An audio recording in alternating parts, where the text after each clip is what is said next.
Good evening. This meeting of the City of Las Vegas Planning Commission is called to order. This meeting has been properly noticed in conformance with the open meeting laws. All actions on tentative and final subdivision maps and are final unless an appeal is filed by an applicant or an aggrieved person, or a review is requested by a member of the City Council within 7 days of the date of the notice is sent to the applicant. Unless otherwise indicated during the meeting, all other actions by the Planning Commission are recommendations to the City Council, in which case all final decisions and conditions, stipulations, or limitations are made by the City Council.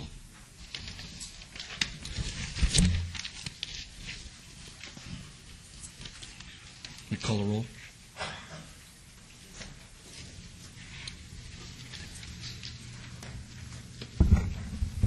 Chair Truesdale.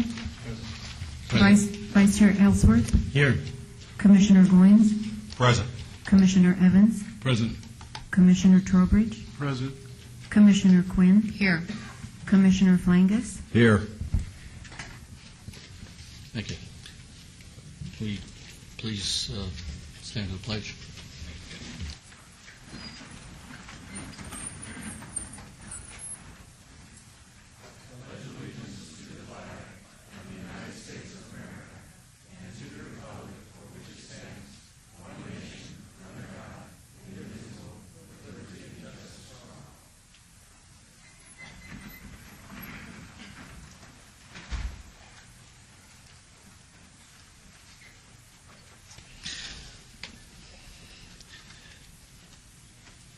This meeting is live on KCLV Channel 2, and this meeting will be rebroadcast Saturday at 10 a.m., the following Monday at midnight, Tuesday at 5 a.m., and Thursday at 6 p.m.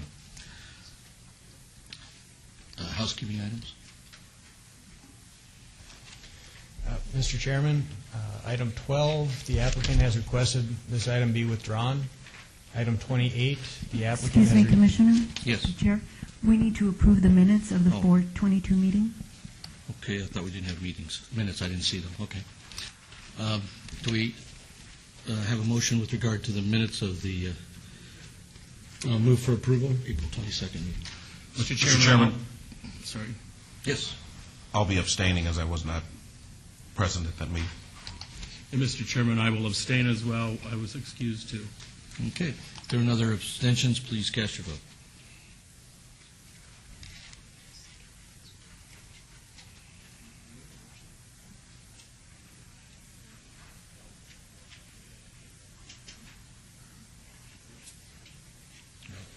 And now, if we can, that did pass, and if we can have a motion with regards to the Planning Commission workshop. And Mr. Chairman, I'll have to abstain. I was not present at that. Mr. Chairman, move for approval. Something. If there are no other abstentions, please cast your vote.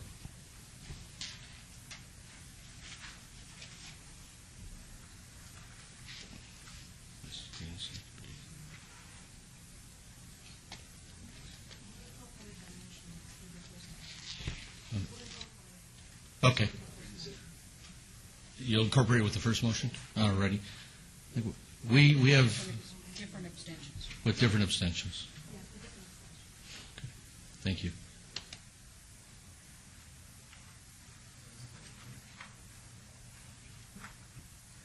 Now we can go to those housekeeping items. Mr. Chairman, item 12, the applicant has requested this item be withdrawn. Item 28, the applicant has requested this item be held in abeyance to the August 26th Planning Commission meeting to allow for additional site modifications. Item 40, the applicant has requested this item be held in abeyance to the June 24th Planning Commission meeting. Items 44 and 45, the applicant has requested these items be held in abeyance to the July 29th Planning Commission meeting. Item 50, the applicant has requested this item be tabled. And item 51, the applicant has requested this item be stricken. Okay. These items were listed as public hearing items. Was there anybody here wishing to speak on these items? We'll open up the public hearing at this time. Seeing no one, we'll close the public hearing. Motion on our housekeeping items? So moved. Okay. Motion to approve our housekeeping Madams, please cast your vote.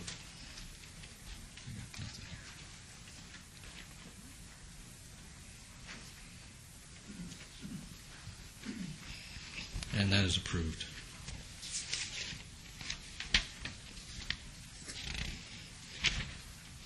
There are no consent items this evening, so we will go to our one motion, one vote items.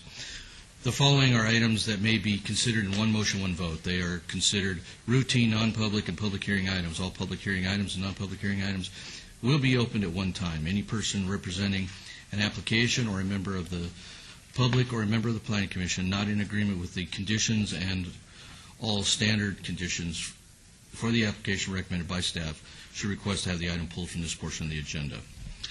Item 1, SUP 37580, applicant Walgreen, owners Walgreens Properties.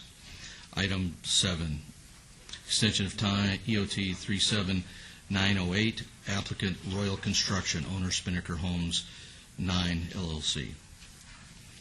Item 8, ZON 37852, applicant City of Las Vegas, owner School Board of Trustees.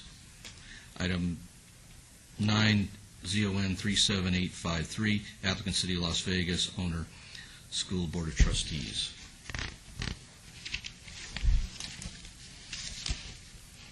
Item 10, ZON 37854, applicant City of Las Vegas, owner School Board of Trustees. Item 11, VAR 37980, applicant owner Lily B. Guerrero, to create 4 56-foot wide lots. Okay. Item 12 was held. Item 13, SUP 37904, applicant Forest City Commercial Development, owner PQ Las Vegas LLC. Item 14, SUP 37905, applicant Ferguson Motel, owner Sonal Inc. Item 15, SUP 37922, applicant American Education Group, owner Mary E. Ballard Revocable Trust. Item 16, SUP 37937, applicant All-Star Bail Bonds Inc., owner LSH LP. Item 17, SUP 37939, applicant owner Robert and Mary Grace Amato. Item 18, VAC 37884, applicant FC Vegas 39 LLC, owner FC Vegas 39 LLC. Item 19, SDR 37021, applicant the Neon Museum, owner City of Las Vegas. Mr. Chairman, on item 17, condition number 2 should be deleted as it does not apply. Okay. All right. Mr. Chairman. Chairman, I need to abstain on item number 19 as I represent the architect on that project. Okay. Any other comments? Mr. Chairman, I'll have to abstain on item number 7 because I represent the owner and the principals. Okay. These were advertised at public hearing. Is anybody here which speaks on these items? Please come forward.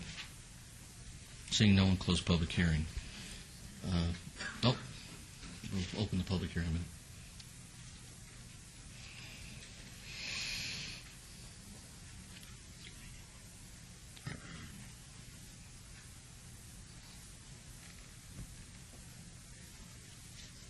Yes, Council.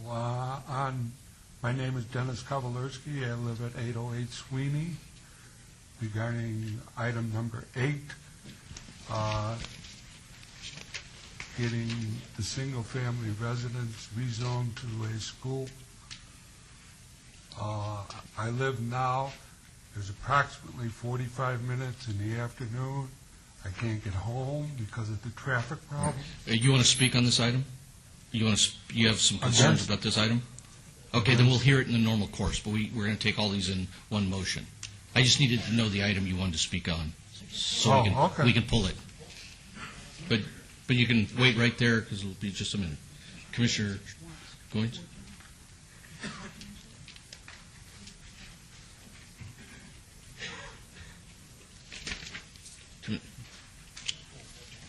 Yes, Commissioner Goins would like to pull item 14.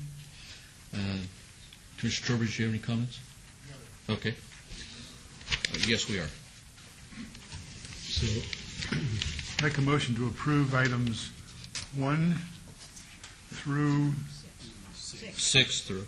6 through 19, with the exceptions of 8 and 12, which have been held, and 14.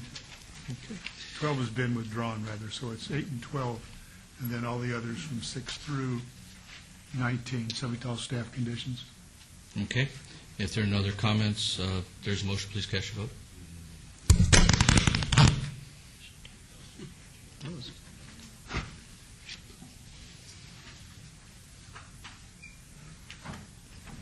And that is approved with the Items 7, 11, and 19 are final action. Items 6, 9, 10, 13, and 15 through 18 will go to City Council on July 7th. Yes. Now we're going to go to item 8, which is ZON 37852, City of Las Vegas, owner, School Board of Trustees for R1 Single Family Residential to CV Civic at 931 Franklin Avenue. Mr. Chairman, the subject site is an elementary school, and the request is for, We have somebody from another person from the city that wants to present this one. Good evening, Chairman and Commissioners. The site is developed with an existing elementary school. There's no new development proposed as part of this application, and the purpose of the application is to bring the zoning, which is currently R1, into conformance with the general plan for the area. And I'm here to answer any questions you may have. Okay. This was advertised a public hearing. Anybody here wishing to speak on this item, please come forward. Sir. Before I moved into this area approximately 6 years ago, I checked out many areas to live. I found out it was zoned single family. That's why I moved there. The traffic problems now with people picking up their kids from school, there's a 45-minute break in the afternoon. I can't get home. I can't leave my home. It's completely blocked. I don't think they need more school. I think they need more parking or something to pick up their kids. But they sure don't need I don't know. It doesn't explain exactly what they're going to do. Well, let me. I can explain it to you, which I think you probably won't have any real problem with what's before us this evening. The city is looking to update the zoning on this property to bring it in conformance with the zoning standards. It has always been a school. I mean, it's been a school since I moved to town in mid-'60s. Yeah, it's been a school. So we're not changing it from a school or building a new school. It is just, we're cleaning up some underlying zoning. It doesn't change what's there today. Oh. And if there are major changes, it would probably come back to us as a standard policy. Oh, I thought they were. I'm sorry then. I thought they were going to build a bigger school, and that they don't need. No. Appreciate your comments. Okay. Thank you. Anybody else wish to speak on this item?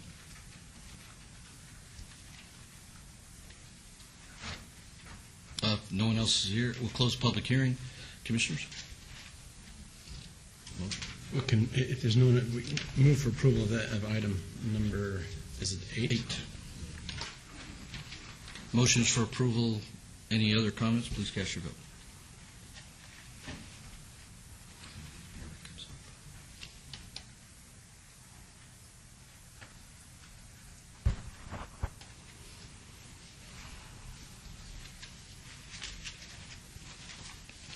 And that is approved, and that will go on to City Council on 7/7, July. Good evening. Yeah, good evening, Chairman and the members. I have a question on item number 14. We're going to hear that one in a minute. Okay, but we were under one motion and we got pulled out. I don't know Right. why. There was a request to pull it off the one motion, so we're going to hear that separately right now. Okay. So,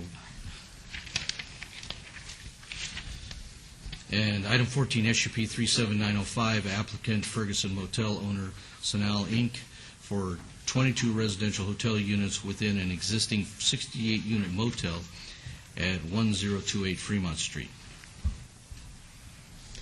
Mr. Chairman, this is a request for a special use permit to allow 22 rooms of an existing 68-room motel to be converted to a hotel residence use. The subject site consists of 2 parcels, one with 42 rooms and the second with 27 rooms. The use complies with Title 19 requirements for the hotel residence use and can be conducted in a manner that is harmonious and compatible with the surrounding properties. Therefore, staff recommends approval. Okay, this was advertised public hearing. Anybody wish to speak on this item, please come forward. Applicant? Thank you, sir. We concur with the... Can we have your name and address for the record? Go ahead. Rakesh Patel, address is 1028 Fremont Street, 89101. Okay. And yours? I'm Chad Patel, same address. All right. We concur with the staff's recommendation. Anybody else wish to speak on this item? Seeing no. Commissioners? Just a quick question for staff. I was just looking at the notes back on February. It says a business license was denied by the Planning and Development for hotel residents. What was the reason for that denial? This use requires a special use permit, so when they applied for the business license, it was denied by planning pending action tonight. Okay. So you're just going to use the 22 rooms as an extended stay, and the rest of them are going to be for 1 week or less? Yes, sir. Yes, sir. Okay. Well, all I can caution you is make sure the broke down cars and expired license plates are not in your parking lot. I see a little history here. So Yeah. Mr. Chairman? That's all I have. Yes. Mr. Evans? When we get ready for a motion, if this is going to be approved, is there any appetite for a period of, say, 1 year review? I think we have an opportunity here with a special use permit to ensure, a higher standard in that area. And I know you all have put some effort into trying to clean up those properties. Many of them have been a problem down there, and we would really like to see a greater degree of maintenance. So I'm wondering if a period of review, either administratively or publicly, if there's any appetite for that. Okay. Thank you. Sure, not a problem. So for any other comments, we're ready for a motion. Mr. Chairman, item 14 SUP 37905 follows staff's recommendation for approval, and also add a 1 year review to this item. If I may, Chairman, would you want that to be administrative or at a public hearing of the Planning Commission? Public hearing. That would be the 1 year review after issuance of business license for the subject use at a public hearing of the Planning Commission. Okay. If there are no other comments, please cast your vote.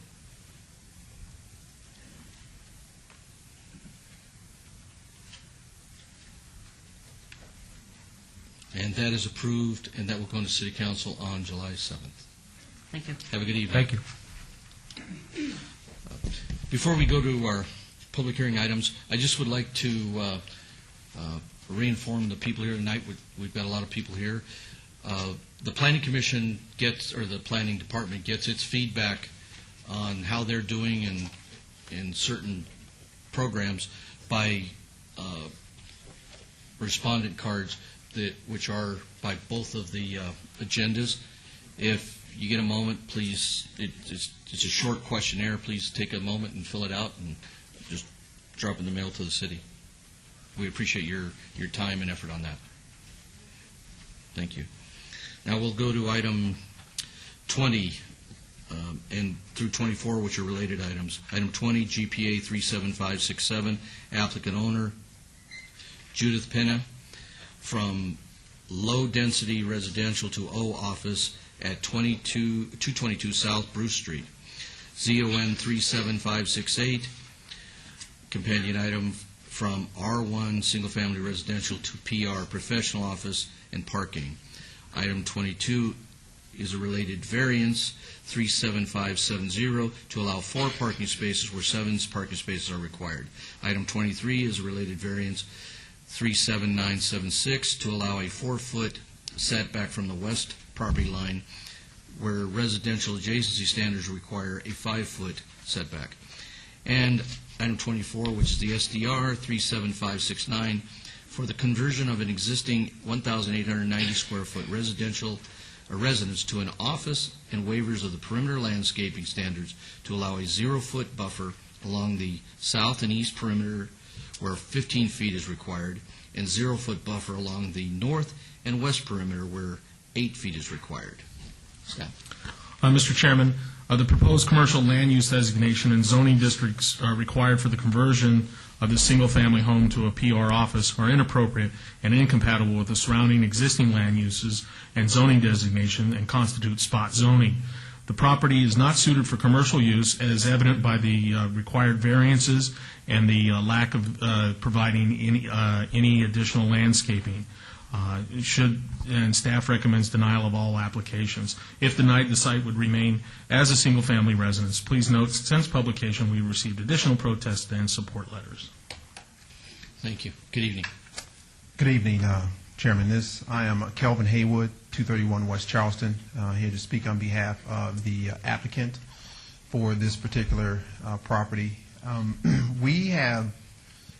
I've worked closely with staff in trying to ensure that we provide landscape. We have provided landscape on the design. If they would bring up this plan, you'll see that on the north and west sides we've added landscaping where right now there is none, and on the west side where actually it's just sort of dilapidated, and right now that the area around the house is pretty much all asphalt.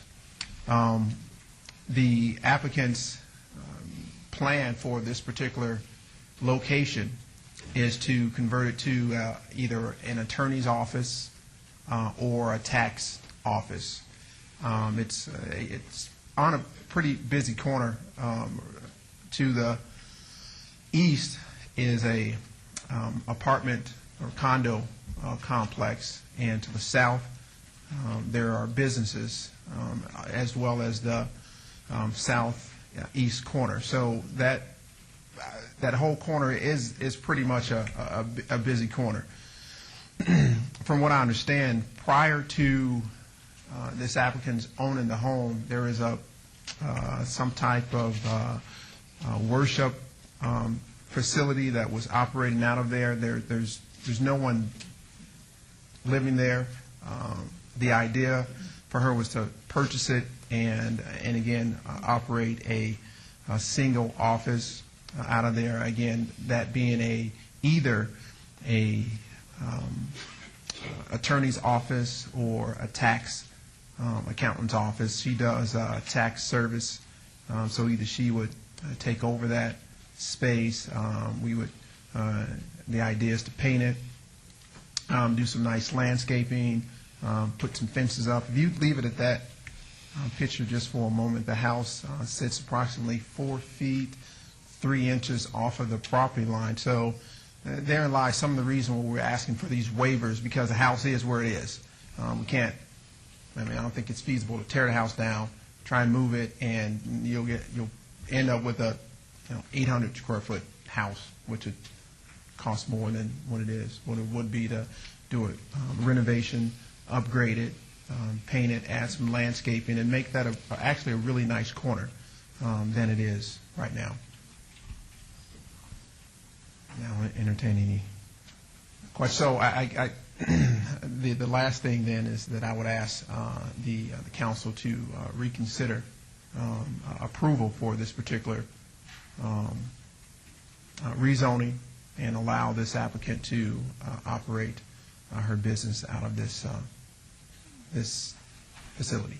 Thank you. Okay. Thank you. This was advertised a public hearing. Anybody here wish to speak on this item, please come forward. There are 2 microphones. There's plenty of time. We will give the applicant a chance to respond. Thank you. Todd Farley, 240 North 19th Street. It notices that this is in Councilman Reese's ward. That's not correct, is it? The dividing line is Bruce Street. It should be Councilman Barlow's ward. That's one thing. But I concur with staff. I just do not think, if this is in Councilman Reese's ward, we have the most dense population of any ward in the city. We need all the rooftops we can get. And to keep converting these single-family homes into businesses is just not right. Thank you very much. Thank you. And by the way, if he doesn't do it, we need a tree in there. I don't know how he's going to do it, but if he gets a thing, I want a tree. Just to note, this is in Ward 3. Okay. Please come forward. Hi, my name is Jim Barron. I live at 1729 East Lewis, which my house is directly behind this house. And I'm opposed to this. We've owned our property there for about 40 years, and this house has always been a problem. He was right. It was, a church, a legal church for a while, and some other lady bought it. She cut it up into apartments, which was also illegal, and it wound up being a crack house. So we had to, get the police and everything cleaned that out, and code enforcement come in and forced her to change it back, which is why, then it wound up getting repoed.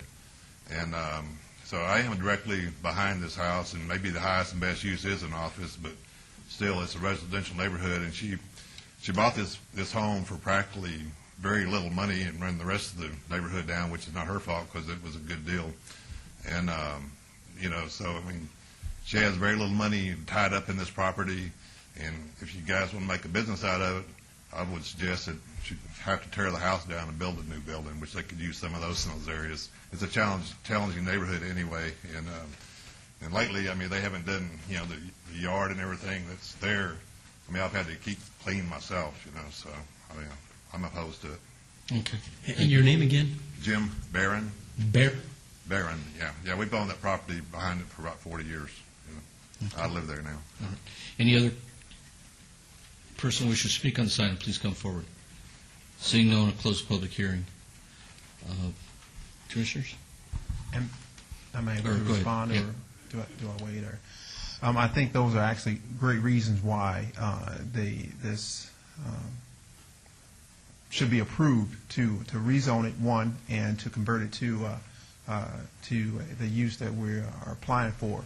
One, if we need to enhance the landscaping within the parameters of what we have, I'm fairly sure that the client will be more than open to enhanced landscaping to make sure that this facility is upkept. It looks very nice, as well as I actually had a conversation with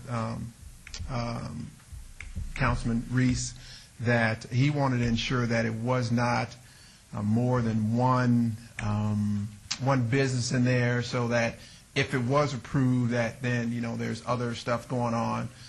So the client again was more than willing to say, look, it's either going to be an attorney's office, it's going to be a tax accountant's office where there's typically one or two people that's being seen at a time, so it's not a plethora of cars outside and activity and what have you. If you go to an attorney's office, and there's typically an appointment. Same thing with a tax accountant. So the two things I think would happen to enhance this. One, it would be upgraded, beautiful landscaping, and two, activity would be limited to the use of the particular business. Thank you. Thank you. Commissioners? Mr. Hayward, at first you said she was going to own it. Now you say if it's going to be rented out for a business, who's going to be in there? I thought you originally said the owner does taxes. Yes, sir. She does. She would either take it herself as a tax accountant, or she would lease it out for an attorney's office. It would be either or. Okay. Second, I understand this is how do we ensure it stays residential in nature? Because there's only 5 or 6 houses on Bruce, 6 or 7 houses. They all front Bruce. But this is clearly spot zoning. Because you're telling us to take a residence that's all zoned L all around and change the zoning on it. How are you going to ensure that that stays residential? I mean, I don't know. I don't know if it's compelling enough. Mr. Chairman? Commissioner Evans. Yes, thank you very much. I can appreciate your client wanting to do this, but I'm looking at this. You want to change to the general plan. You want it to be rezoned. You want a variance for parking for 4 spaces where 7 are required, and I believe you want a setback. The staff report talks about the inability to get in and out of the driveways, and that it wouldn't meet the code standard. You'd have to back out of the driveway. Even if you could jump through all those hurdles and somehow make this safe, which I don't think you can, in my mind, it's a poster child for spot zoning. It sets a very bad precedent, and I believe that others will follow. As it is, you can see where the entire lot is covered with concrete. You might be able to put some landscaping in there, but it's still surrounded by residential. The gentleman that just came out, Mr. Jim Barron, he lives near there apparently for a long time. They have rights too, and I don't think they should have to necessarily be next to a commercial business that they never intended to be there. And I would invite you to go down. You want to talk about taxes and professional buildings or whatever, I invite you to go to St. Louis and Eastern, in parts of Maryland Parkway downtown, and Jones. I think this would be a real disservice for the community to have this rezoned. It's the staff report, I think, is spot on. It's spot zoning at its worst. There's public safety issues. There's parking issues. There's residential adjacency issues. It was purchased as a single-family residential home. And I can't imagine that you would be able to do anything that would give me a greater level of comfort to put a commercial business right in the middle of a residential area. Thank you. Thank you. Any other comments? For the applicant, this was acquired recently? Yes, sir. Okay. As a resident, or was it acquired to? I mean, it appears that it was. And probably the question or the comment I want to make is not so much specific to this, but there are so many of these properties that are acquired right now through foreclosures and all kinds of things that people are not really looking at all the details behind them. They just go, hey, I got a great buy. I bought what was supposed to be a house, and then they want to make it something it isn't. And that really is kind of the crux of some of the other problems that we see here. Houses that were illegally modified, and somebody buys them, and suddenly, we're supposed to let all this go. But if I have real concerns, because we've had other applications several years ago on Lewis to convert some houses to professional use, and it doesn't work. So I haven't heard anything compelling to start transitioning this block for the applicant. I think if it was acquired properly, it probably is a great opportunity as a single-family rental, and it might do just as well. The fact that as a resident, somebody ripped out all the grass and decided to landscape it with asphalt doesn't help the argument today. I know your client didn't do that, but that's where we are today. So those are concerns I have. Commissioner Trowbridge? Sure. I would simply invite you to drive Jones between Charleston and 95, or drive Eastern or Maryland Parkway and see some really shining examples of pathetic jobs that have been done on these residential conversions to businesses. And typically when the applicant comes forward and makes the request that you're asking, they have an incredibly beautiful drawing to show us of how they're going to improve the aesthetics in the neighborhood. And I don't see any of that as to how you're going to address the issue of of access. I don't see how you say you're going to give the building a paint job and do landscaping. But at the same time, your request is to waive all the perimeter landscaping requirements to zero. And I just have a tough time seeing this being a good example of a conversion. I jump out there and I'll just tell you, it looks like another prime example of a bad potential conversion. They can be done nicely. With just the verbal, well, we're going to give it a paint job, to what? Bright yellow? To Pepto-Bismol pink? We've got one of those in the valley. You know, those kind of things just don't create the kind of ambiance that we'd like to have. So you're not going to see my support on this particular item. Thank you. Commissioner, just briefly, sir, Mr. Hayward, the problem I have is that you'd be the kickoff for the next person to come in front of us and the next person, and then poor Mr. Barron here and the rest of the neighbors lose their neighborhood to commercial development.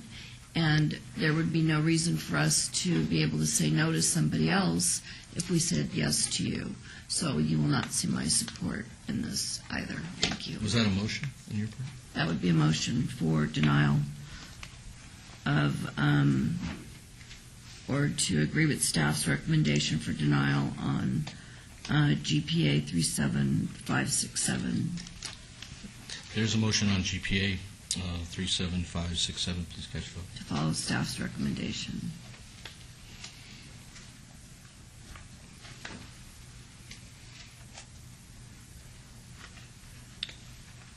And on to the next one.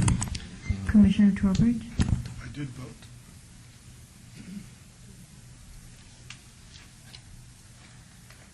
And that motion is approved for denial.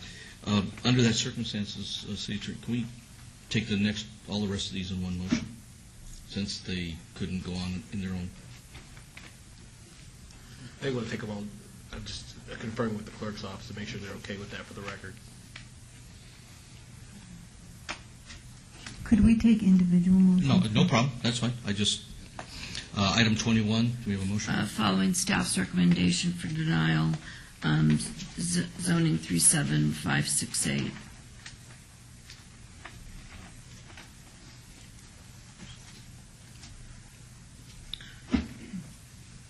On to... and that is denied. Item 22.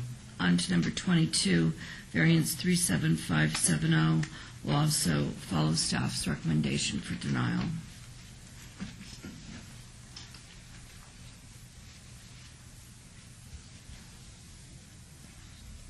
And on to number 23, variance 37976 will follow staff's recommendation as well for denial. And the last one, SDR 37. Commissioner Evans?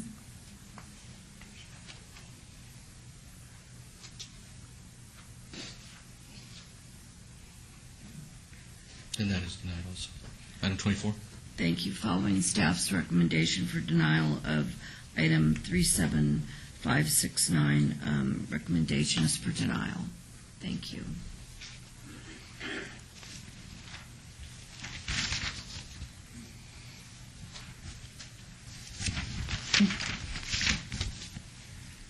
And that is denied. These items are final action. No. These will go on to City Council on July 7th. Okay. Thank you. Thank you. Thank you. Now we're going to go to related items 25, 26, and 27. 25, GPA 37823, applicant owner, CT1 LLC, from low density residential to SC service commercial at 7204 West Craig Road. Companion item ZON 37824, from RE residential estates to C1 commercial. And 20, companion site development plan review 3740 for a proposed 4,195 square foot financial institution general with drive-through with a waiver of the perimeter landscape buffer requirements to allow a 0-foot width landscape buffer along the south property line where 15 feet is required. Staff? Mr. Chairman, staff is recommending approval of the land use change as we find that it is compatible and harmonious with the existing and surrounding land uses in the area. The proposed 4,195 square foot building meets all of Title 19 requirements except for one parking lot tree and 4 perimeter trees. Staff can support the exception for the one parking lot tree, as this is minimal in nature. The applicant has agreed to plant 4 additional trees in the perimeter landscape buffer areas, and a condition of approval has been added to address this. Staff supports the waiver along the south perimeter that is minor in nature and meets the intent of Title 1912.040G for street landscaping along major arterials. Basically, the advertisement is for a 0 feet buffer, but actually they're providing 10 feet of buffer with a 5-foot sidewalk and then an additional 5 feet of landscaping within the public right-of-way. So it has 15 feet of landscaping, but due to a conflict in the code, we had to notice it as a 0, but it actually meets all the requirements and the requirements for a detached sidewalk along 100-foot arterials. Staff does recommend approval of all the applications. If denied, the site would remain a single-family residential home. Please note we've received additional letters of protest and support since publication. Good evening. Thank you, Mr. Chairman, members of the Commission. My name is Warren Hardy, representing the applicant tonight. My address is 5841 East Charleston Boulevard, Suite 230, Las Vegas 89142. If the Chairman would permit and the Commission would indulge me, I'd like to just take about 2 minutes to give a little background and narrative on what brought us to this point tonight. When my client purchased the property, we weren't aware, he was not, and we are not aware, and I should indicate that Mr. Brad Schultes is one of the owners of the property here to answer questions specific to the project. We were not aware of the history of this piece of property and the emotions that exist with it, and we came last year with a proposal to put a fast food restaurant.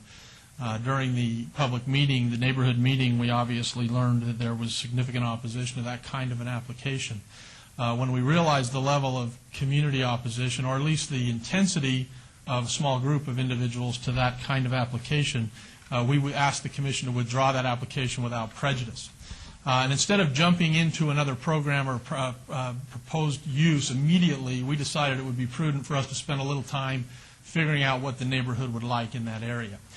We talked about holding scheduling another town hall meeting, but the attendance to the town hall meeting was somewhat limited, so we felt it better in order for us to get a good picture to make a wise economic business decision that we would engage a respected canvassing firm to go actually stand at the door and conduct interviews with the neighbors. We retained a firm to do that, and I don't know if I can put this. I'd like to just, I don't know if that'll show up there or not, but I'd like to just kind of,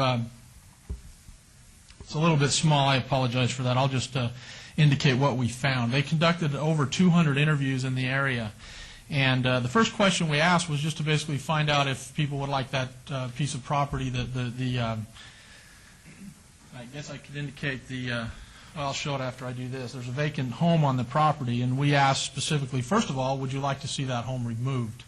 And the results of that were 77% immediately said, yeah, they would like that house removed. They'd like to remove that blight on the community. When you add to that 77% those who said they were undecided or had no opinion, that number rose to 88%. We then asked how they would feel about tearing that down to provide for light or limited commercial use.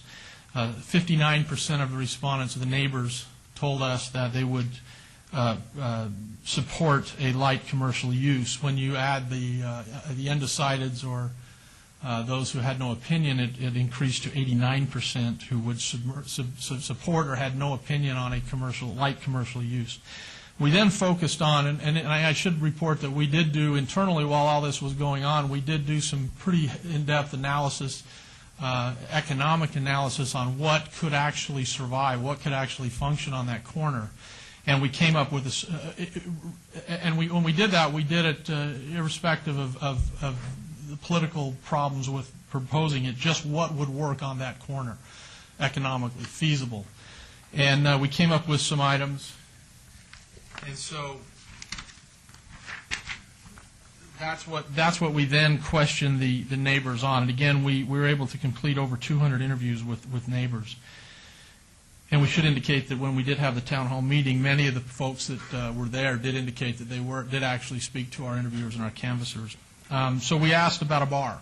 How many would support a bar at that location? Not surprisingly, only 22% indicated they would support a bar. But when you add to that number those who didn't care or didn't have an opinion, that number increased to 34%. We then asked about a car wash. The initial respondents who said they would support a car wash would support it were 44%. When you added that number of those who had no opinion or didn't care, it increased to 64%. We asked about a convenience store, and the numbers were nearly identical to a car wash. We then asked about a bank, a full-service bank there, and the initial respondents who said that they would support a bank at that location was 79%. When you added to that number those who said they had no opinion or didn't care, that number increased to 94%. So we basically got our marching orders from the neighbors and began to pursue a bank, a full-service community bank for that location.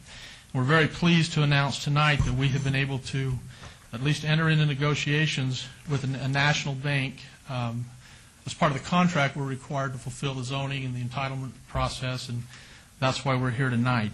So I wanted to provide that background. I also want to just really take a few minutes to thank your staff for working closely with us, for listening to our concerns, to helping us along the way. And we appreciate their recommending approval. As it was noted, it does meet all Title 19 requirements with the exception of the landscaping in the parking lot and on the landscaping in the front. And we certainly have no problem with that or any of the other conditions that staff is asking us to complete. With that, I'll be happy to answer any questions or attempt to answer any questions. Thank you. This was advertised as a public hearing. Anybody here wish to speak on this item, please come forward.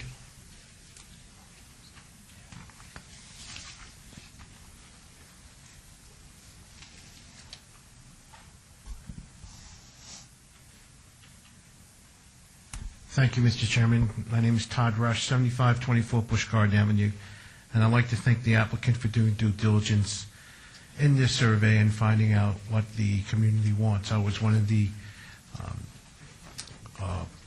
house owners that was surveyed, so I do appreciate. I also attended the town hall meeting, and they did address our concerns specifically. There was just a few things I'd like to ask of the chair. First,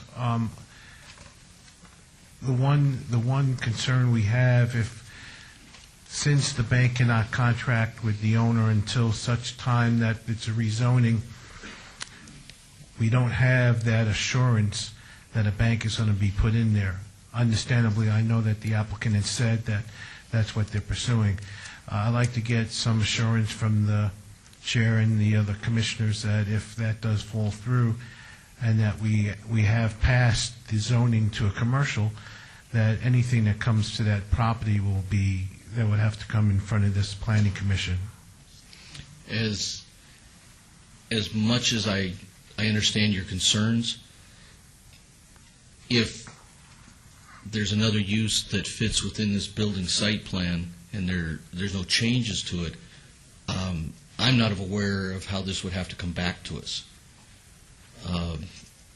But I think the commitments made by the property owner, and we can see if there's any other way we can look at that. Mr. Chairman, it may have to come back to you if it requires a special use permit. Yeah, if there was any change of use that had some special threshold to it, like convenience, liquor store, liquor sales or anything like those would have to come back to a public or to an application. But once it goes commercial, it's commercial, and anything that fits within that zoning can be put in there.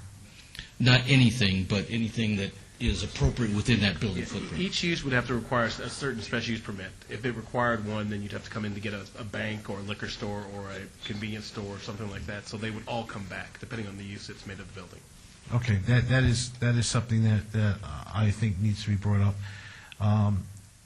I like to say that with the presentations that the applicant made, I think it's something that would be good for the community.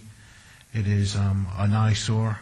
I've been in that neighborhood for over 14 years, and I'd like to see something done. The only thing that's really next to it is a pet cemetery, which nobody has made mention of, and to put a commercial property there, something that the community has selected as done by the survey, I think would be a very prudent decision. Thank you. Thank you. Anybody else wish to speak on this item, please come forward. Seeing no one, close public hearing. Director? If I may, just to go over the uses and the site plan. If the change of zone occurs, then any use that is permitted in that zoning by right can be located there. Only if it requires an SUP is there a public hearing. Any use that would use this building as approved would be able to move into that building. Only if there was an entirely different site plan would it be required to come back on a public hearing of a site plan. So there are a multitude of uses that could go into that building that would not require a public hearing. Since I don't think there was any major issues, I suspect you have no additional comments. No additional comments, just we appreciate those who participated with us in the community. We certainly anticipate the bank being there. And you've read and are in agreement with all of staff's conditions and the additional trees? We are, Mr. Chairman. Okay. Well, before we go to a motion, Mr. Chairman, I'd just like to kind of verify a couple things or make my comments. I think the corner clearly is not appropriate for residential, and I understand what you're trying to do. I like the idea of a bank going there. However, I don't like the idea of amending this down to service commercial nor zoning it C1, because we can accomplish getting a bank there, which would alleviate the concerns of the gentleman that was here a little earlier, by designating this as office. Right now, I don't think I could support it as a C1 because I think that does open the door to push commercial west of Tenaya. And at this juncture, to get my support, I think you would have to accept this as office. Mr. Chairman, if I may address that? Yes. Thank you. To Commissioner Flangus, through you, Mr. Chairman, we understand that. We understand the sensitivity in the community. In fact, our original application that we filled out and prepared to submit was for office. We understood that would have that limitation that the community and that the commission might like to have. When we informed our potential tenant of that, however, they said that was a deal killer. They're a national bank, a national organization who has national contracts that specifically require us to achieve this level of zoning.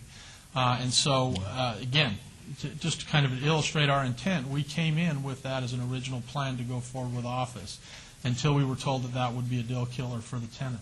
The difficulty we have is we're not carrying many cards. We're not holding many cards. There are a lot of locations that are suitable for a bank, and if we can't meet all of the requirements that the bank requests, they'll simply move to another location. And we are convinced that this location is only suitable for a bank. So we are very limited in who we can pursue. And we feel if we lose this opportunity, that it's going to be a long time, if ever, before we come back with a suitable use for this property. And so we're very anxious about that. That's the reason that we changed our request from office to limited commercial. We had every intention of going forward for the very reasons that you articulate, Commissioner, going forward with an office request until we were told that we were contractually prohibited from doing that. We didn't think it was that big of a deal. They absolutely said it was a deal killer. Okay. Well, I guess I have a little problem with this being a deal killer because in the reality, there's absolutely no difference between what this bank can do, whether with office or C1. Problem becomes if you don't enter into that contract with that bank, we're left with a C1 zoning on that corner, and anything can happen that doesn't require a special use permit. And, Mr. Chairman, I think we would be more than happy to stipulate and agree that if it is not this purpose, that we will come back and inform the commission and go through whatever process we need to satisfy this commission and the public of whatever an additional use is going to be. Unfortunately, I don't think we have a mechanism to unravel the GPA. So I understand your forthright commitment to do that, but we don't have any enforcement issue with regards to that. So we'd all, with the best intentions, could wind up at odds. Well, we would simply request this then. I think everybody acknowledges that this is not a usable piece of property for residential. Everything that we described, that we talked about in the applicant prior to us is reverse here. There's just no residential there. There's no residential use whatsoever. So I would submit to you, Mr. Chairman, and to the Commission that whatever purpose goes forward is going to require some other GPA and some other zoning. And therefore, I don't see any particular harm in approving that at this point with our commitment that we will do whatever is asked of the Commission or the City Council or the neighbors to bring in additional use. We don't anticipate that. We're in the final stages of a negotiation that just requires us to secure these additional zonings. And I would just ask you to remember that I don't think the current application is good. The current zoning and the current GPA are good for any usable application, and they would all require a change to what we're suggesting. Mr. Chairman, if I just make a comment. Mr. Hardy, my problem is that my daughter grew up riding horses back in that area, and not one single person that I know even knew that you were coming back in front of us tonight. So wherever you canvassed, it did not get to the area that all the people showed up at for the fast food restaurant. I know it wasn't the city's responsibility to re-notify these neighbors, but I believe that it is our duty. It's like we owe it to them. They've lived there for such a long time. None of them are here tonight because they don't know you're here. And when you say to me that you have canvassed an area, and I'm sure you canvassed the area, I would think that you'd have some signatures or something instead of this little cute graph. You will not see my support tonight on this item because I don't feel enough people in this area were informed that you were coming in front of us tonight, because I guarantee you they would be here. Thank you. Yes, Mr. Rankin, when this piece was originally a county piece that was annexed over, correct? That is correct. When it was annexed over, was there any agreement on what the zoning would remain, or is there anything that says it needs to stay residential? It was brought in as residential. It was at the time it was the caretaker's quarter of the pet cemetery. It was annexed in as a home with the zoning and land use of single-family residence. Okay. So, I know this was a sensitive piece a while back with the proposed. I think it was a fast food that was originally proposed, and we had neighbors out. But I think what Commissioner Flanga's concern to the applicant is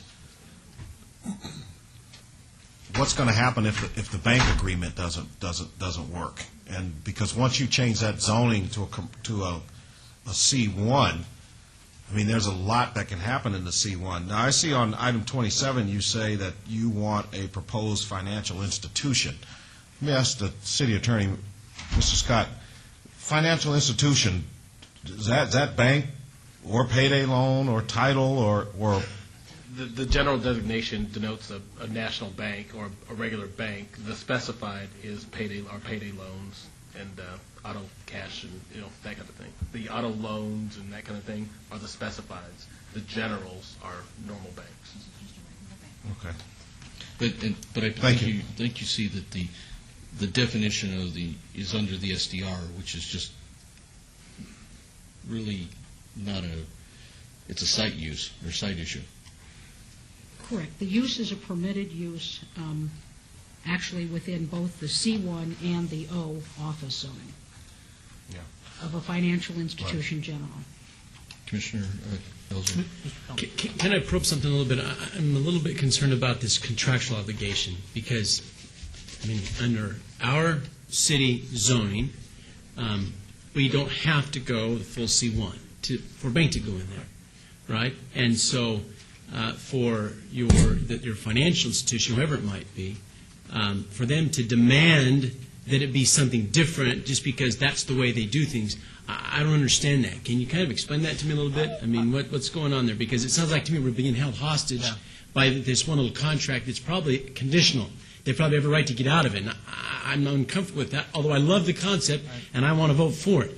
But we need to resolve these concerns. So fill me in a little bit on that. And Mr. Chairman, through you to Commissioner Ellsworth, I don't have those details. I was hired to do the community outreach and provide this side of it. I did, however, go back to my client and say, is that truly a ironclad part of the contract? Because I had the same questions you did. Why would they be concerned about that? And the answer is they just are. And they're national contracts. They don't alter. They don't want the precedent of altering it. And I can't answer the question. And I don't know if anybody from my clients here can. And I'd invite them to speak to that if they can. To address, if I may, Mr. Chairman, Commissioner Goins' comment about what will happen if the bank goes through, I'd ask you to take a kind of a holistic approach to what we have done to get to this point in terms of reaching out to the community, what is palatable and sellable to the community, what will actually pencil out economically on that corner. All of these factors. I can tell you, if this bank falls through, we have no choice but to go find another bank. That's really the only thing that works here. We're here on the edge of this staying for 20 more years, a vacant lot or a rundown home.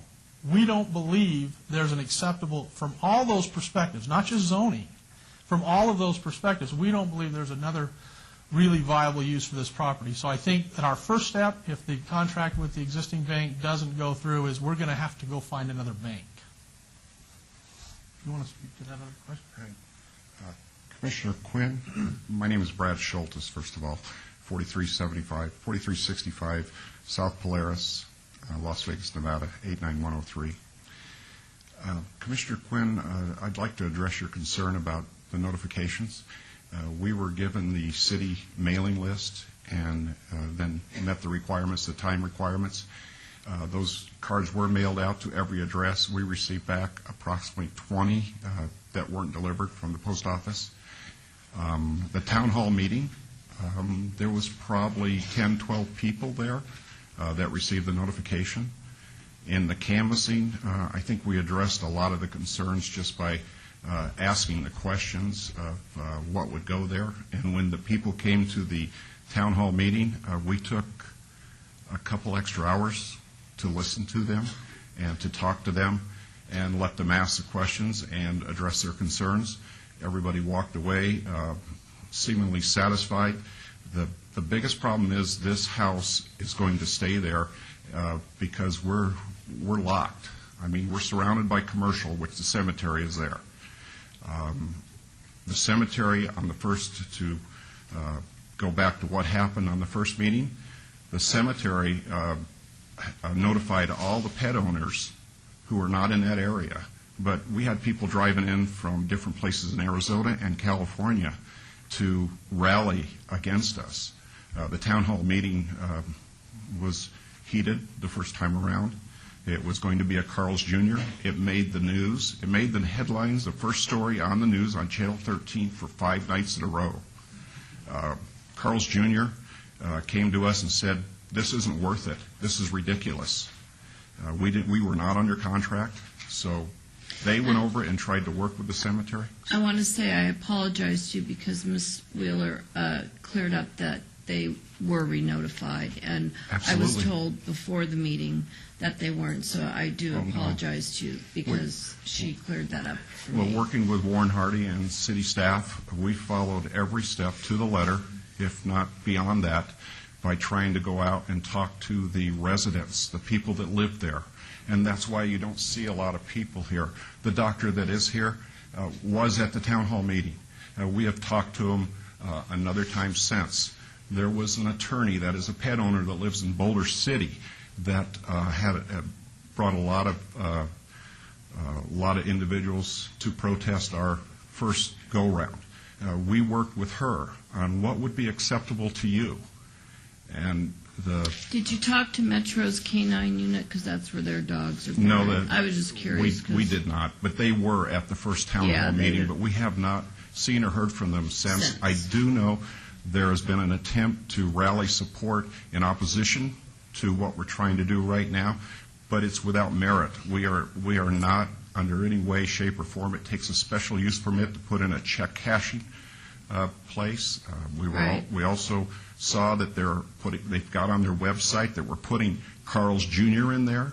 That's not true. I mean, you've got the facts. Everything we're doing is in writing and on paper, and we haven't tried to bait and switch, as the term's used. We haven't tried to do anything of the sense. We've been consistent in our answers, and we've been consistent with anybody and staff that asks us questions. And we stand here tonight saying this is what we feel is the best use for this property. And yes, the bank is very difficult to deal with, but they are a national chain, and they have stated to us that, I mean, it was within an hour after they saw the office designation, they called. I took the call myself, and I was told, we're out. It didn't even take an hour, and then we had to go back to the C1 or go after the C1 designation. Thank you, sir. If I may briefly, I think you've done a tremendous job. I compliment you on it. It's like a big fire out there, and you plugged into the fire hydrant and put out the battles, and I like that, and I appreciate the good effort. I just don't want to blow this bigger than we need to, and so my suggestion, and it's only a suggestion, I'm one of many up here, but I would suggest that we look at approving the office zoning at that point and leave it at that, and then if you can work your bank into it, great.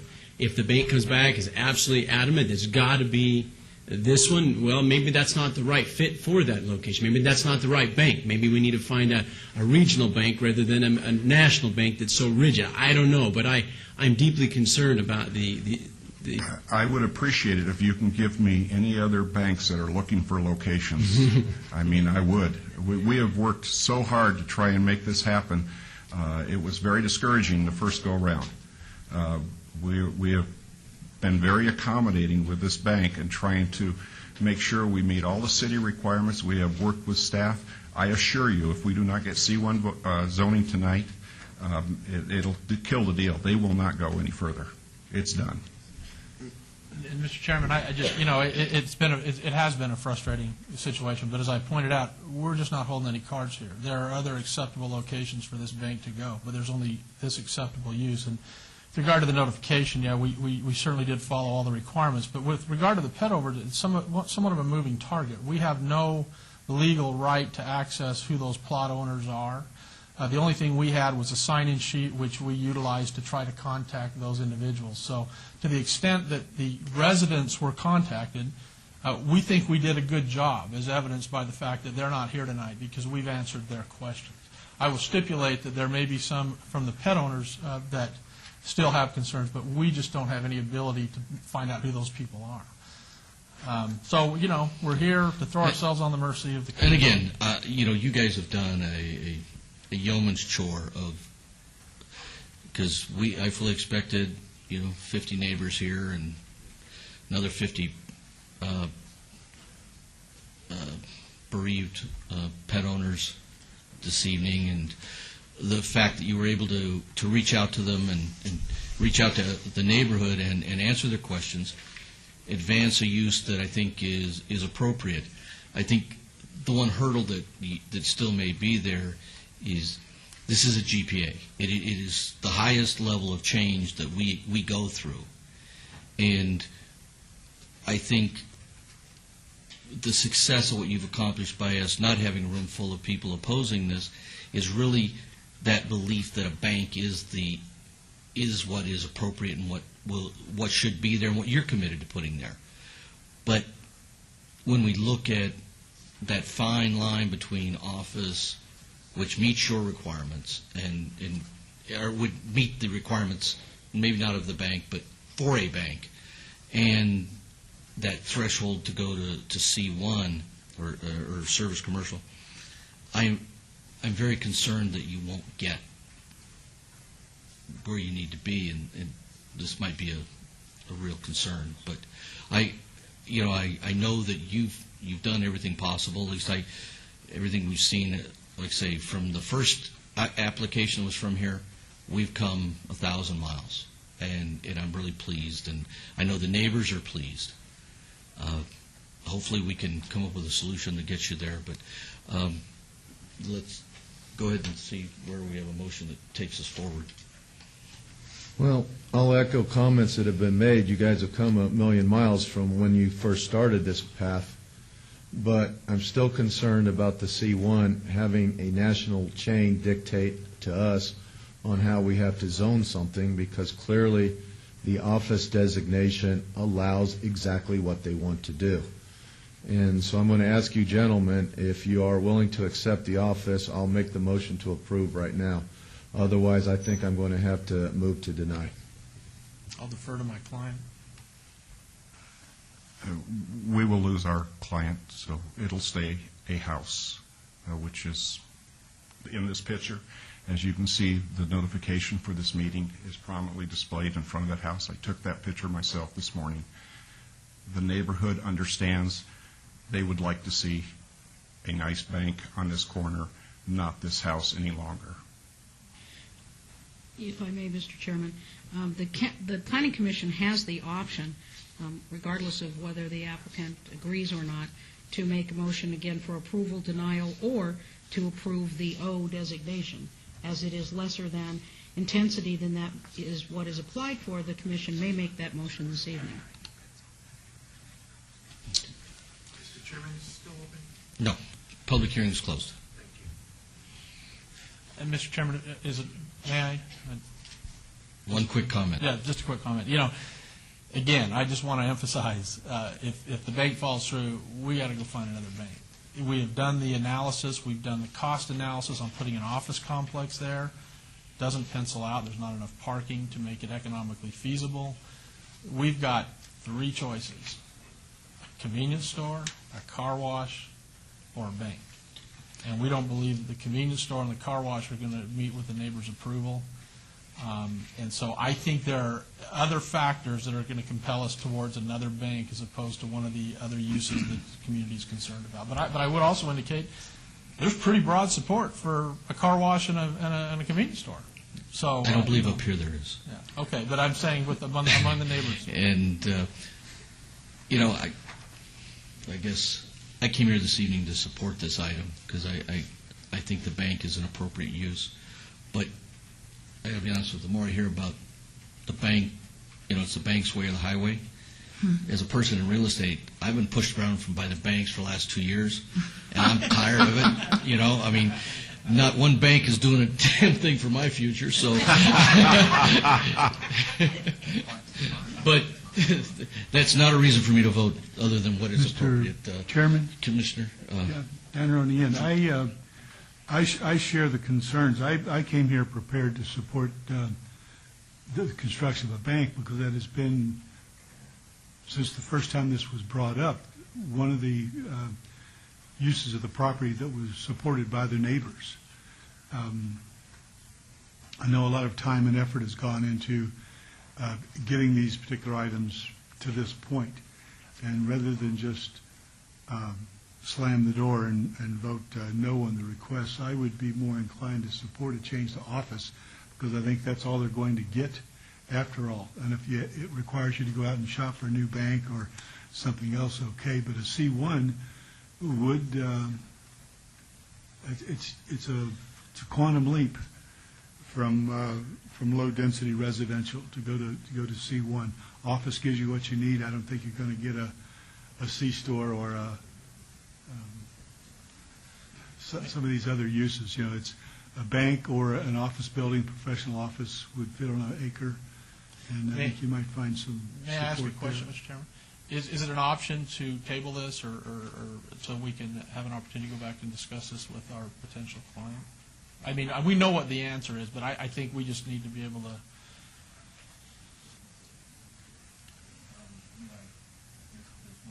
If there's no objection, we could consider holding this for 30 days. I think you have the support for a modification of the general plan this evening that is there, but it's strictly your call. If you'd like to have it held for 30 days, we'll entertain that motion.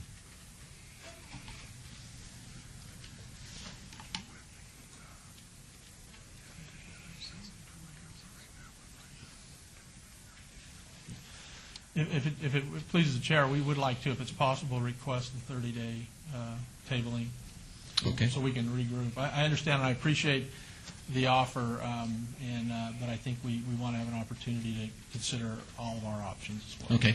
And just so we're all straight, when you come back, this will be a very short presentation. We're here and we want to hear it. Well, we hope we're not forfeiting the opportunity to have the O designation in 30 days. But I think we understand the complexity of that corner. I think everybody here is sensitive to that corner and sensitive to what uniqueness is to the surrounding property and the commercial to the east.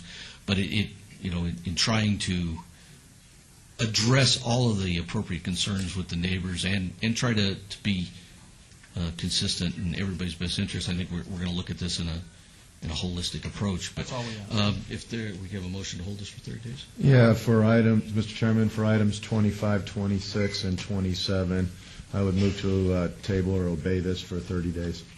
Okay. Would be till the June 24th meeting. Okay, please cast your vote.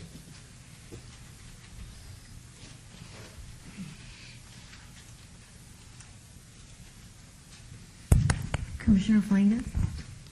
I did. And that is held, item 26. Thank you, Mr. Chairman, members of the commission. We have two more. Nope. Oh, we did them all in one this time? Good deal. All right.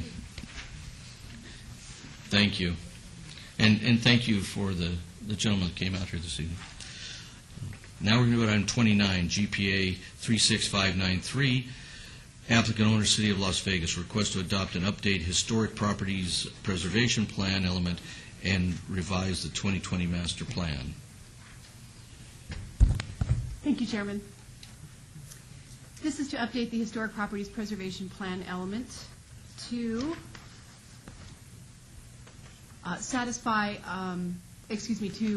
comply with recently adopted state legislation, AB 304 and AB 289, and staff also took the opportunity to update the entire document throughout with various updates to some of the historic preservation issues.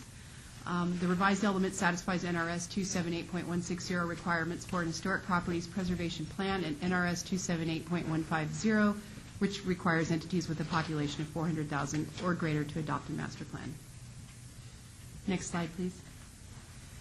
The summary of AB 304 is it requires certain local government entities to address the preservation of historic neighborhoods in the historical properties preservation plan of a master plan. So to accommodate that, we changed the name from Historic Properties Preservation Plan element to Historic Properties and Neighborhoods Preservation Plan element. And there is additional language about neighborhoods preservation throughout the entire document where appropriate. Next slide. The summary of the AB 289 requires the inclusion of paleontological sites in the Historical Properties Preservation Plan. And to accommodate that, we added language about paleontological resource preservation throughout, including federal laws protecting archaeological and paleontological resources that was not in the document previously. And the general revisions and updates are additional language to update the historic preservation, sustainability, and recent past preservation issues. There's also clarified maps and tables throughout.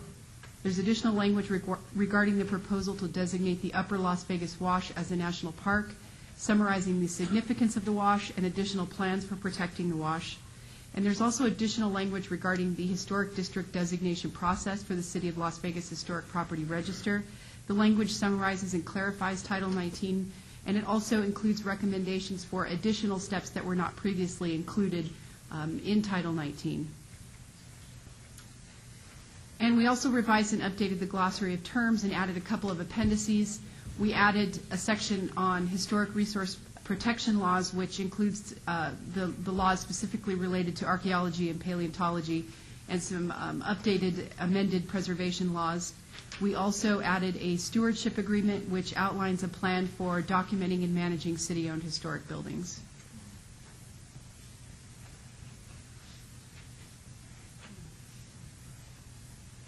And those are the changes. All right. This was advertised a public hearing. Anybody here wish to speak on this item, please come forward.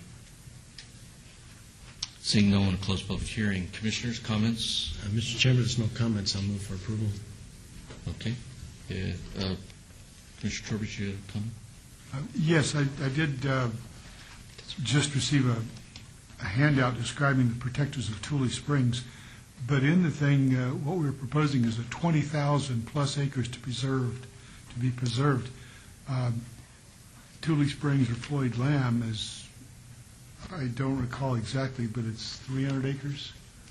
There's considerably more addressed in this particular proposal than Tule Springs. The brochure is a private group.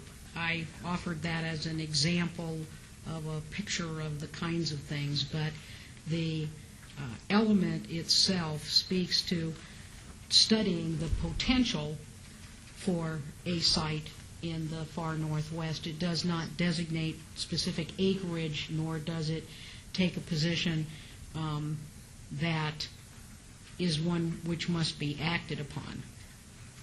Okay, it sounds like the protectors of Tule Springs have a grander idea Yes, of they what's do. being presented before us, and I would hope that the grandness of their proposal is getting some consideration.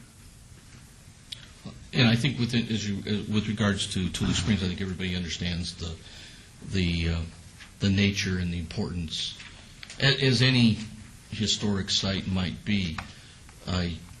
This is kind of the first time I've seen. As the old park guy, I support, and I know Tule Springs, and I know how critical these things are. But if you have one special interest group that's going in one direction, and then a governmental agency that's thinking of it another way, we need to have some discussions before we wind up not on the same side of the issue like we are now. The only concern I would have looking at this from a real property perspective is we have a lot of development in the core of this city that has been here for many years, and some of that will go through renovation, some will go through new development. We will rebuild city halls, we will rebuild hotels, we'll do things like that. And I'm not aware of any like prehistoric spiders or anything like that I'd hate to see us find a rock and stop our community and bog it down with more money for attorneys. Oh, I'm sorry.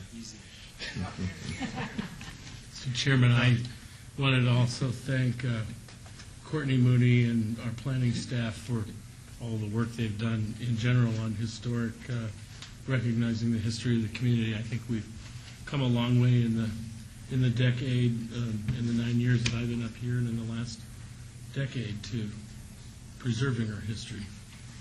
Thank you. And, excuse me, Commissioner.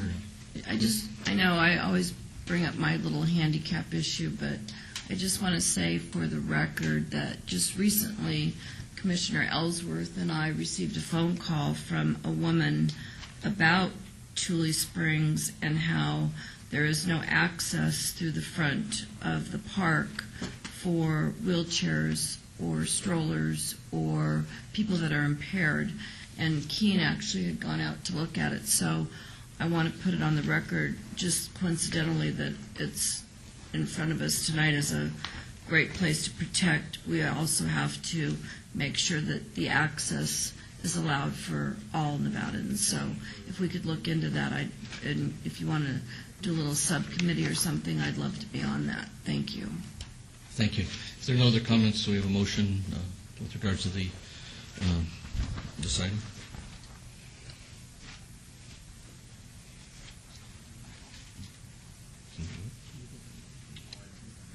Motion was already made, I thought. There we go.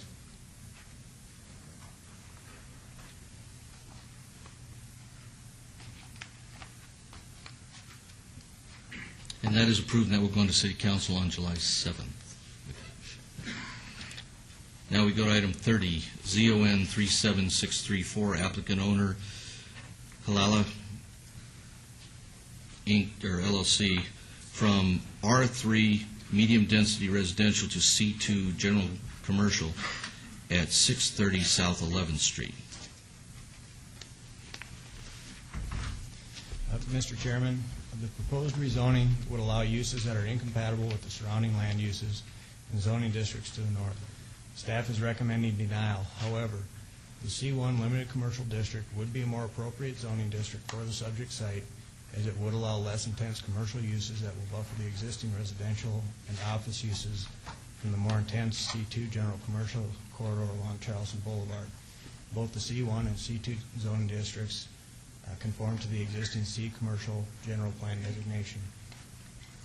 If denied, the zoning will remain R3 medium density residential and will remain non-conforming to the current general plan designation.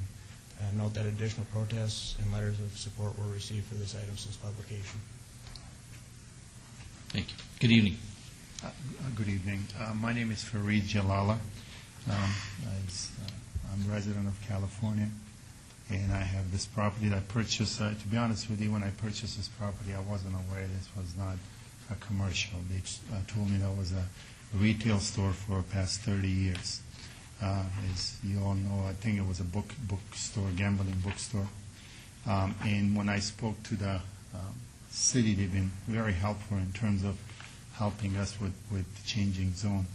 I would prefer to get C2 zoning on this one. We do security. We've been doing security for the past 10 years in Los Angeles. Our corporate office is in California. And we have 3 offices in Maryland, Virginia, and Washington, D.C. as well. And we'd like to open this office for our Vegas office. That will create some over 100 to 300 jobs immediately. And also we were asking for a C2 license specifically that we also do camera, so we can do a retail store in terms of camera, since there was a retail store in the past, and that's what we were planning on. So I would request to get that C2 license. Thank you. This was advertised a public hearing. Any of you here wish to speak on this item, please come forward.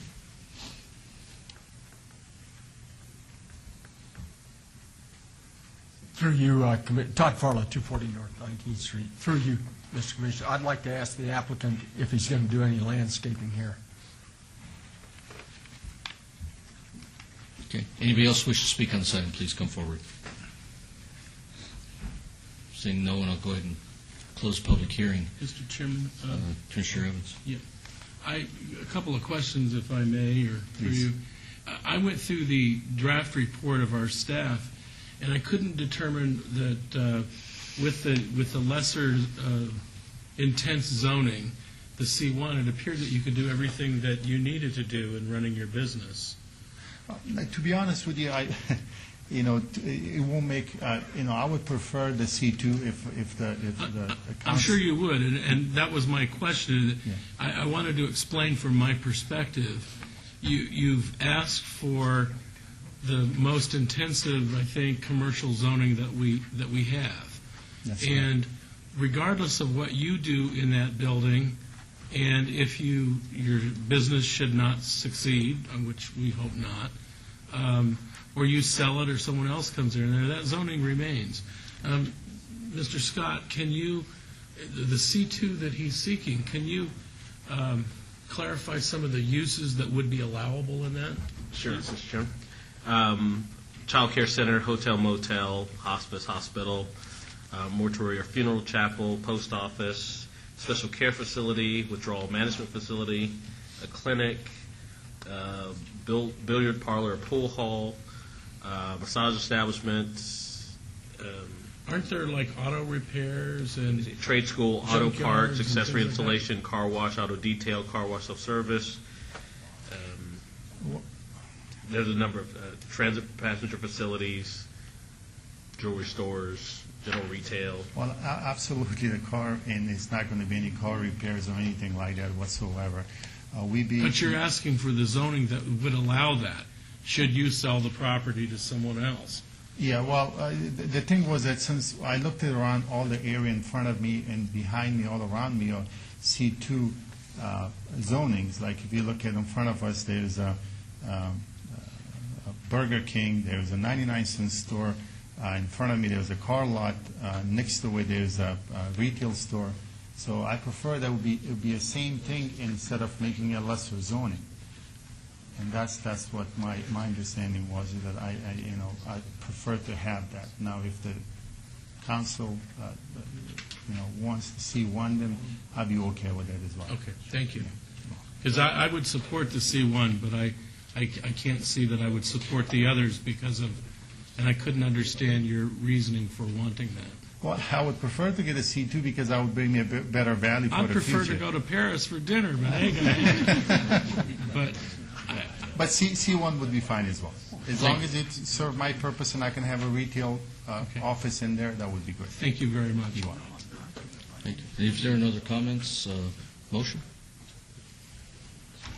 Mr. Chairman, I'll move to approve agenda item number 30, ZON 37634, but modifying the application from rezoning from R3 medium density residential to C1 rather than C2. Okay, still subject to all staff's conditions. right? Subject to all the staff's conditions in there. Um, Do you agree to that? Yes, I Great. Motion is for approval. Please cast your vote. Thank you very much, sir.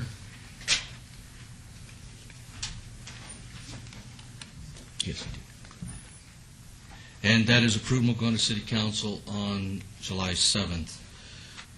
Now we go to item 31, VAR 37831, applicant owner Sandra Lippincott, to allow an existing 316 square foot accessory structure, Class 2, with a 0-foot side yard setback where 3 feet is required at 3791 Sierra Trail, Ward 1. Mr. Chairman, staff is unable to find any evidence of a permit for the accessory structure. As a result, the variance is required for a 0-foot setback. Staff finds that this is a self-imposed hardship and recommends denial. If denied, the accessory structure will have to be relocated in order to meet the requirements of Title 19. Please note we have received additional protests since publication. Good evening. Good evening. I'm Brent Conrad, 5336 Elkhorn Road, Las Vegas, Nevada. I am the son-in-law of the applicant. And just a little history. The house was built in 77. The shed was built in 1978 when it was part of Clark County. It was annexed into the city in 1986. In 1996, there was a building permit pulled to re-roof the house and the structure. That was all done. And then we had a complaint on 8/31 of 09. We've been working on this for a little while, and my wife went around to neighbors. We have 3 signatures of support. 2117 Casa Vista Drive, 6809 Sierra Trail, and 6790 O'Bannon. That's the Gallagher's. I believe that's directly behind it. I think there's pictures here show you it's a very well kept neighborhood or house.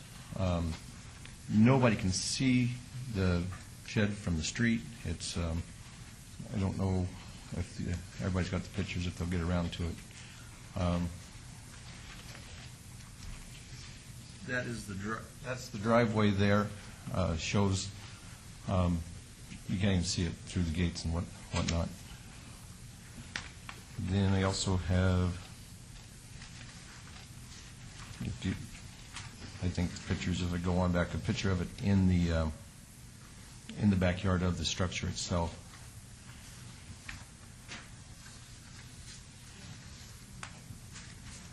I don't have it, but anyway. And you've owned this property for how long?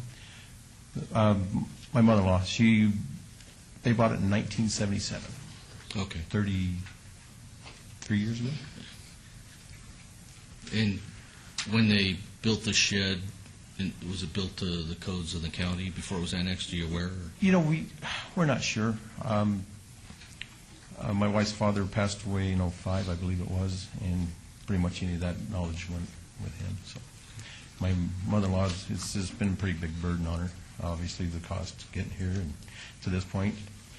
And even beyond this point, once we do, we will have to get a building permit and all that other stuff, and 100 firewall and all that stuff that goes along with it because it's against the property line. The list of neighbors, if you'll provide that to the clerk, we'll put that as part of the record. They have it. I don't know why it's not. I mean, I can give it to you. Okay. This was advertised a public hearing. Anybody here wish to speak on this item, please come forward.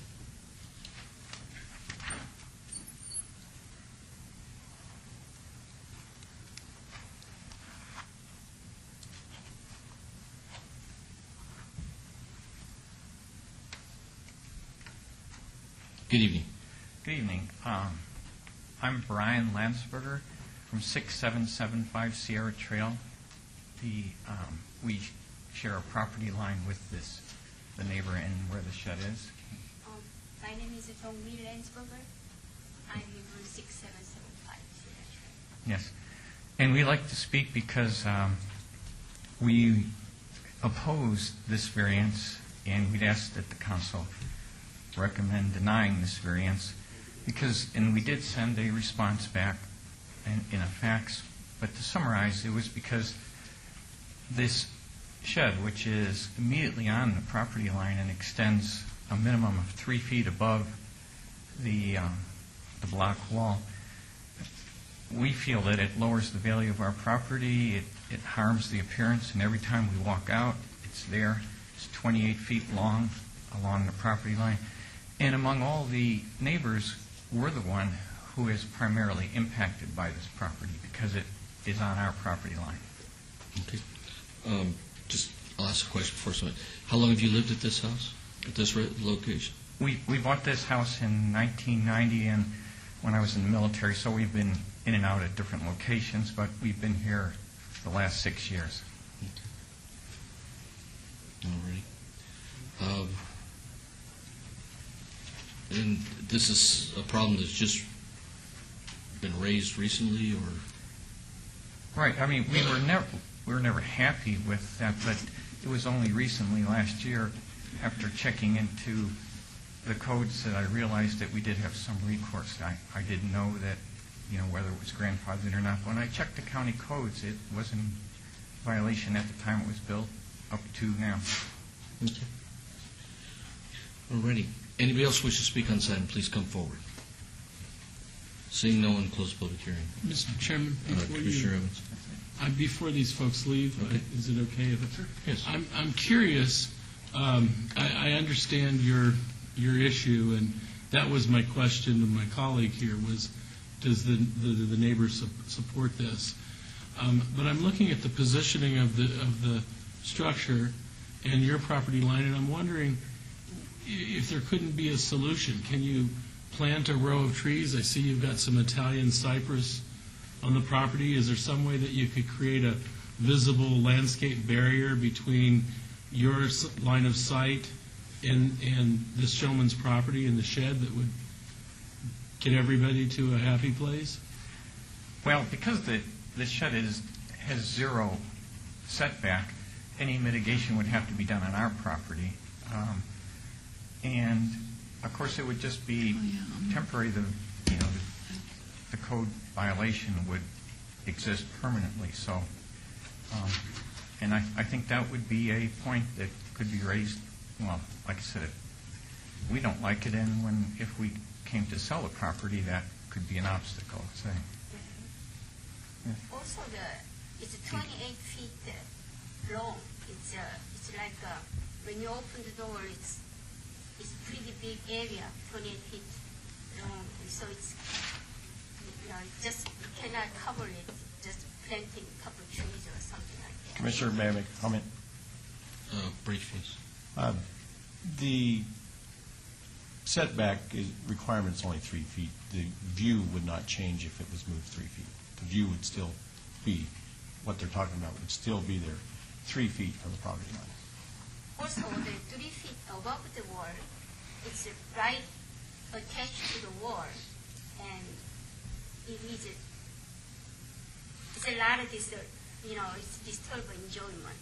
Yeah, and I would add to that, if 3 feet makes no difference, why is this in the county codes in the first place, in the city code? So obviously the city did think that having 3 foot offset was a good item to have versus zero setback. Right.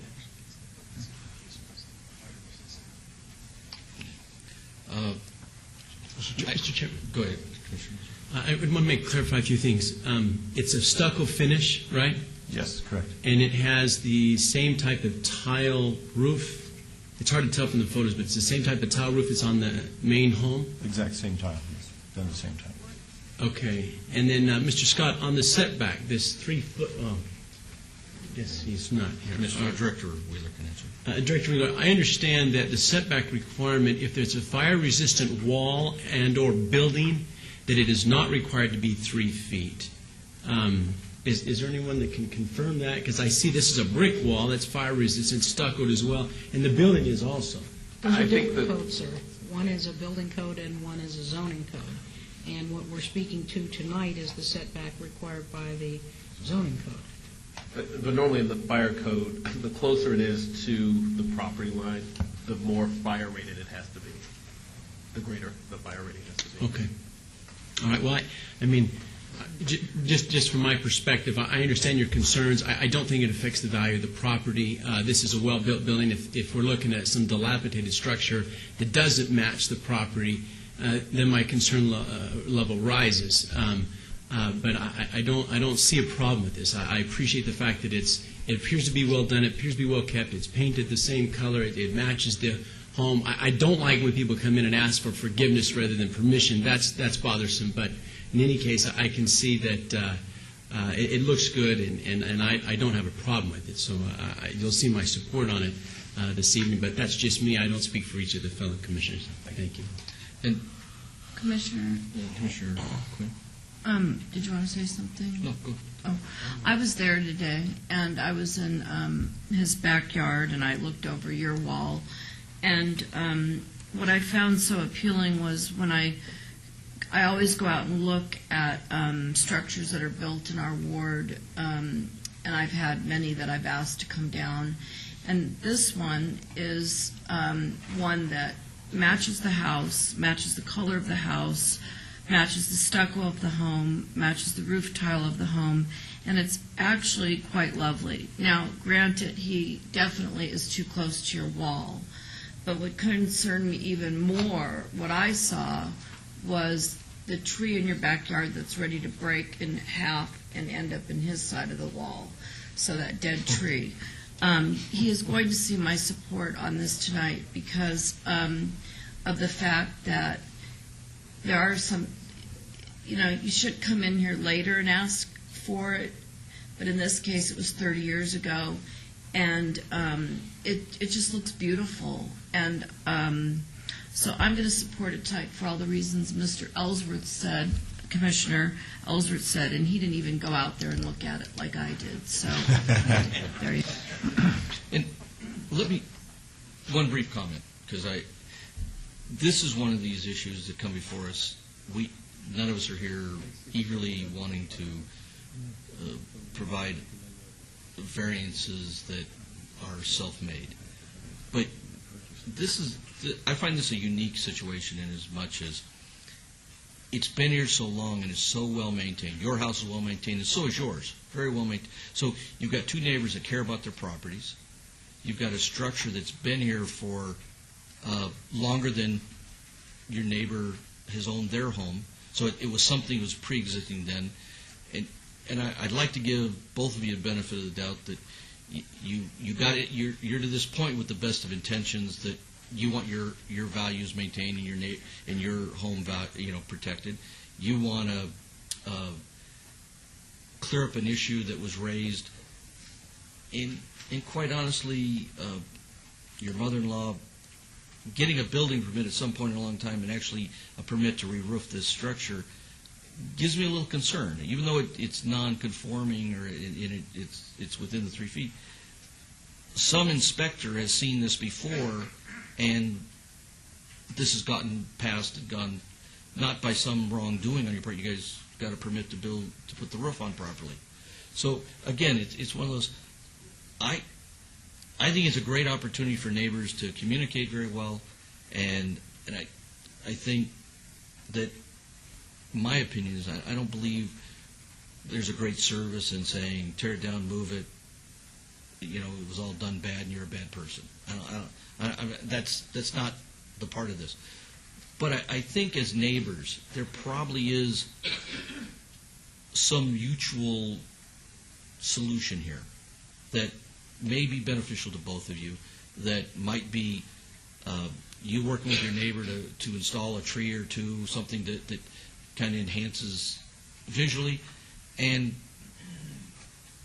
you both have beautiful residences and they go forward, and you probably talk very close as neighbors at that point in time. That would be my hope as a great solution. But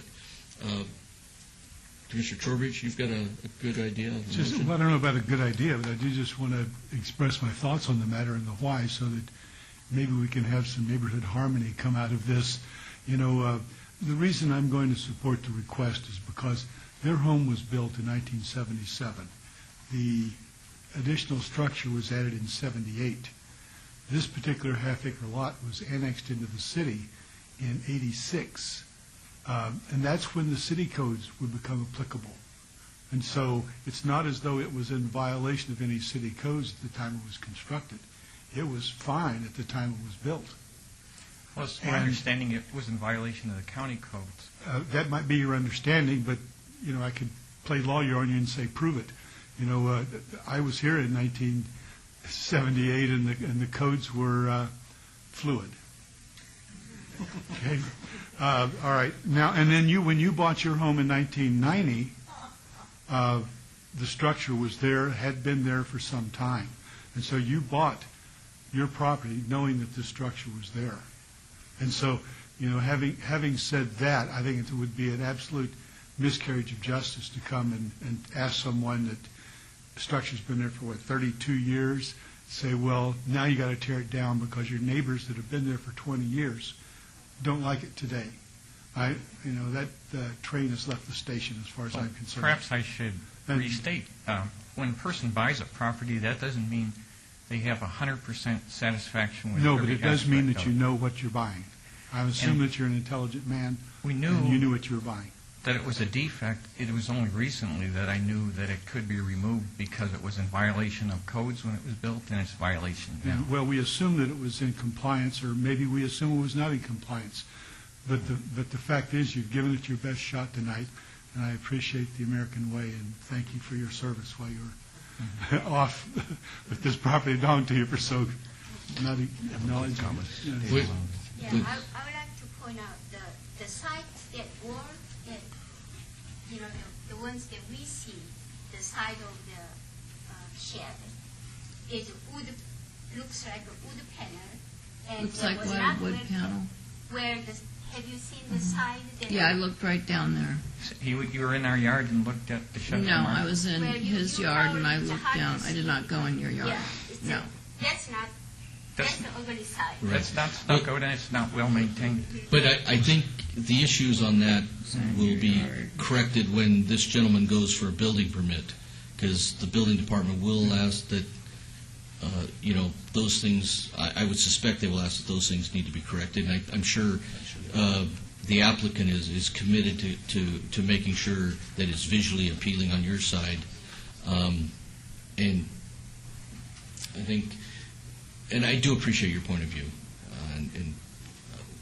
But we'll go ahead and close the public hearing and see where we have a motion. I'd like to make the motion, please. Are we ready? For approval of variance 37831.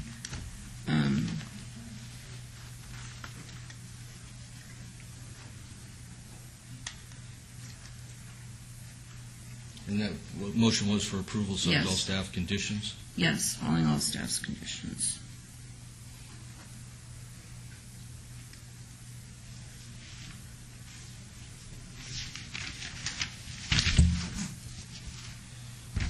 Commissioner Evans?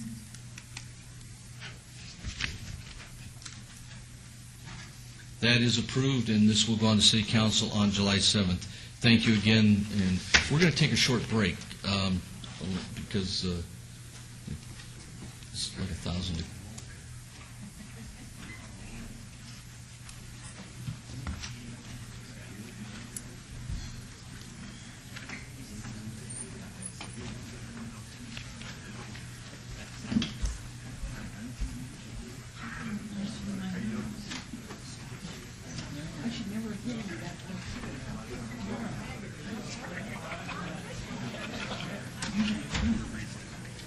Hello, young lady.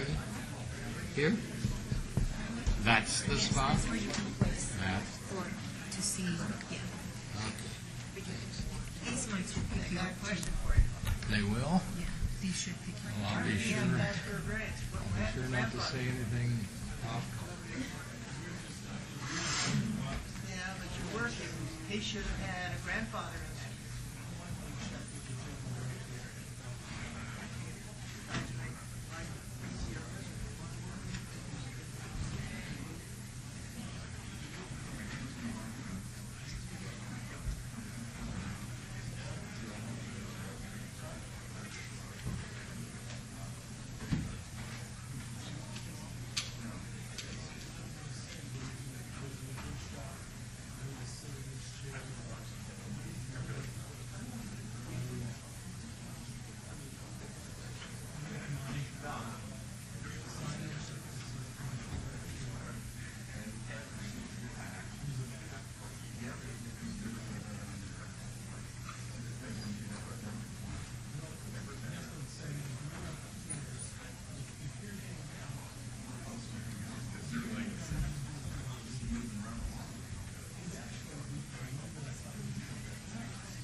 You can hear me, but I can't hear you. You got your hearing aids on, I don't.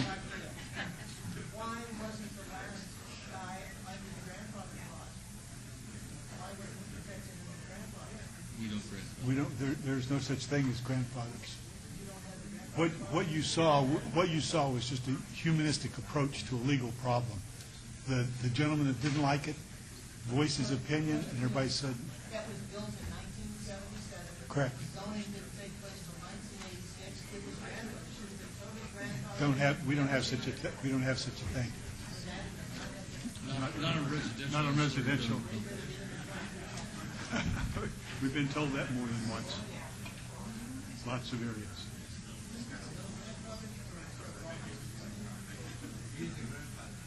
Oh, that's.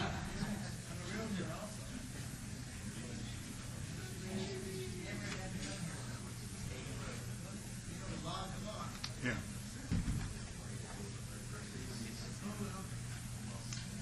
I think the right thing happened, though.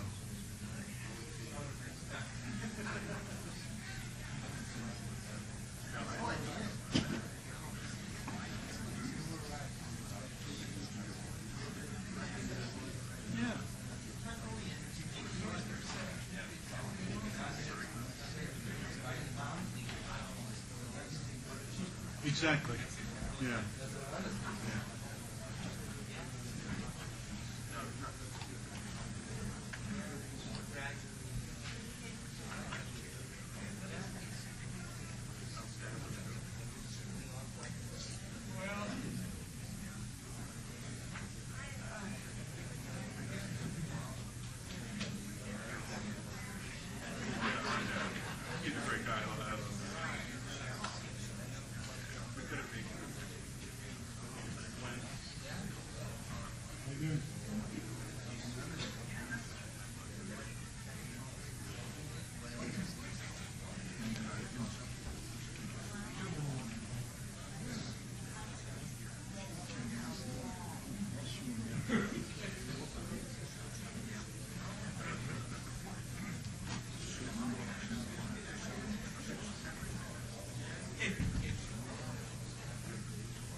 We're going to go ahead and start in a minute.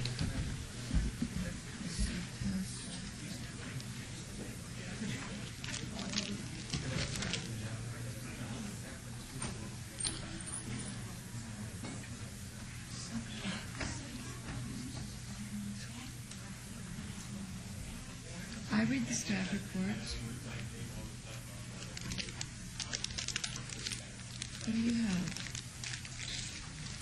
Item 32, VAR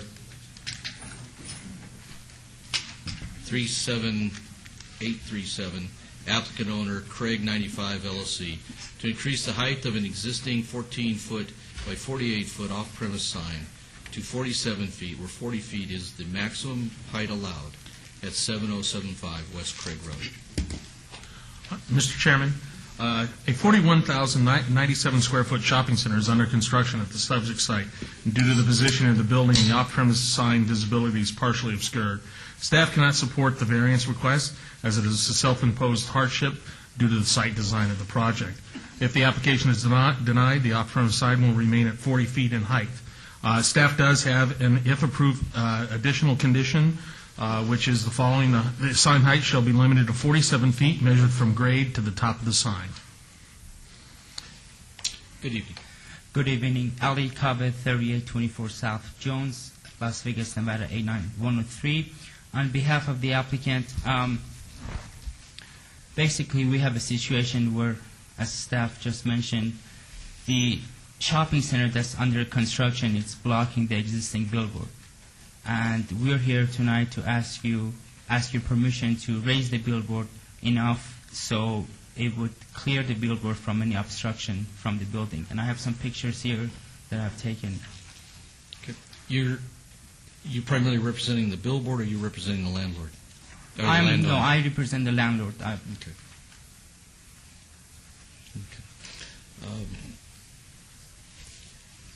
This was advertised a public hearing. Anybody here wish to speak on sign, please come forward. Thank you. Todd Farley, 240 North 19th Street. I'm not clear on this. Is this part of the master sign plan, or is this a separate lot? Is this lot separate from the shopping center? No, it's part of the shopping center. Is it part of the master sign plan? No. Sir, a billboard's never part of a master sign plan. Master sign plans are just the on-site signs. So this is their own hardship, right? That is staff's position, yes. Anybody else wish to speak on this item, please come forward. Seeing no one, close public hearing. Commissioners, comments? Commissioner Williams? How far did you want to raise that? Right now, the billboard is 40 feet high from the existing grade. We want to raise it to 47 feet. We actually had to raise the pad, being this site is in a 100-year flood zone. Per FEMA's request, we had to raise the pad by 7 feet, so it would be a total of 47 feet for the building. You sure that? Because I rode by there the other day. It looks like the sign's sitting right on top of the. Looks like it's right on top of one of your buildings. And you're correct. The reason is because we had to raise the pad by 7 feet. This sign is actually now only 33 feet high because the pad was raised by 7 feet. So if we get the permission tonight and allow 47 feet from the new grade, which is our existing grade, then it would clear it from the building. And we have checked this with Lamar, who is the owner of the billboard, and we have made sure if we are here tonight, we ask for enough increase so we don't come back to you. Thank you. Commissioner Evans? I just want to be clear. When the pad was built, because of a flood zone, you had to raise the pad, and then it basically obstructs the view of the existing billboard. Is that the gist of it? That is correct. Thank you. Okay. I got to be honest with you. This center was designed virtually around this billboard. You broke the buildings up. You moved a pad building there. It's always been in the 100-year flood zone. We've had, I can't tell you the number of zoning items on this property, number of engineers that have gone down the road on this property before you built this. And it strikes me that we'll build the center the way we want to build it, and then we'll come back and ask to improve a billboard that, in reasonable terms, would not have any justification to be raised. So it's like everybody's doing what they want to do and getting the outcome they wish, at least if this was approved, and kind of real disregard for what the code requirement was there. I mean, the billboard's there, it's visible. It isn't perfect now because you guys built a building in front of it.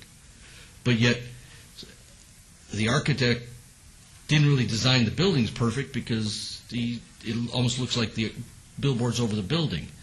So everybody made a mess of that, and then we can correct it by letting everybody just kind of put the board where they'd like, raise it up, then they can put digital on it, then it'll be too bright, and then it'll light up the sky, and the neighbors to the east will have to see it. Tell me what's fair. Sure. Try to convince me what's fair. Sure. You're absolutely correct. We actually did consider the billboard being there, obviously. we actually had the architect create an angle so we have clearance for this billboard visibility. As a matter of fact, if you drive on the 95, as you get closer to the Craig exit, the billboard is clear. It can be seen. However, what was not considered and what was not taken into consideration was the height of the building on the south end, which when you're driving north on the Craig, it's blocking the blocking the billboard.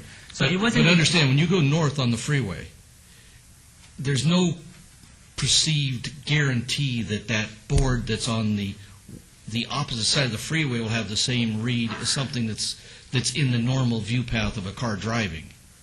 You know, boards on the right-hand side as you're driving on the right side of the highway have a perceived visibility, and this board has that visibility. I mean, I'm sure we could probably justify putting it high enough to where you could see it from Cheyenne off-ramp, but would that make sense? I mean, you put yourself in the neighbors that are across the freeway that live in these homes over off Deerfield, or not, Quail Hollow, and those homes. They didn't argue about the board being there when it's, but now they see a shopping center coming, and the solution is to raise that board so somebody that's on 95 south of the Diamond would have a visible. I mean, really, you're asking for the sign to be increased to provide visibility almost to Cheyenne, over a mile away. And if you were talking about the view corridor going south having some impact, you already have the ability to raise boards if they're in the freeway, you know, a sound wall or something.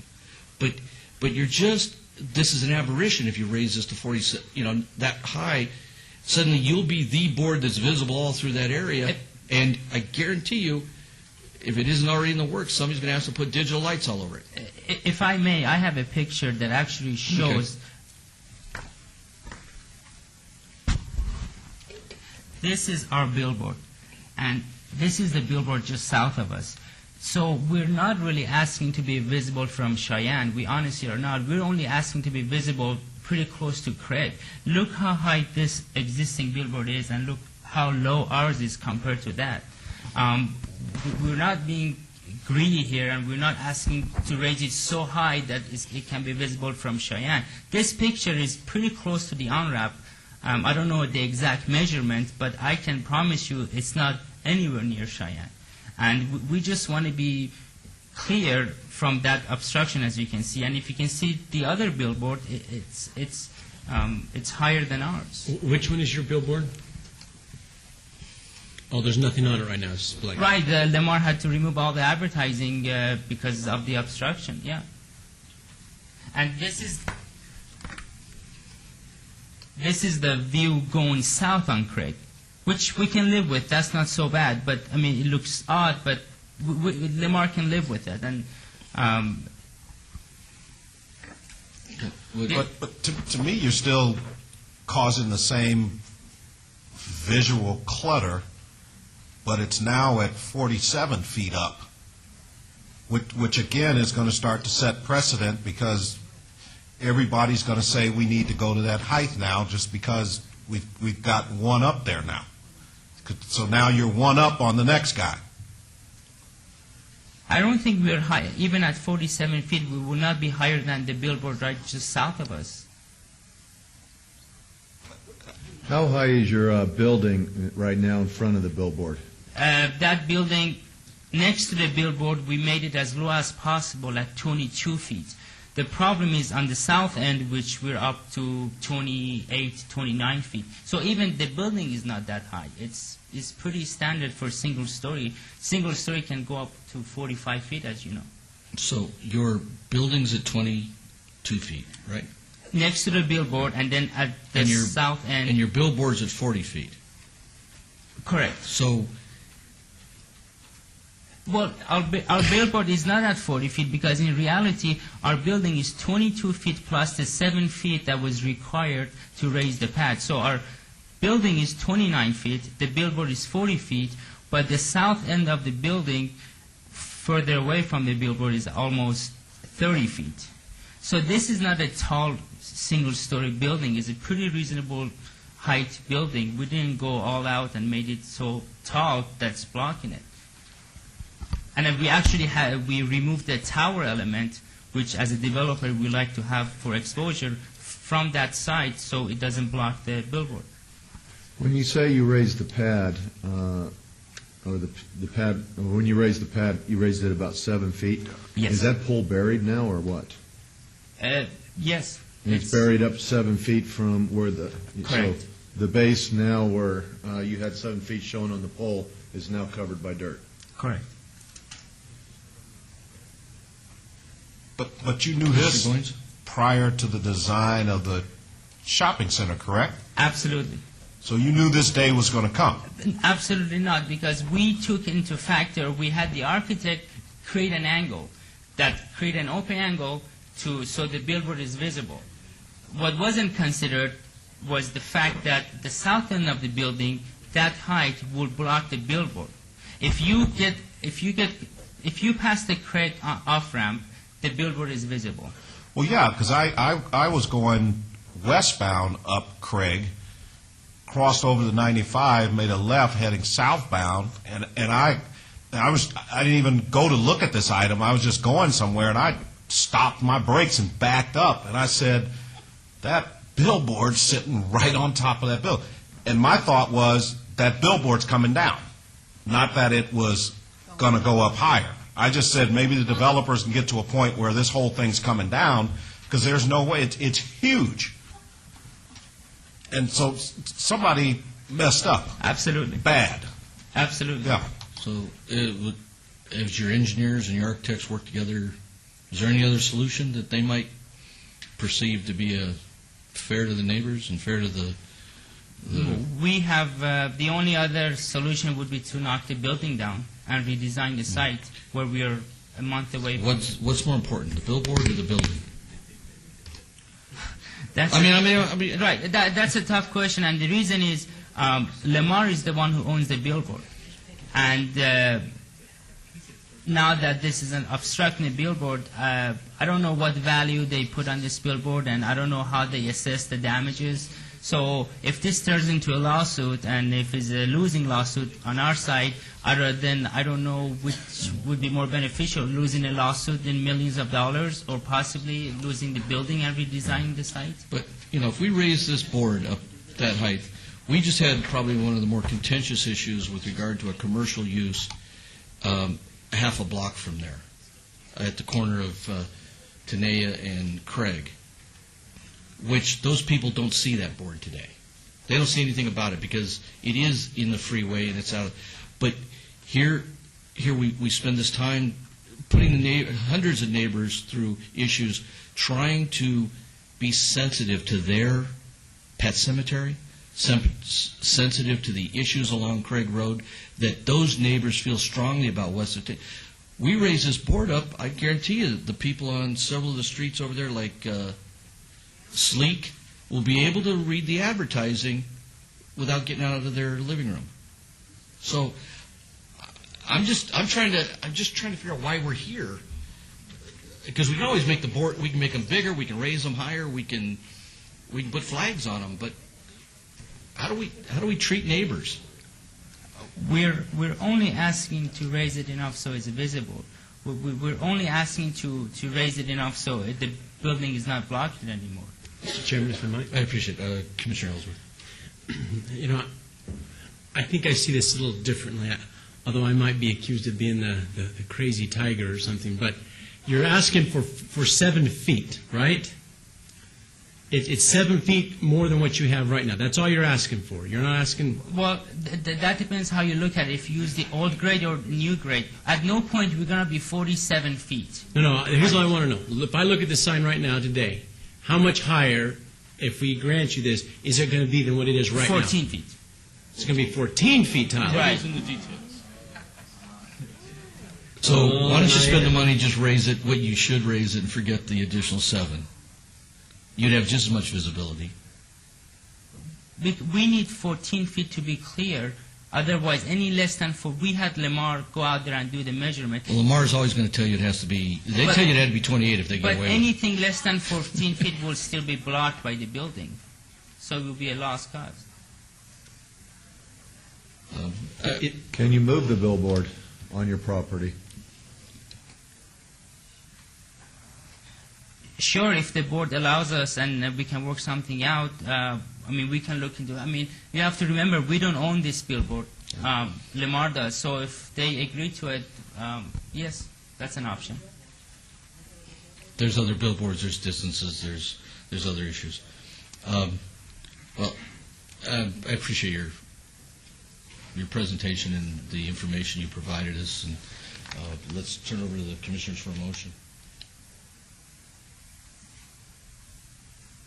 Now, if there's no further discussion, I feel I'm going to have to move to deny item 32, variance 37837, following staff's recommendation. Thank you.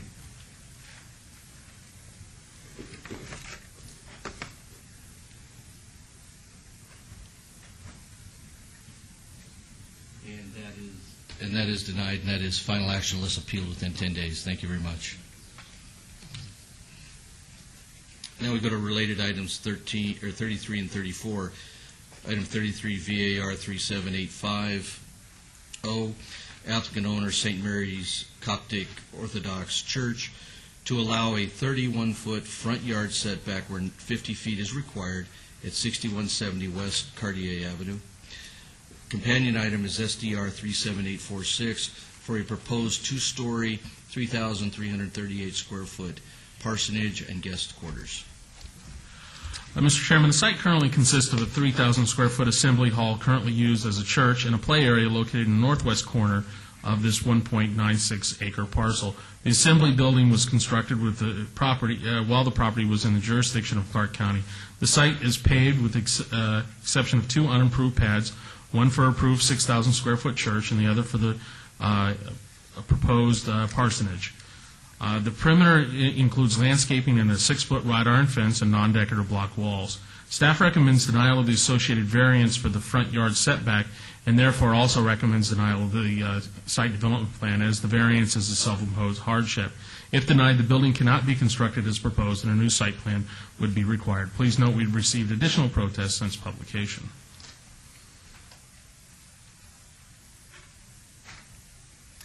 My name is Mehdi Oliai. 1651 Del Castro, 89117. I'm here with Dr. Helmy, who's the founder of the church. And as the gentleman mentioned, this property was located it was in the county when I built it back in 2004. And by the time I was done with the first phase, it was annexed into the city. Well, this year they approached me to do the second phase. The first thing that I did, I called Councilman Barlow's office, and I had a conference call with him, asking him if he would support us. His concern was the neighbor to the north, because it's only supposedly 10 or 15 feet away from the property line. So I went to see the neighbor. He supported us because this church is not a really high-traffic, busy church. They only have services once a week on Sundays. They don't have any night services. They don't have any music and such. So it's really a quiet church. So he was supportive. So I went to the neighbor, and I got a letter of support from him. And I submitted the applications with the city, and then they called me and they said that was not the issue. The neighbor to the north was not the issue. The issue is the setback from Maverick, which is supposed to be, according to the city requirements, is supposed to be 50 feet and we're 31 feet away. But you got to remember, this is a finished product. When I did everything according to the plans and specifications and approvals that they had received from the county commission, so everything is set. All my utilities are there. The pad is built. It's even certified. The elevation is set. The asphalt is in. Everything is in the landscape. So what I told Steve Swanton at the city, if you can mitigate and perhaps give you guys more landscape on that 31 feet. That way we can go through with this project and create some employment in the city. At least we can feed 10 families. Thank you. This was advertised as a public hearing. Is there anybody here wish to speak on this item? Seeing no one, will close the public hearing. Commissioner? Mr. Chairman, if there's no comments by my fellow commissioners, having reviewed it, I see no objection to it, but I don't want to overshoot it too quickly if anyone has any comments. Yeah, I just want to make sure that your property owner, Mr. Pettit, on Bronco Street, in his request, and was this the neighbor that you went and asked for approval? Yes, sir. Right, and his concern is as long as the building is 15 feet away from the property line, and there are no windows on the second floor overlooking my yard. I think that was my suggestion. Right. I'm compliant with that. Well, this depiction on your site plan of your building, are these false windows on the side? I'm looking at some north, south, elevation. north, south, east, and west elevations. The north elevation doesn't have any windows, sir. So that's the north elevation depicted, Don't have no any windows at all. Yeah. Okay. And as far as the Maverick side, Maverick is about 60 feet, so the closest neighbor to us would be about 110 feet. Right. So, Yeah. And I'm of the same belief of Mr. Ellsworth. I went out and took a look at it. It's ready to be built. yeah, it is. It's, Yes. And I actually, I got my plumber waiting. So. I don't have any problems with it. With it, I'd make a motion for approval. Motion for approval on item 33, is that subject to all staff's conditions?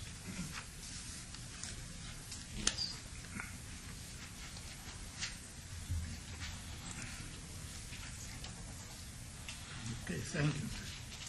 Thanks. And that is approved, and now item 34.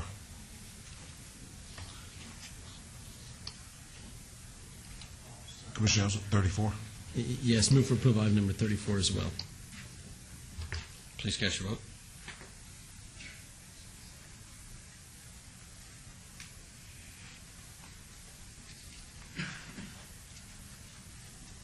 Commissioner Quinn? And that is approved, and these items are final action unless appealed. Thanks. Have a great evening. Now we go to item 35, VAR 37927, applicant owner Deborah D. Maza, Trust of 2008, to allow an 11-foot rear yard setback where 15 feet is required for a 255-square-foot proposed room addition at 316 Brighton Road. Mr. Chairman, the proposed room addition will encroach 4 feet into the required 15-foot rear yard setback of the property. The addition could be accommodated on the site in conformance with the requirements of Title 19 through alternative design. Staff is recommending denial as the applicant has provided no evidence of unique or extraordinary circumstances pursuant to Title 1918 that would justify the variance request. If denied, construction of the addition will not be allowed in its proposed configuration. Please note that additional protests and letters of support were received for these items since publication. Good evening. Good evening, Commission. Good evening. My name is Alan Hughes, and I am the builder representative for Ms. Massa, who is president also.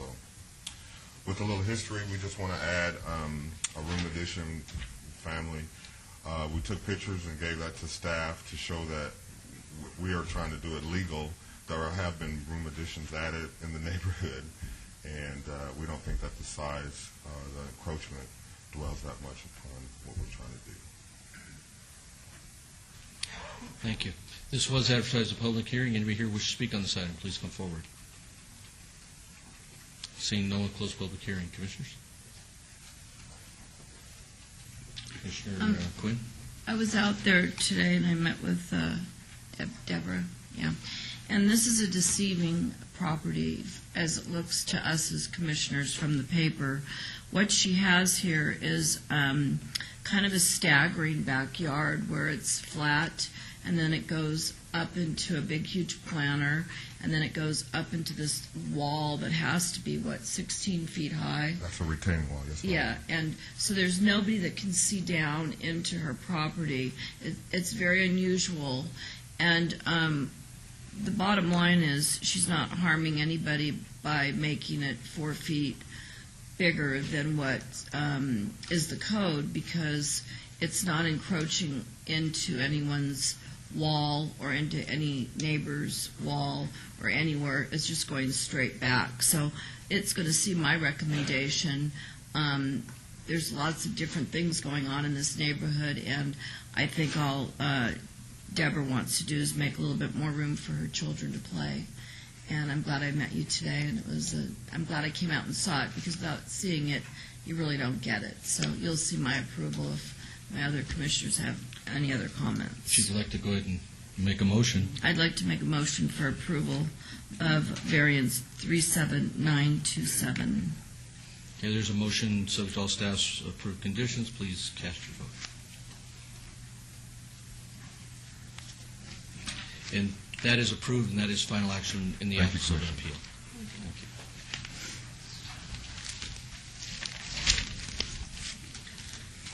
Now we go to related items 36 and 37. Item 36, VAR 37943, applicant owner, International Church of Las Vegas Incorporated, to allow,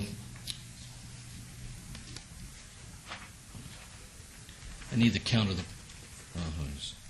parking spaces, because I got a hole through my little agenda here.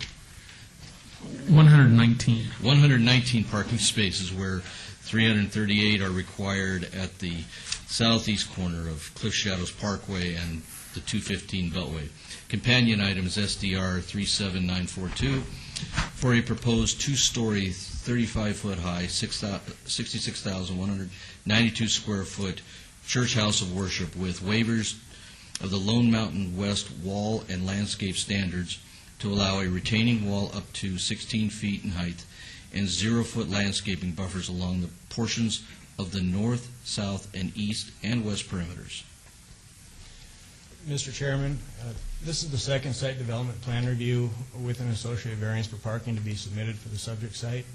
These applications will replace the previous submittals, and pending a recommendation from the Planning Commission, will be considered before the City Council along with other previous submittals for a major modification, rezoning, and a vacation of government patent easements. Approval of these other previous submittals by City Council is required for final approval of the current site development plan review and associated variance.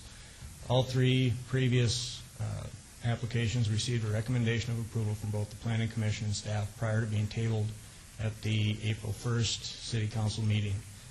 The project has been reduced in height, floor area, and site disturbance since the previous submittal, and the requested variance to parking is appropriate as the applicant has provided evidence of unique and extraordinary circumstances related to the topography of the site. The requested landscape waivers and exceptions can be supported as they are minor in nature and mitigated by the additional landscaping located throughout the interior of the site. Therefore, staff is recommending approval of both requests. Note that additional protests and letters of support were received for these items since publication. Good evening. Good evening, Mr. Chairman, members of the Commission. Stephanie Allen, 8345 West Sunset Road, here on behalf of the applicant. We appreciate staff's recommendation of approval. As they mentioned, we're before you today with some revisions to a previously approved plan. It was tabled at City Council in an effort to work with the neighborhood. And basically, we've had a couple of neighborhood meetings, I think 3 to 4 neighborhood meetings before coming up with this revised plan. In the discussions, we believe it's fair to say that we've addressed most of the issues, if not all of the issues that the residents had. Particularly, we've reduced the size of the building, as staff mentioned, from 85 feet to 35 feet in height, which is allowed under the code. We've also reduced the square footage of the building by 26%. I believe we're around 89,000 square feet, and we're at around 66,000 square feet now. We've minimized the site disturbance, and we now meet all of the requirements of the Hillside Ordinance, which was a significant concern to the residents, and I believe a concern to some of the Commission members at the last hearing. So we now meet all of the Hillside ordinance requirements. Additionally, we've met with the neighbors. If I could direct your attention to the larger site plan I have here. The one request that the neighbors or the neighbors' representatives asked of us to put on the record was with respect to access to this site. This is north. The 215 Beltway is just to the east. Cliff Shadows is to the north. And there's a roundabout here that will be the primary access point in conjunction with the trailhead. What the residents have asked is that in our Phase 1 development that we provide a secondary temporary access point here. The plan is that this would be developed in Phase 1, this portion of the development here, and the parking would all be Phase 1. And then Phase 2 would be later down the road. It would involve this building and the parking directly across this future alignment, Desert Hope Drive. In the meantime, the residents have asked, as I mentioned, that we provide a temporary access here. We'll address that in our phasing plan, and we're more than happy to comply, obviously, with the city's approval to do that. And that was the one thing that they asked that we put on the record, so we wanted to make sure that was included. We do have a couple of, we have a variance request and a couple waiver requests, as staff mentioned. The variance is for parking, and it looks much scarier on paper than it really is. We technically meet the parking requirements, except that it's not on the church-owned property. This portion right here is owned by the church. There's a parcel to the north that's owned by BLM and a parcel to the east that's owned by BLM. We'll be utilizing both of those BLM parcels for parking, and we have an agreement already with the city and BLM to allow us to utilize and develop both of those parcels for this purpose. So we will have plenty of parking. The variance looks scarier than it is on paper. With respect to the waivers, we have a waiver request for landscaping. It's kind of a unique situation in this instance because you have property lines internal to the site, so there's requirements that you landscape the property lines. We have plenty of landscaping on the site, and I believe we've met or exceeded the landscaping requirements. The reason for the waiver request is, again, because you don't want a ton of landscaping internal to the site. We also have a request for increased wall height. We have some significant topography issues on this site, obviously with the hillside. In an effort to meet the hillside requirements, we'll need some higher retaining walls along this back portion to the south, as well as one internal wall that I'll show you a rendering of that looks very nice on the property. But staff is also supporting both of those waiver requests, and I'm happy to answer any questions you would have about that. Just to show you the quick rendering, I know it was on previously, but as you can see, the look of the building is attractive. It'll blend with the hillside there. The coloring is attractive, and it's a significant reduction in height and appearance from what was previously approved. So with that said, we'd ask for your approval. I'm happy to answer any questions. Thank you. This item was posted as a public hearing. Anybody here wishing to speak on this item, please come forward. Todd Farley, 240 North 19th Street. I think this is beautiful. And on the retaining wall in back, will the rock match the mountain? Anybody else wishing to speak on this item?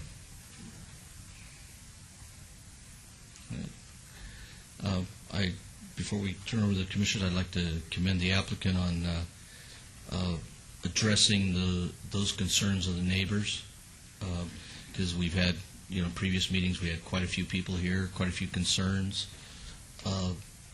and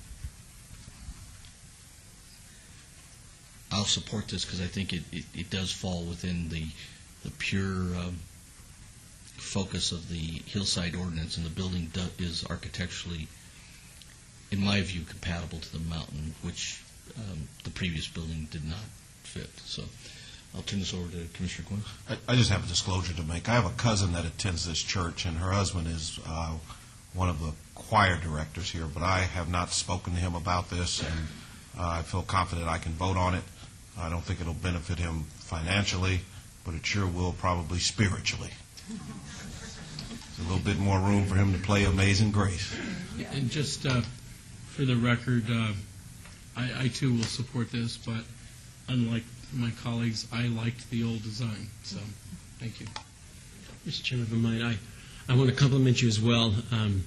I was driving around this area with my daughter Addie a couple of days ago, and I do like the idea of what you've done, although I concur with Commissioner Evans. The other design was nice. I think this is a better fit, and I support it. Thank you. Thank you. Can you answer, or staff, or Ms. Allen, could you answer a question with regard to that retaining wall issues that were raised by one of the... Oh, with regard to the rock will match the color schemes of the design and the mountain. Okay. And I understand the phasing of the building. The question is really, is it envisioned that there's parking along Cliff Shadows Parkway, which is really on that curve, which carries like significant speed through there? There should be plenty of parking on site for the parishioners. All right. Mr. Chairman, the phasing, although it was discussed, the applicant never submitted a phasing plan for the site. So there is a condition of approval that states that this approval shall apply to the site as a whole, and any proposed phasing plan for site construction shall be submitted to the Planning and Development Department for consideration prior to issuance of any building permits to determine whether a minor or major site development plan review is required for approval. Okay. And we understand that, and we're in agreement with that. All right. And for staff, I have one other question. Go ahead. In regards to parking, Public Works is saying no parking will be permitted on Cliff Shadows Parkway. Okay. Okay. And this is my own opinion.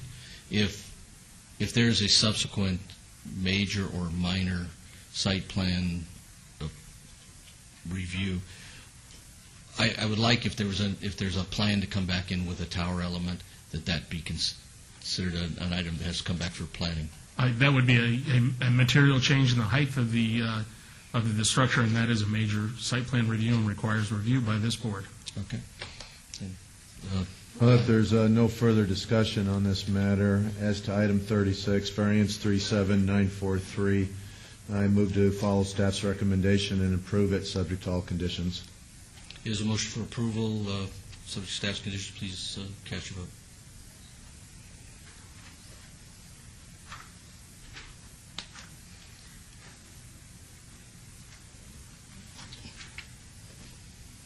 Commissioner Trowbridge?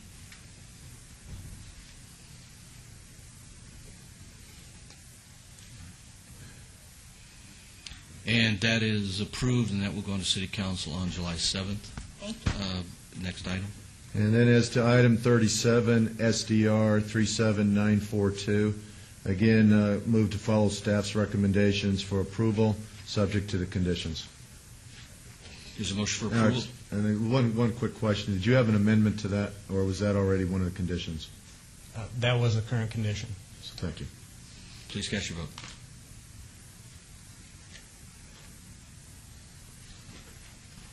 And that is approved and will also go into City Council on July 7th.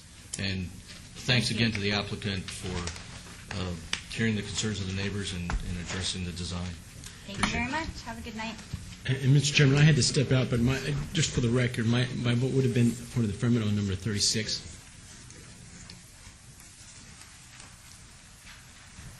Now we got related items 38 and 39. Item 38, VAR 38096, applicant Riva Salon, owner Receivership Estate of Village Square Shopping Center LLC, to allow no additional parking spaces where 10 additional spaces are required at 9410 West Sarah Avenue.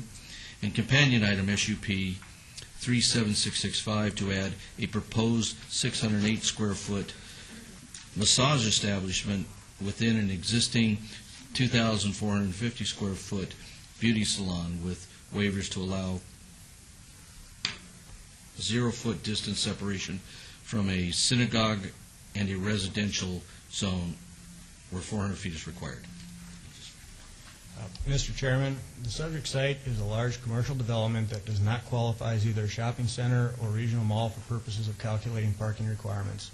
As a result, the additional parking spaces required for the proposed massage establishment use will increase the parking deficiency of the overall commercial subdivision.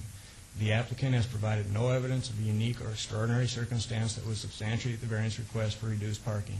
In addition, the requested waivers of required distance separation will result in a use that cannot be conducted in a manner that is harmonious and compatible with surrounding uses, and staff recommends denial. If the applications are denied, the proposed massage establishment use cannot be located within the subject tenant space, nor can a business license be obtained for the use of the location. Note that additional protests and letters of support were received for these items since publication. Good evening, Commission. My name is Chaim Mizrahi, address 127 East Warm Springs. I'm here with the proprietors of the salon, who are the applicants. We're here tonight to seek support for this use permit. There was a use permit at this site from the periods of 1989 to July of 2008. This is a former Euphoria salon space. I would like to point out that this unit is identified as number 140. It's in total just shy of about 5,000 square feet. Per the lease agreement that the tenant entered into, or the applicant entered into with the landlord, they only occupy just over 2,400 square feet. So there's about 2,500 square feet in this building that is functionally obsolete and cannot be occupied again, unless, of course, they come in here for another application to get a use permit for that. I think that should satisfy the traffic or the parking requirements of 10 additional stalls if 2,500 square feet of the center is obsolete and cannot be occupied by another business. In regard to the synagogue, spoke with Rabbi Yitzwein from Asia Torah Young Israel, and he verbally supports the use.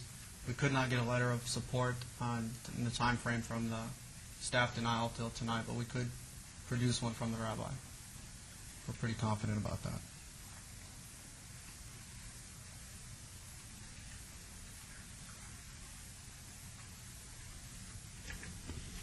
Thank you. I didn't see that the chairman had stepped out. This is a public hearing. If anyone would like to speak on it, please come forward at this time.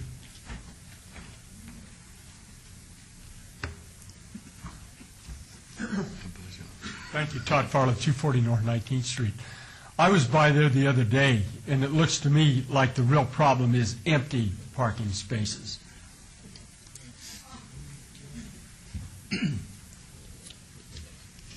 Is anyone else like to speak on this matter? Seeing none, we'll turn it over to the commissioners. Commissioner Evans.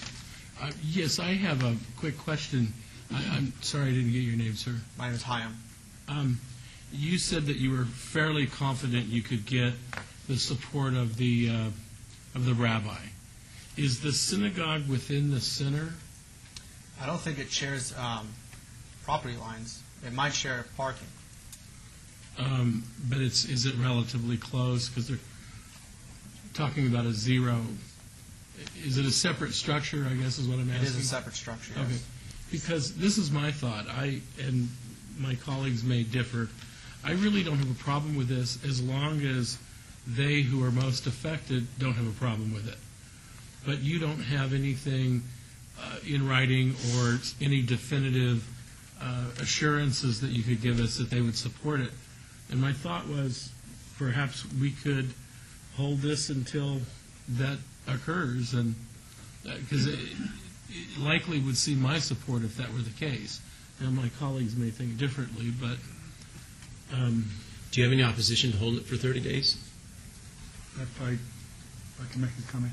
I did a site visit out there and looked at the property, and in consideration of the facts that Euphoria was out there running a similar type operation, it's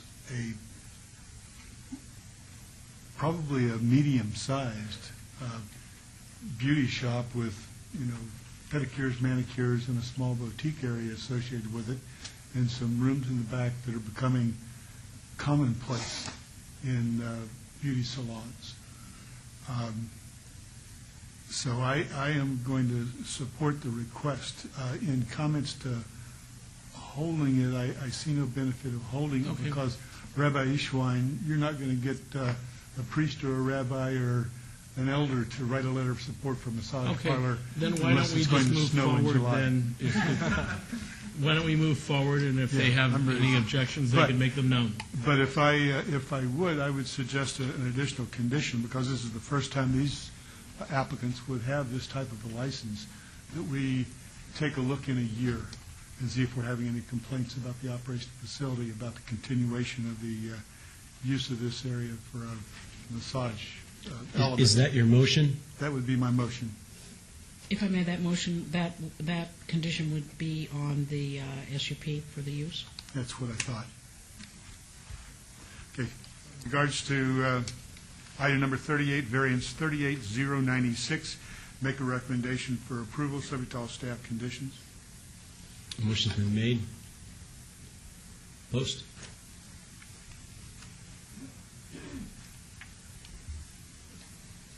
Commissioner Truesdale?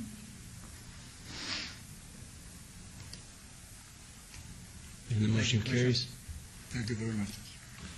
And in regards to item number 39, I'd make a recommendation for approval, subject to all staff conditions, with the addition of the requirement that we have a one-year review. That can be an administrative review. Then that would be to add the condition, there shall be a one-year administrative review after issuance of the business license for the massage use. Post. You agree with that condition? I Yes. take. Thank you, Commissioner. And those are both approved, and they will go on to City Council on July 7th. Now we go to item 41, SUP 37871, applicant Chronic Tacos, owner Trails Village Center Company, for a proposed 3,728 square foot supper club at 1910 Village Circles, or Village Center Circle, Suite 1 and 2. Good evening, Council. Ben Volmer. We're going to let staff go first. Mr. Chairman, staff finds the proposed use is compatible with the surrounding adjacent uses and allowed within an approval of a special use permit within the village commercial designation of the Summerlin Land Use Guide. Therefore, staff recommends approval of this request. If the application is denied, a supper club will not be allowed at the site. Please note we received additional letters of support after publication. Good evening. Good evening. Ben Volmer and Matt Dushoff from Colesar and Latham, 3320 West Sahara Avenue, Suite 380, Las Vegas, Nevada, here on behalf of the applicant. We would just like to ask for you to please follow staff's recommendation for approval and be happy to answer any questions you have. Okay. This was advertised a public hearing. Is there anybody here who wishes to speak on this item? Please come forward. Seeing no one, close public hearing. Commissioner, questions? Commissioner Coons? I thought at the Staples Center, every time the Lakers scored over 100, it was taco night, and I think they just won and scored over 100. Yes, I believe they won by 2 points. Do you have any Our chronic test. tacos? I don't know. Well, thank you. Trust me, if we did, I'd So as a Suns fan, I'm depressed. But If there's I do have some questions, only because I want to tell you the restaurant's got great food. It seems very kind of edgy in its design and character. And I understand staff's recommendation, but I look at this restaurant as a kind of casual, quick service dining, and it's more along the lines of a Rubio's and several other brands are out there, Chipotle and some different ones. And I've always understood, if there's a beer issue in this, but a supper club is just a kind of a leap way forward and brings a lot of other things to the table that I'm just curious why a restaurant needs to go to that length because I've been in there several times, looked at it, and I was in there again today for lunch. The clientele quite a bit of the clientele is very young, high school, and I'm just not kind of understanding the reason we would want to put a service bar or a supper club type environment, potential to add slot machines. I think it would be a real problem if every quick service restaurant in town started wanting to be a supper club so they could have slots and serve mixed drinks, especially when they cater to a significantly under 21 age group. So can you answer that? I mean, please, I'd like to understand it so we, Yeah, again, Matthew Dushoff with Colsar and Latham. They want to be a little bit more than what, as you can tell, what a Rubio's is. We're talking seating for approximately 144 people, and I haven't yet been in a Rubio's that's done that. What they want to do is they want to hit more than just you're going to come in, have some lunch, and leave. The client has informed us. I mean, if they are approved for liquor, I mean, it's going to be heavy carding. This is not the first business of this taco company here.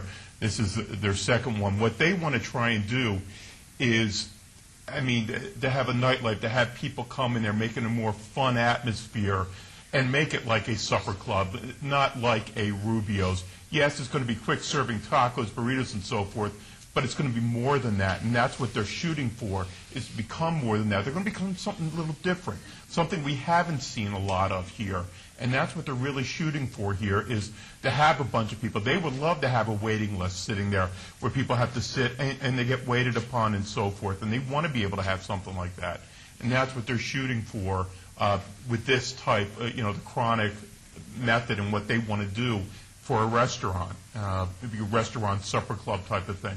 They want to be a little bit more than what a Baja Fresh or like you said before, Rubio's. So that's what they're really shooting for with this model out here. But if you look at their service delivery, their menu, their seating configuration, their quick serve line, the way it's done, they are a Baja Fresh. They are a Chipotle. And it just imagine if every Baja Fresh, Chipotle, every one of these quick service or quick casual type businesses suddenly said, geez, we'll be a supper club because we can be edgy, we can do this. We have enough attractions for some of these food groups. I mean, like I say, if you were here saying, hey, we want the beer and wine, the typical that most of these do, I understand that. I just don't understand the whole supper club stretch. Right. Oh, go ahead, Ben. I was just going to say this is a concept that comes from California. They have numerous locations in California they have a separate bar area, which if you look at the floor plan, this location is set up to do. And so that's a big part of their business. I mean, they want to have the taco area where they obviously are serving the food, but the whole concept is to have sort of this cool and hip bar area that's separate to that, where people can go in and order food and or order from the bar. And of course, that's separate and distinct from the rest of the restaurant. But it's really not separate. I mean, you stand right at the soft drink machines, which are customary at all these quick service restaurants, and you're right at the bar. I mean, you're standing right at the bar. So you really are looking for all these, under 21 to stand right there. I mean, it just... Mr. Chairman, maybe you can... I'm sort of lost. The supper club allows you to serve the beer, wine, and I'm assuming a percentage of hard liquor, right? Is that the issue? It was a restaurant before, right? Did they have just opened a week ago. Pardon? It just opened a week ago. No, but it was previously a restaurant, right? Yeah, I think it was a pickup stick, I want to say. Yeah. I don't know what that is. Is that like a pizza? Chinese, fast food Chinese. Is it the concern that you may morph into a tavern, or is that the? I'm not. I guess I would have to defer to Chairman Truesdale regarding his concern of whether we'd morph into a tavern. Isn't there a rule or a provision about a percentage of food sales versus alcohol sales? Yes, Yeah. Chairman. Mr. Rankin, would you like to delineate Yes. the on-sale, off-sale service bar and supper club? If it was beer, wine on sale, the requirement would be 35 seats and a food to alcohol sale of 55-45. And all alcohol services require food in addition. You can't just order a beer. You have to get beer and food. A supper club allows you to have a bar area. You have to have a full menu. You have to have 125 seats. The food ratio for the business license is still 55-45. But I'm trying to recall if there is a requirement for meals to be served in conjunction with. I don't believe there is. And you can apply for 5 machines. In the beer wine, you can apply for 7 actually, depending on your square footage. And is it conceivable if it didn't meet those standards that there would be some enforcement provision or some way to make a correction? Business licensing would be there very quickly. As a matter of fact, they do a monthly. I have one last question. Is this a franchise or is it a... Yes, it's a franchise. It is. So the Chronic Tacos, I'm assuming they're just strong, right? I mean, it's not a name you guys came up with. No, it's a franchise. They got a little heat to them. Okay. Well, like I said before, this is a concept that's been in California, and it's something they want to mimic the same concept as in California here, which is the bar and the supper club atmosphere. Okay, thank you. Could I just ask a quick question and then make a quick comment? My question is, are you adding more space to this restaurant? I mean, are you going bigger?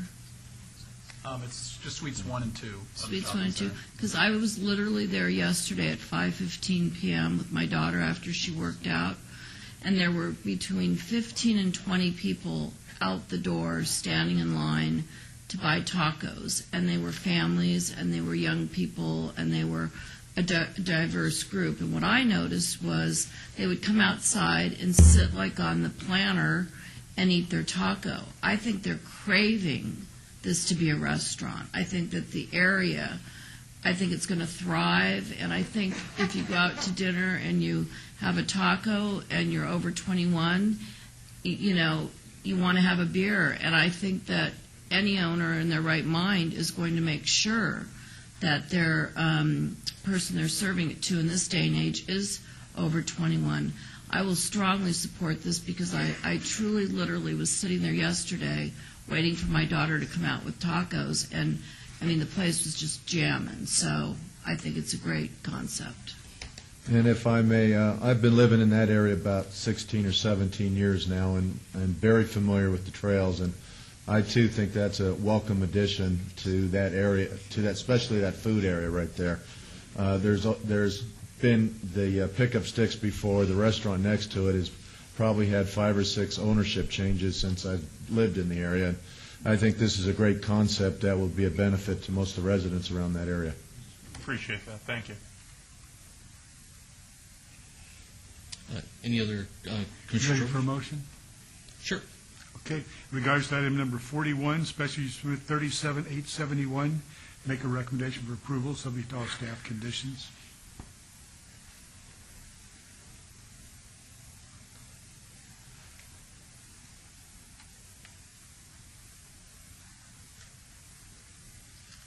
Thank you. And that goes forward to City Council on July 7th. Thank you. Thank you. And for everybody out there, their food is incredible. It really is. Thank you. Appreciate that. Okay. We'll let them know. Thank you. All right. Item 42, SUP 37885, applicant Vanguard Lounge LLC, owner A.W. Ham III, trust for a proposed 2,597 square foot tavern limited establishment at 516 Fremont Street. Mr. Chairman, staff finds that the use can be conducted in a manner that is harmonious and compatible with the existing and surrounding land uses and recommends approval. If the request is denied, the proposed use will not be permitted at this location. Please note staff recommends adding an additional condition as follows: live entertainment to be provided at least 4 nights per week in accordance with Title 6.50.250. Hi, Good Andrew. evening. Hi. Andrew Wheatley, Jennifer Wheatley, leaseholders at 516 Fremont Street. Our architect, Bob Ballou, Kubota Engineering. We'd like to concur with staff's recommendation. Alrighty. This was advertised a public hearing. Anybody here wish to speak on this item, please come forward. Seeing no one, we'll close the public hearing. Commissioner Goins? Seeing no questions, I'll move to follow staff's recommendation for approval. Just one comment before we vote. I appreciate very much what you're doing. I think you'd be a great addition there. So best of luck to you. I'm thoroughly impressed with the momentum that's starting to happen in that area, and I think we all are behind you 1,000%. Thank you very much. Thank you. Move for approval, subject to our staff's recommendation and condition.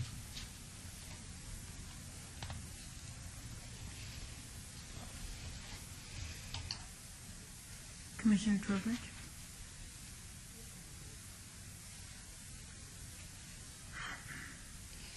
And that is approved, and that will go into City Council on July 7th. Thank you so much. Now we go to item 43, SUP 37892, applicant owner Pataka P. and Tazy Verihira, as best I can, for a 3,508 square foot group residential care facility, 10 senior citizens, with a waiver to allow a 1,481 foot distance separation from another group residential care facility where 1,500 feet is the minimum required at 6640 West Cheyenne. Mr. Chairman, the proposed use meets all minimum conditional use requirements of Title 19, with the exception of the 1,500-foot distance separation requirement from another group residential care facility. The applicant is requesting a waiver to allow a 1,481-foot distance separation. Staff recommends approval of this request as it can be conducted in a manner that is compatible with the surrounding uses, and the requested waiver is minor in nature. If this application is denied, the property will remain as a single-family residence. Note that additional letters of support were received for this item since publication.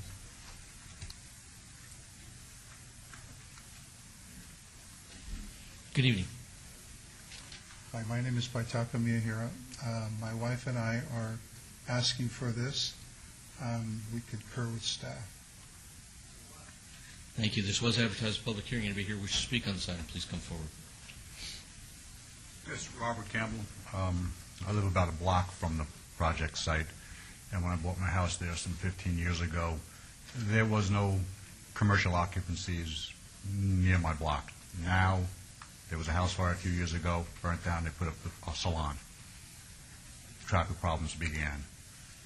Now they want to turn something else into, I don't know what I even want to call this thing, but it's not a residential house. So therefore, it'll create more traffic problems. The parking problems existed. I would like to keep my residential area a residential area. I don't want to have to deal with these problems. When I was not available to come there for the first time, they put up the beauty salon to protest it. They opened up the camel stuck his nose in the tent, and now we've got a big problem that's spreading, as the commissioner mentioned before. If you grant the first commercial occupancy in a residential, how do you stop it? Well, this is where we're at now with this. We need to stop this. My residential area needs to stay a residential area. I'm asking you guys to please help me out with this. Thank you. Thank you. Thank you. Todd Farlow, 240 North 19th Street. I concur with that man just said. Dr. Lewis at the last meeting read off this new ordinance that's coming down about these distance separations on community homes. And until that issue is mitigated or thrashed out or whatever, I think we ought to just put a hold on all of this stuff because, well, I just see a real mess coming up. Thank you. Anybody else wishing to speak on this item, please come forward. Seeing no one, I'll go ahead and close the public hearing. Commissioners, comments? What kind of residents are you going to have in your facility? It'll be senior citizens. It's a group care facility, people that can actually take care of themselves or drive or catch the bus, assisted care living, just people that can't care, elderly people. Just When you say assisted care, is there medical services or meal services? There'll be meal services there. They'll stay there, and they'll be cared for by staff members, and their doctors can come and visit them there at the site if they wish. The family members can come and visit them if they wish also. What kind of age group? Anywhere from 50 and up, depending on what kind of care they need.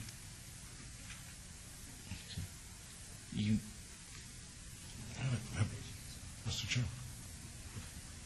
Commissioner Evans? Commissioner Have you talked with your neighbors, surrounding neighbors? I have. I've talked to the adjacent neighbor immediately to the east of me that owns two of the properties there, Mike and Pamela Harden, and they signed a letter from me saying that they concur with what I'm doing there. And then my wife and I walked the neighborhood, and we got 6 additional people that concur with what we're doing. What street were they on? Serene and Atwood. There were 5 of them on Serene and 1 of them on Atwood. Any more similar uses in this neighborhood? There is a care facility on Jones and Cheyenne that's within the 1,500. I take that back. I think the closest one is over by the IHOP, over toward 95, off of Old Marcus, that we're 19 feet too close, and that's why we're asking for the special use permit. Thank you. I have a question for you. I don't know that one was required, and I didn't check the. Anyway, did you have a neighborhood meeting? We didn't have a neighborhood meeting. No. We just walked the neighborhood. You walked. Yeah, to the west of us is a Chevron gas station. Mm-hmm. To the east of us are the 2 properties just adjacent to the property line, and they signed a letter for us concurring with what we're doing. To the north of us, it's a vacant, empty house, and they're just starting to clean the backyard up now, and I don't know what they're doing. And then behind the Chevron gas station, there's 4 people in the cul-de-sac. We were able to contact 3 of those 4 people, and they concurred with what we were doing. They didn't have a problem with it. We weren't able to get the other person because his gates were locked, and I think he doesn't answer the door. How many staff, again? I mean, are going to be there? We'd have anywhere from 3 to 4 people to staff, depending on the needs of the residents that are there. What kind of needs can? I mean, I guess I'm trying to understand. They need to have food. They need to have care. It's like taking care of your grandmother in the house. If she can't get up to go to the bathroom, or if she needs to take her medication or anything like that, we would be able to help serve them in that capacity. And then if people just need someplace with a little bit of assistance, but they can still go to the bus stop or to the hospital, it's close by, just up the road there at that Mountain View Hospital. So. When you say 3 to 4 staff, what's the mix of staff? Does that mean cooks and? It would be caretakers. I have a facility administrator that is going to take care of it, and she will staff it according to any code requirements, any kind, whatever we need to do, we're going to do. Do you have existing facilities like this in the valley? There are. No, do you have? No, I you don't. own or operate No, I existing don't. facilities? I don't, no. My in-laws owned this property since I believe it was built in 1977. And my wife and I own it now. And I've been here for 31 years, and, you know, I've seen the commercial areas come around our neighborhood there. And I thought that and my wife and I concur that this would be the best use for what we need.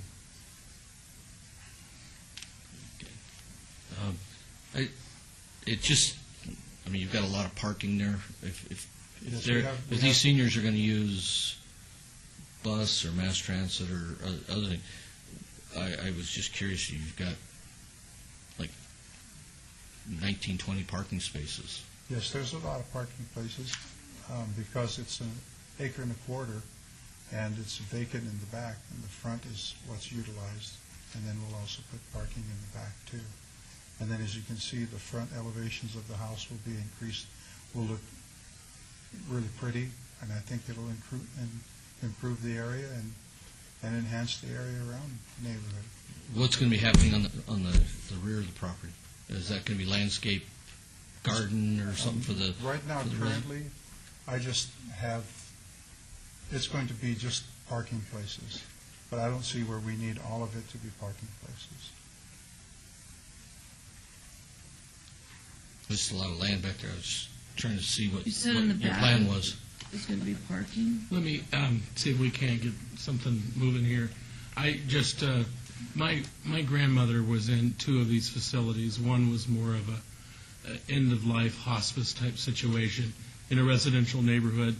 They had very limited parking. It was in Green Valley. But I never saw a problem with the parking.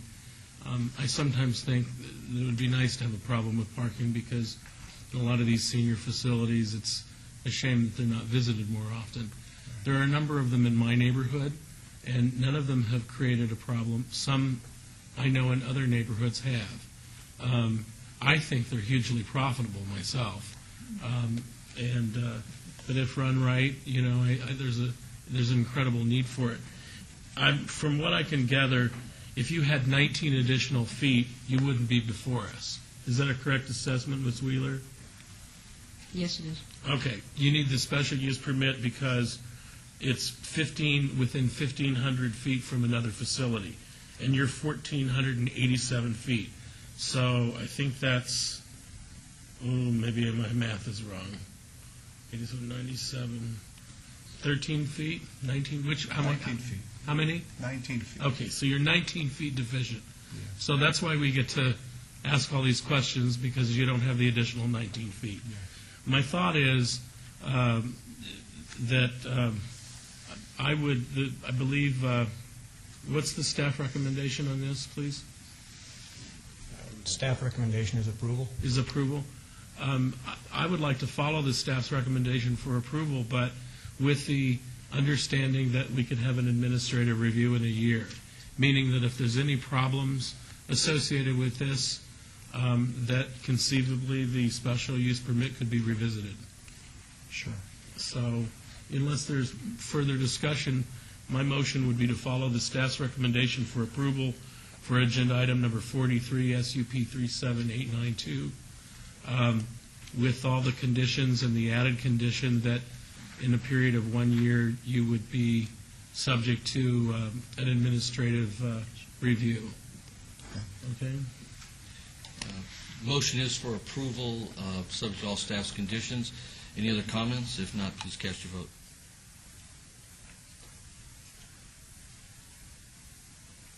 Commissioner Quinn?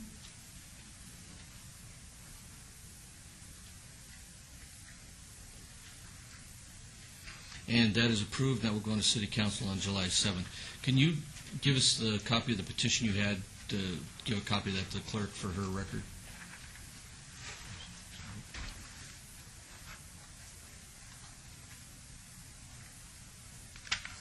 Thank you.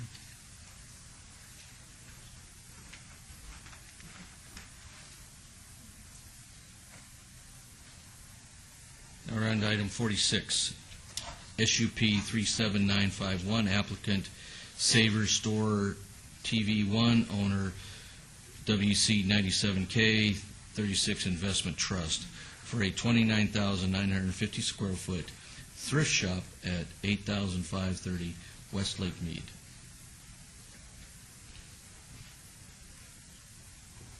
Mr. Chairman, the proposed use will be located in an existing commercial building and will allow for retail sales of secondhand wearing apparel and household goods.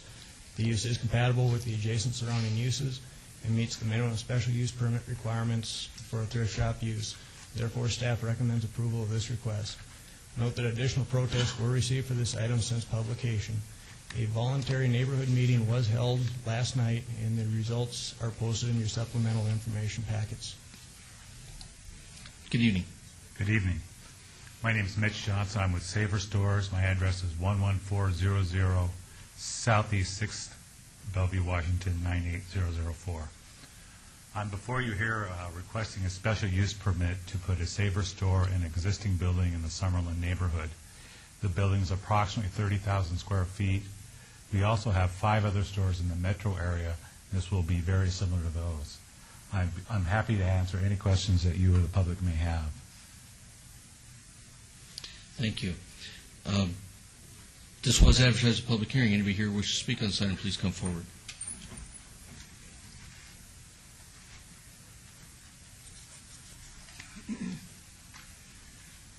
My name is Stanley Rosen. My office is 2955 East Sunset, Suite 105, but I happen to live in Sun City, Summerlin, and I am really very much against this thrift store in, quote, my neighborhood.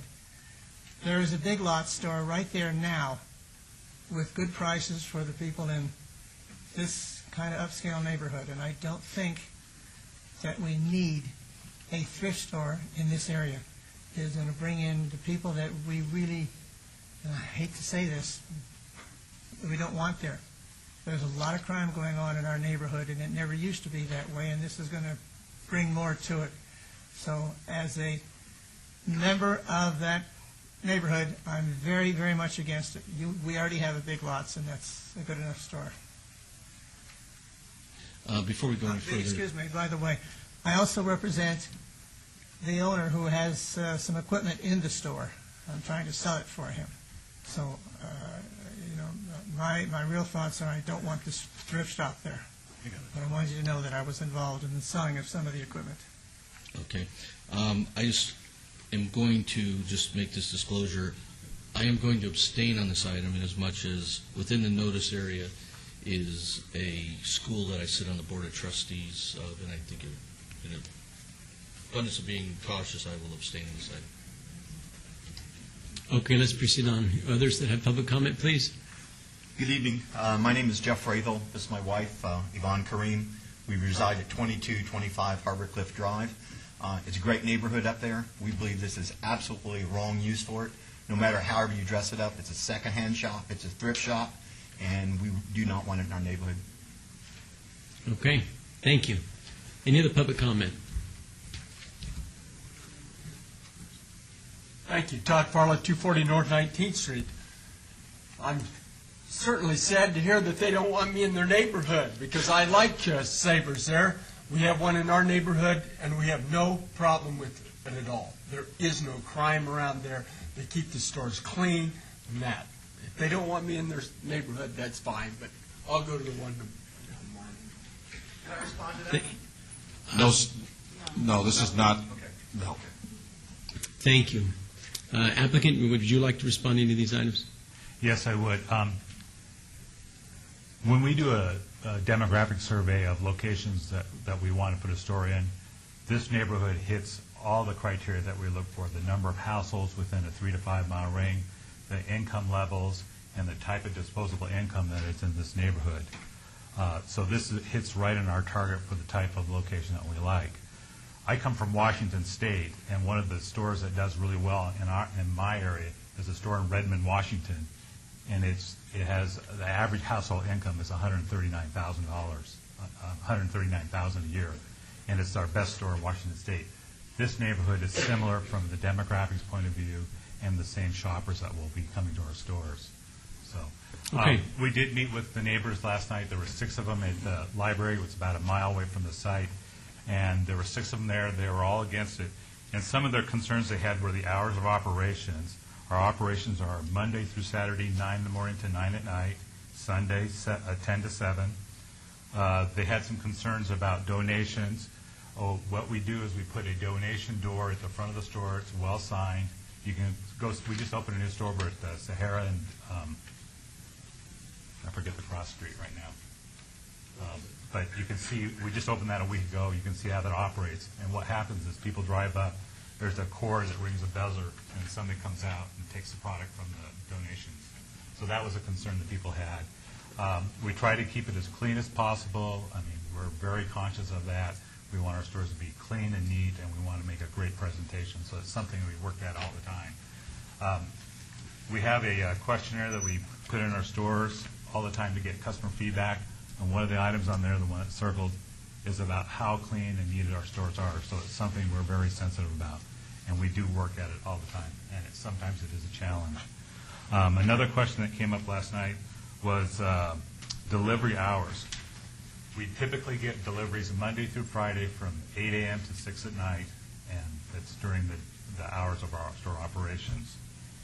And another comment was the condition of the shopping center. Some people had some concerns about some of the other tenants there. There's a pub around the corner from us, and I guess it's sometimes a little bit loud and whatnot. And then there's some issues about maintenance of the shopping center. The one thing nice about having another tenant in a shopping center that's got a lot of empty spaces is you've got somebody there helping pay the CAM charges and also helping watch the maintenance and make sure it gets done in a timely fashion. So I think that's a good thing. And I think that's pretty much it. Okay, thank you. Comments. Let's turn to the commissioners. Yes, if I could. I do have a couple of comments, and they stem mostly from the aesthetics of the project as well as the safety. You have to the eastern side of this used to be an old Long's drugstore or something. It was a Rite Aid. A Rite Aid. To the back of that area, you have a common property line with some commercial buildings, office buildings that are trying to stay afloat. There's some vacancies in those properties, but they're nice-looking buildings that they're trying to keep going. Adjacent them, which is my primary concern, is a small child care facility. Access to the back of this Savers proposed property runs right along where that preschool is. I know it because that's where my son went to preschool 112 years ago. But when you have people bringing in those big trucks, dropping things off, it's going to negatively impact that preschool. Additionally, the backs of Savers, I know you brag about how clean they are. I am familiar with the operations of Savers, and I'm familiar with the back operation where oftentimes goods are delivered prior to sorting, and there's good and there's bad and there's trash. And a lot of sorting goes on in the backs of these properties. And the back of that property is seen by the people that go to that professional office building, and the access to the back of your building comes along right where that child care center is. And somewhere between those two features, you're not going to see my support at that location. And I am sympathetic to Savers, and I think they do a wonderful thing and raise a lot of money for local charities. But I donate to Safe Nest all the time, and they deliver goods, and I'm familiar with the operation, believe me. And I would like to see some large businesses go into that center. I understand that it is having difficulties too, but I don't think Savers is the right one at the right time at that location. So. May I comment? Oh, hold on a minute. Let's let the commissioners go for it. Sorry. Mr. Goins? Yeah, just I don't see what's wrong with it. I think it's just a part of a stigma of Summerlin. We don't want this up here, and it's we up on the hill, and if we want to come down and deal with the poor folks, we'll come down. Don't bring them up to us. And we don't want these kind of people. I'm curious to know what are those kind of people, what demographics do they fit. In this economy, it's really not discriminating. There's poor white folks, black folks, Hispanic folks, and even some poor Asian folks through this last downturn. So, I take exception to that. I think it fits the code. I think it's a store that'll get its use. I think neighbors in Summerlin will find their way to Savers, just like if it was down on Eastern and Bonanza, except it's closer now. You don't have to drive all the way down to see them people. It's right now in your neighborhood. Anyone else? I'm going to just echo part of the comments of Commissioner Trowbridge as far as the cleanliness portion right here. And that would be my only concern with this. I think I'm very familiar with that shopping center, and I know it's somewhat dying on the vine right now because since Rite Aid moved out of there, I think it's been about 4 or 5 years now, that thing's been sitting empty. Where the Big Lots was, there was an Albertsons store. They left. The smaller businesses in that area are starting to suffer somewhat due to the lack of foot traffic coming through here. And I'm familiar with the Savers being a pretty good, well-run organization. So what I would recommend is that we put a condition that you got to keep that place clean and top-notch, and that includes the back area. And I would also want to put a condition for a one-year review on this as well. And if there's no further discussion, I would move to approve SUP 37951, subject to those conditions that I set forth, along with the other conditions that staff has set forth. That would be then the additional condition that there shall be a one-year administrative review after issuance of business license. With regard to the comments on the exterior, might I propose that no work shall occur at the building exterior, so the issue of sorting in the rear, that they can't work in the exterior, and that all donations shall be made at the building interior or with no exterior drop-off, so that if a person came out, as they indicated, but that you can't drop off at the building exterior. I would adopt those conditions. That's part of my motion. And do you accept those conditions? Oh, just one comment. Over the last 3 months, there has been a drop box in the parking lot, and it's been used quite a bit by the neighborhood making donations. And I've not heard any complaints from the adjacent tenants. Is it a fully enclosed box? It's pretty good size, about the size of a Volkswagen car. It takes a whole parking space, and it's been there for about 3 months. But the materials go into the box? Yes, They're not. yes, ma'am. My concern and my condition speaks to the building exterior as like being dropped at the front door or like that. Yeah, our donation spot at the building will be at a door. There will be a door there where we open it and we take it right in. Right, so that complies with what I indicated. If that's what you're saying, that's fine. Okay, there's been a motion. Please cast your vote.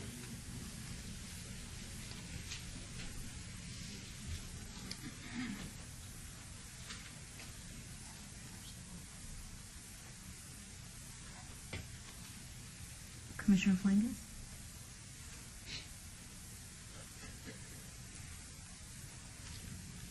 And that motion carries. Thank you. Good night. That goes forward to City Council on July 7th. Although there's some that might not like that, my daughter Addie likes Savers Store. It's a wonderful place. She enjoys that. Related items 47 and 48. Item 47, SUP 38028, applicant Louis Costello, owner DI Properties, Inc., for a proposed 4,488 square foot billiard parlor or pool hall at 3050 East Bonanza Road, Suite 190. Companion item is SUP 38029 for a proposed 4,488 square foot beer wine cooler on sale establishment. Mr. Chairman, the site is currently a vacant suite located within a recently constructed shopping center, which is designed to accommodate a variety of retail and food-related uses.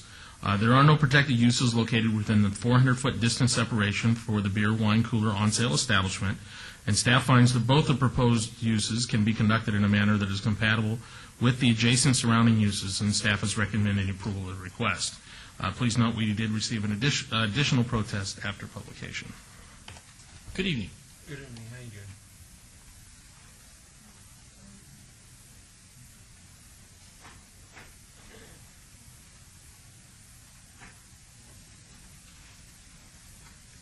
I'm sorry. You've read the conditions. You're in agreement with them? Yeah, I'm coming to represent Luis Castillo. Yes. Yes. And your name? Juan Carlos Cruz.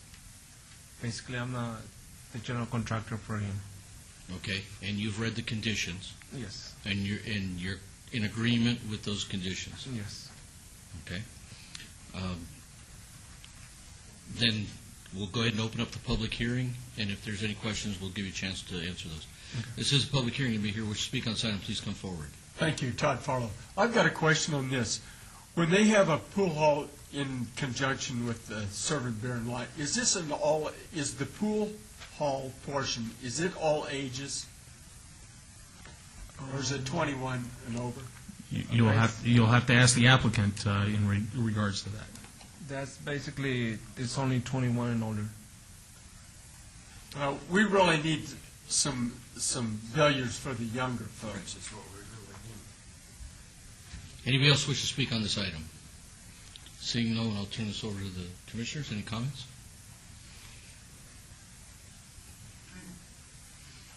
If there's no comments, I'm prepared to make a motion for approval of agenda item number 47, SUP 38028.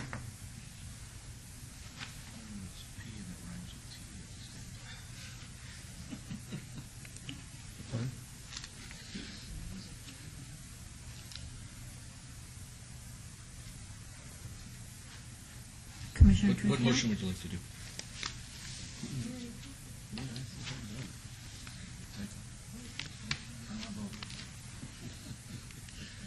And that post?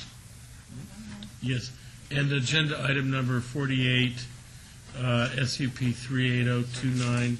I believe I'd like to follow the recommendation of the staff for approval.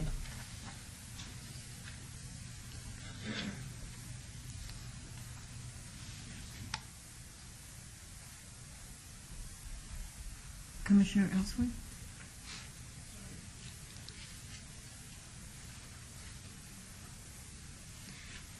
That is approved. That will go on to City Council on July 7th.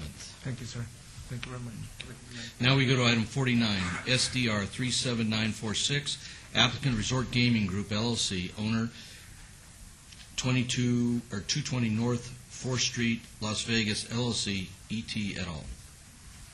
For a proposed facade modification and the addition of a service yard, a portico share, a surface parking lot, a 25-foot addition on the roof of an existing hotel casino with waivers of downtown Centennial Plan streetscape, utility, and parking lot, landscape, and screening requirements at 220 North 4th Street. Mr. Chairman, this request for modifications to an existing hotel and casino include facade improvements to the existing buildings, a new surface parking area with a portico share and building entrance, a new central plant that will contain the majority of the hotel's mechanical equipment, and a new pool and deck is proposed to be added to the roof of the existing eastern building, as well as a 25-foot tall building extension for meeting rooms. The casino will not be expanded. The existing loading dock is proposed to be rebuilt and reconfigured, and the existing pedestrian bridge across 3rd Street is to be modified to reduce the mass of the structure and to replace the existing glass with transparent glass. Staff is recommending denial as the requested waivers regarding screen fencing along 4th Street and the reduction of required parking lot trees and street trees along Ogden is solely economical in nature. Furthermore, street trees have been provided in conjunction with recent development along Ogden to the east and will be provided by the city along Stewart in conjunction with street improvements. If denied, the site will remain as it is pending approval of a subsequent site development plan review. Note that additional protests were received for this item since publication. If approved, we do have one additional condition and one revised condition.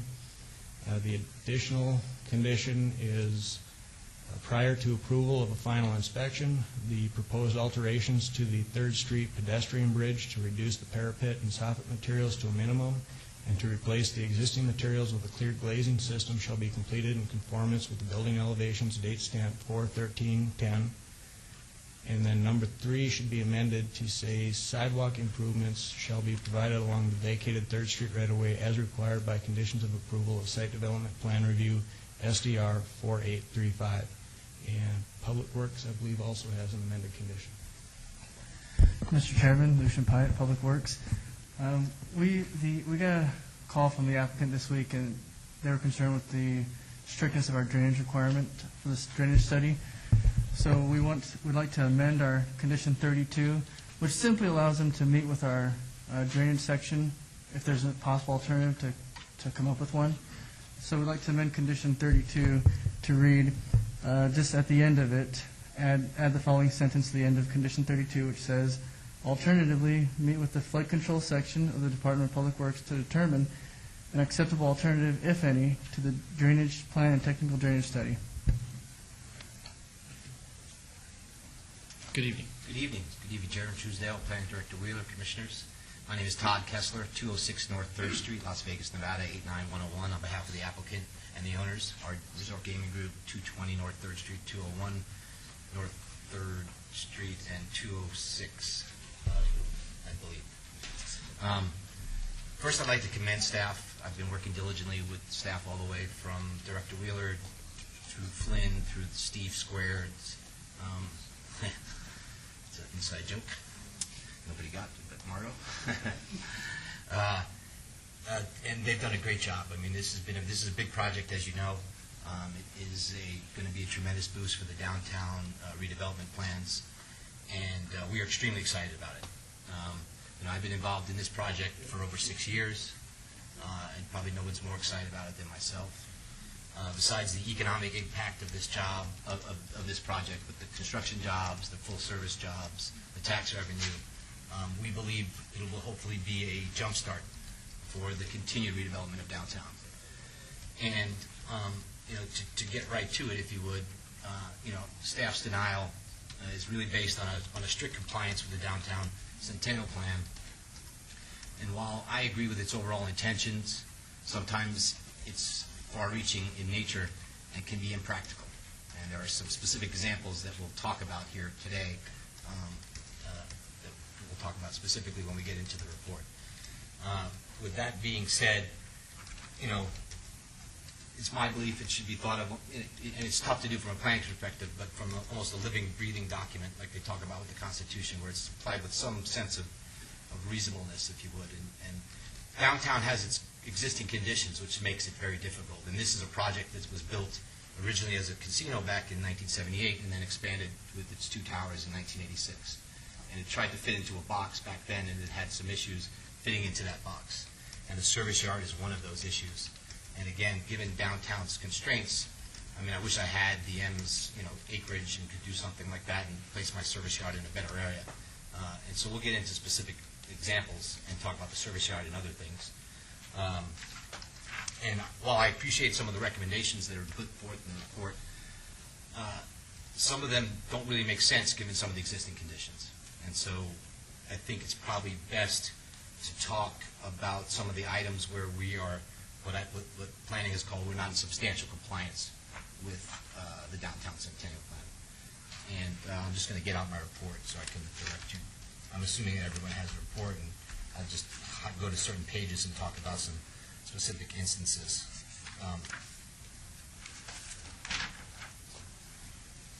First, I'd also like to appreciate Public Works. We just reached out to them this week.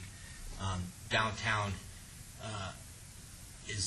has its drainage issues, if you would, and we have a lot of existing conditions, and so it's our belief that a technical drainage study is not really required, but we are going to come up with an alternative and meet with them as we have done in the past to come up and meet their desires and their needs to ensure, from their perspective, that that flood arrangements are being met.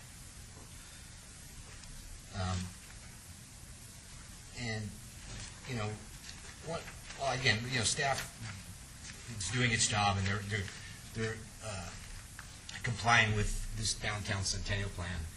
But there is, I take issue sometimes with statements like that we are, I'll give it the exact language, and I apologize, that we failed to substantially comply. We've done a lot to comply. And again, we've taken our existing location and tried to fit it into the downtown Centennial Plan. And I think I'll start on the service yard, for instance. And our old service yard was a complete nightmare. And basically, in order to park a truck into our old service yard, you had to come down Stewart, which is across from the Mob Museum, and they would have to actually make a wide turn and then back in. We'd have to back into Stewart, back into our service yard, and the fronts of their trucks would block the first lane of Stewart.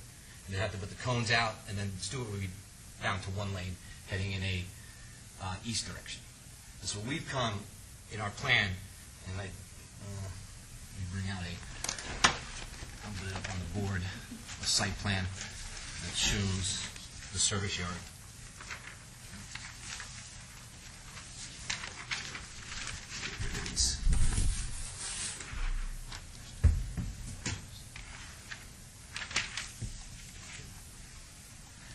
Zoom in on that. We're going to be focusing in right over here.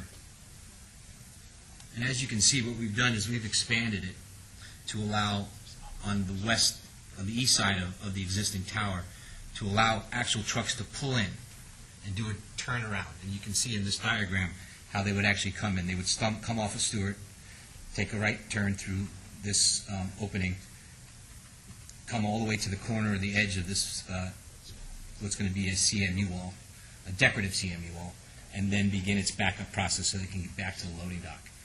And at this point, you can see how snugly it fits in there. Its front of its cab has to be directed a little bit towards the east in order to do so. It can't be a straight line. And one of the requirements that's being requested of us is to take this existing 10-foot sidewalk and make it 15 feet, which then it comes into this service yard here, which doesn't allow for our trucks to do what we are proposing them to do, and therefore is one of the many things that I was talking about at the beginning, where although that's what the Downtown Centennial Plan is, the existing conditions and not only our site but of downtown are not feasible to meet all of some of the overall requirements of the Downtown Centennial Plan. Another one of them is that because it's a service yard, it fits into what planning would like to put in is a screening. And the screening has a viewing through it, meaning if you're standing on the sidewalk or you're in front of the Mob Museum and you're looking directly at our building, you could physically see through that. You'd be looking into our back of house, if you would, where our trash, our deliveries, and many other things are taking place. So it's our proposal to put up a CMU wall, an 8-foot CMU wall, not a standard gray CMU wall, one that is decorative. I can have my architects talk a little bit about more some of the decorative nature, but I think we've seen them in other parts of the county and other parts of the city. And so, again, that's one of the areas that I have an issue with. Kessler. Yes. Do you have illustrations of the various walls and the screening that you're proposing? I believe they're on our submittal. I don't have them with me today. They're on our elevations, correct? They're on our elevations, but I don't have them with me today. I apologize for that. I do have some renderings, but I'm looking for one that shows the backside, and I don't have one with me. But they are part of our submittal in a CAD format. And so, again, one of the requirements and why we were denied was we were required to put in a 4-foot decorative screening, ornamental metal ironworks, if you would. And again, that allows for a lot of visibility. So one of the other requirements that they were asking for us is to landscape back in that zone. And currently that zone is all concrete. And it would be, very, very difficult in order to do so. And never mind the fact that, what's going on across the street, we're going to have a lot of pedestrians. I mean, the city, I'm a big fan of the Mob Museum. I think it's going to be a tremendous hit. I was part of the content team. I saw some of the content that was going on, and it is incredible. And so I know that we're going to get a lot of visitors that are going to come down there. They're going to be walking along Stewart on the opposite side of the street that we'll be looking in. And as you can see from our overall site plan, I appreciate it. And we'll focus in on this part here. I wrote down some adjectives which to describe the CMU wall from my architect, and I'll just find those in 1 second. It's a block split. It's a block split face with honed block, and it's not a standard grade. Those are the comments from the architect. But you can see here, you see the architectural elements to it. It's not just a straight flat panel. Again, right here. And so, again, my point was simply that the downtown Centennial requires that, but I think, everyone wants to try and hide the back of the house. When you develop and build a new casino, you put it in the back. You put it in where no one's going to see it, where you don't drive by. And that's one of the other things that we've done, is we know the traffic situations that occur in the downtown area. And we have developed, we believe, and studied with traffic engineers, the best way to get in and out of this property and alleviate some of the traffic concerns. And as you can see, we've created a porte cochere along the west side of our property, along 4th Street. And, you know, I'm sure everyone's aware of what porte cochere is, but it's what you typically see in front of casinos. It's a large structure. It allows for 3 lanes of traffic, a passing lane or a through lane, a valet lane, and maybe 1 or 2 valet lanes, and maybe a cab lane.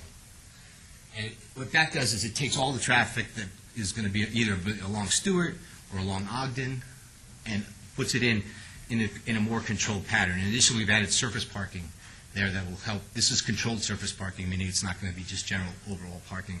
We'll be able to control it using it for limos, valets, and so forth. And so one of our concerns, too, is if you were driving down Stewart, the main entrance, as you know, into downtown is off the Casino Center exit, which comes down here. And then to enter our property, you would just take a left on Stewart and go down Stewart, and then come here and then enter into our porte cochere. Well, as you can see, you know, the customers or the prospective guests to the casino would be looking directly into our trash and our docks deliveries through an ornamental screening. And so, you know, we don't want that. We don't believe that that's a good thing for customers. The first thing to see when they come into the casino is a back of house. Even with its potential landscape back there, you're still going to see what's going on back there. You're still going to see the trucks. You're still going to see a lot of activity. And so, again, that's one of the reasons that we came up with this design, was to block those sight lines, if you would, upon entrance in that area. Mr. Chairman, do you have any color renderings? Sure, I do. I'm sorry. I'm happy to show them to you. I think they're part of your packet. I'm not getting that warm, fuzzy feeling here. Mr. Chairman, if I can ask one other thing, too, maybe to move this.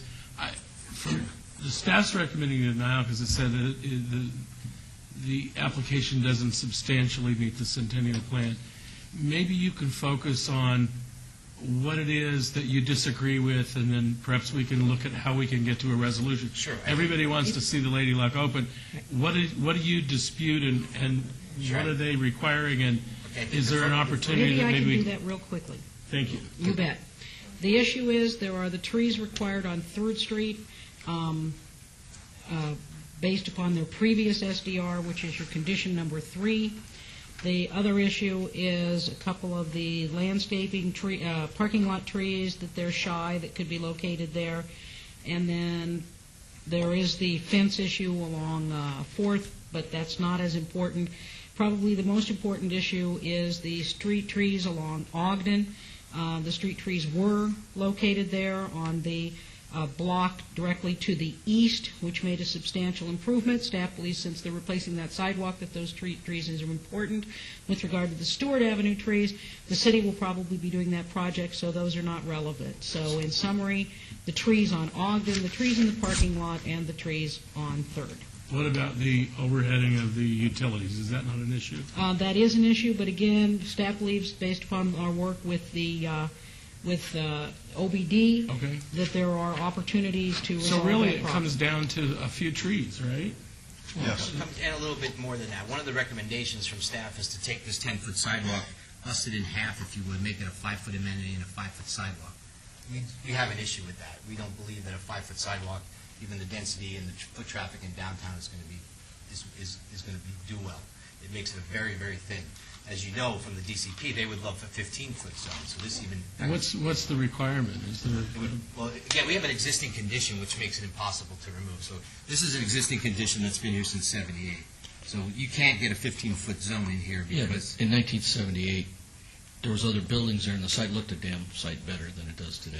well, that's just today because it's in its current state of construction. But, I mean, I think we all want downtown to be a better place. And for me, if you look at the project to the east, where they had similar conditions that were that old, and Gold Spike?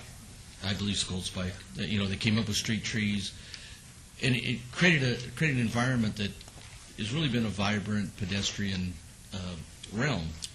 So I guess I'm trying to see, how you fit all the other developments we've had downtown, from the other gaming and property upgrades. have kind of come along with a full packet of all of those benefits.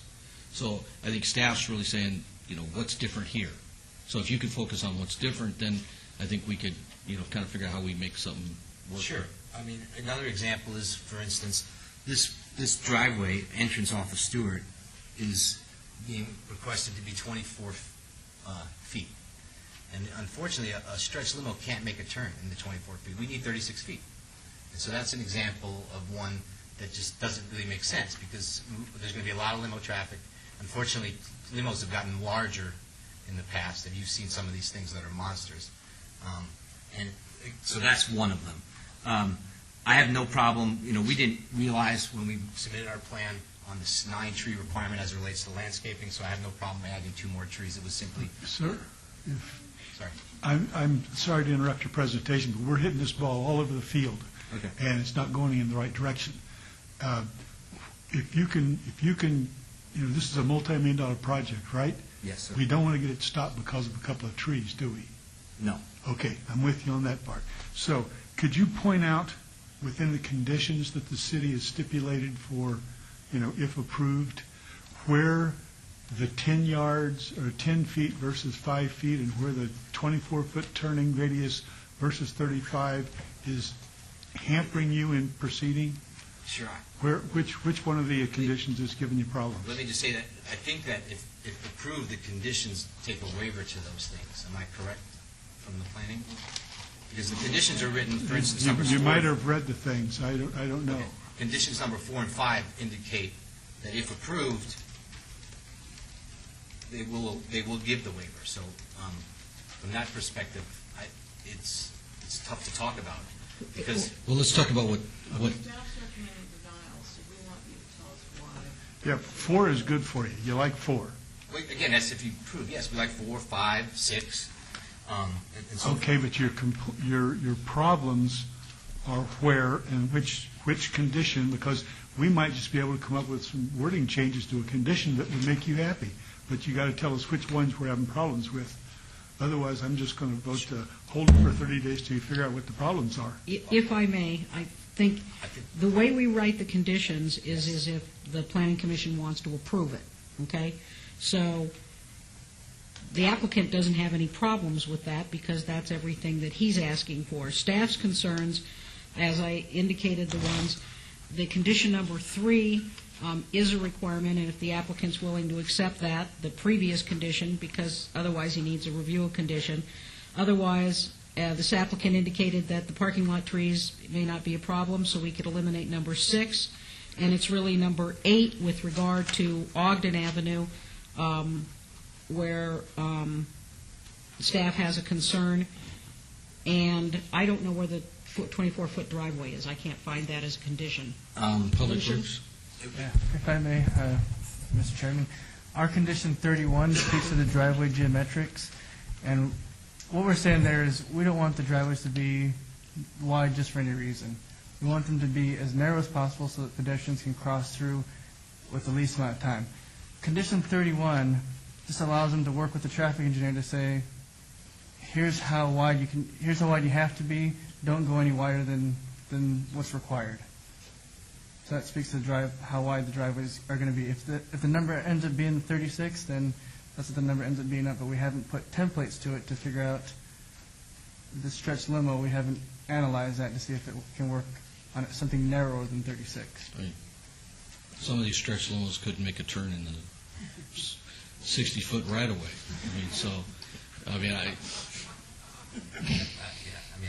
I don't know the specifics, but yes. Mr. Chairman, I'm going to take a step back because, Mr. Kessler, I know you know the project well, but I can tell you didn't present it well so far. Okay. We've been everywhere, but we've been nowhere as far as letting us understand truly.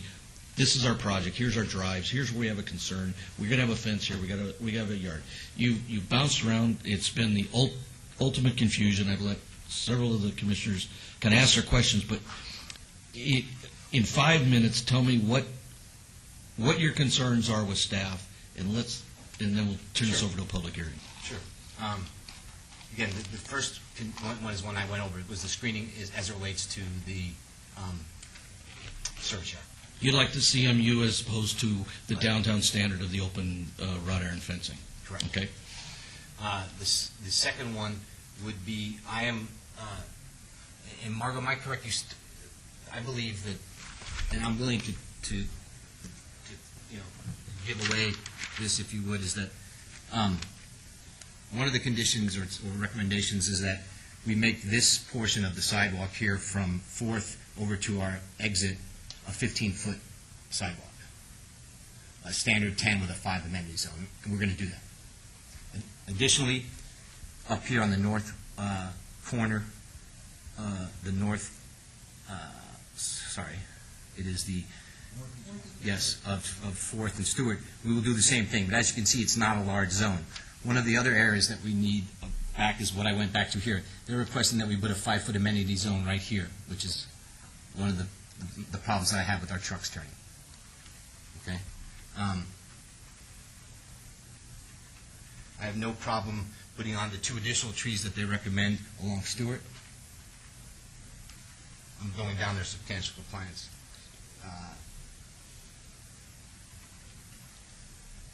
Parking screening we discussed, parking lot landscaping we discussed, and the service yard.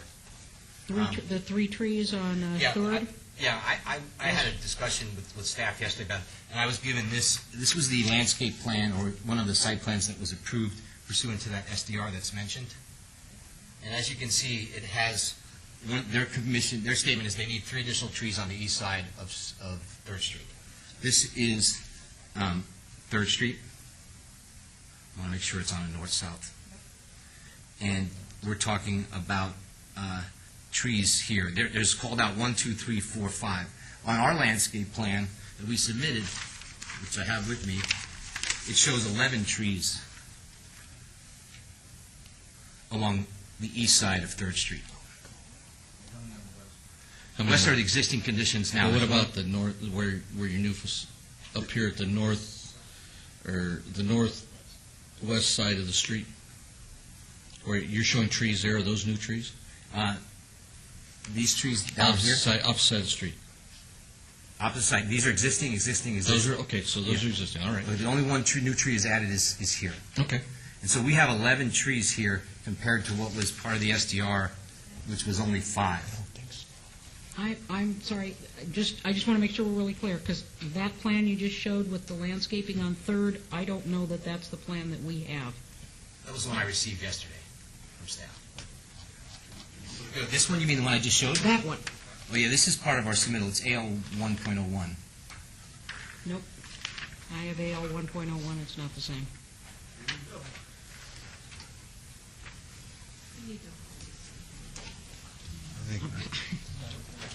If you just put in all them trees, this may just go away. Well, I believe me, I pulled this straight from our submittal book, so I don't know what occurred, and I can say it might have been an error in submitting. Wait, let me see if they've got the, you can see. She's got a plan, and it's got no landscaping detail, so. I don't think we're a world apart, we're just a world of understanding. Understood. And again, I was given this from, my architects to understand that this was what was submitted. So what's on the screen? I'm happy to now make a statement that we're willing to put 11 trees in along these sites. That'll help. Nope, that's a new sheet. Okay. And I apologize for, I don't know how that occurred, and I will make sure. Is your architect with you tonight? Yes. Mr. Gallegos, come on up here. Haven't seen you in a while. You're due. Mr. Chairman, Commissioners, good evening. Richard Gallegos, 3005 West Horizon Ridge Parkway, architects for the project. Good to see all of you again. We're happy to be here. The plans have been revised, and I don't have the signed transmittal with me, but we did submit what we noted those as Delta 2 to staff. I can certainly furnish you a signed transmittal, I want to say approximately 2 weeks ago.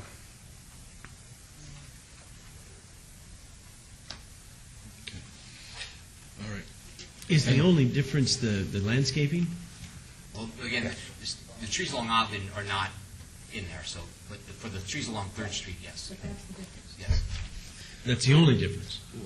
Correct. Yes. I'm looking at them now.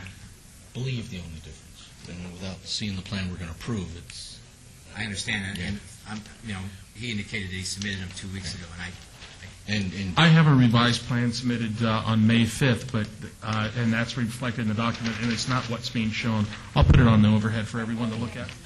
I apologize again. So let's take a look at this plan, and then we'll find a way to move this on. They didn't, again, this is what you have. There's no trees at all. Okay. Okay, so, That being we're said, going to have we'll to meet that clarify condition. that. Okay. All right.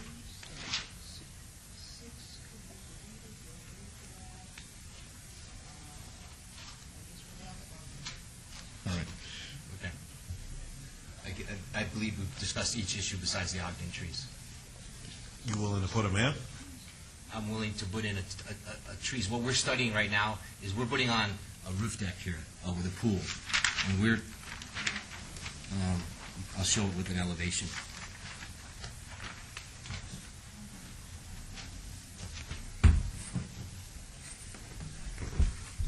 As you can see, there's a pool deck that's going on here.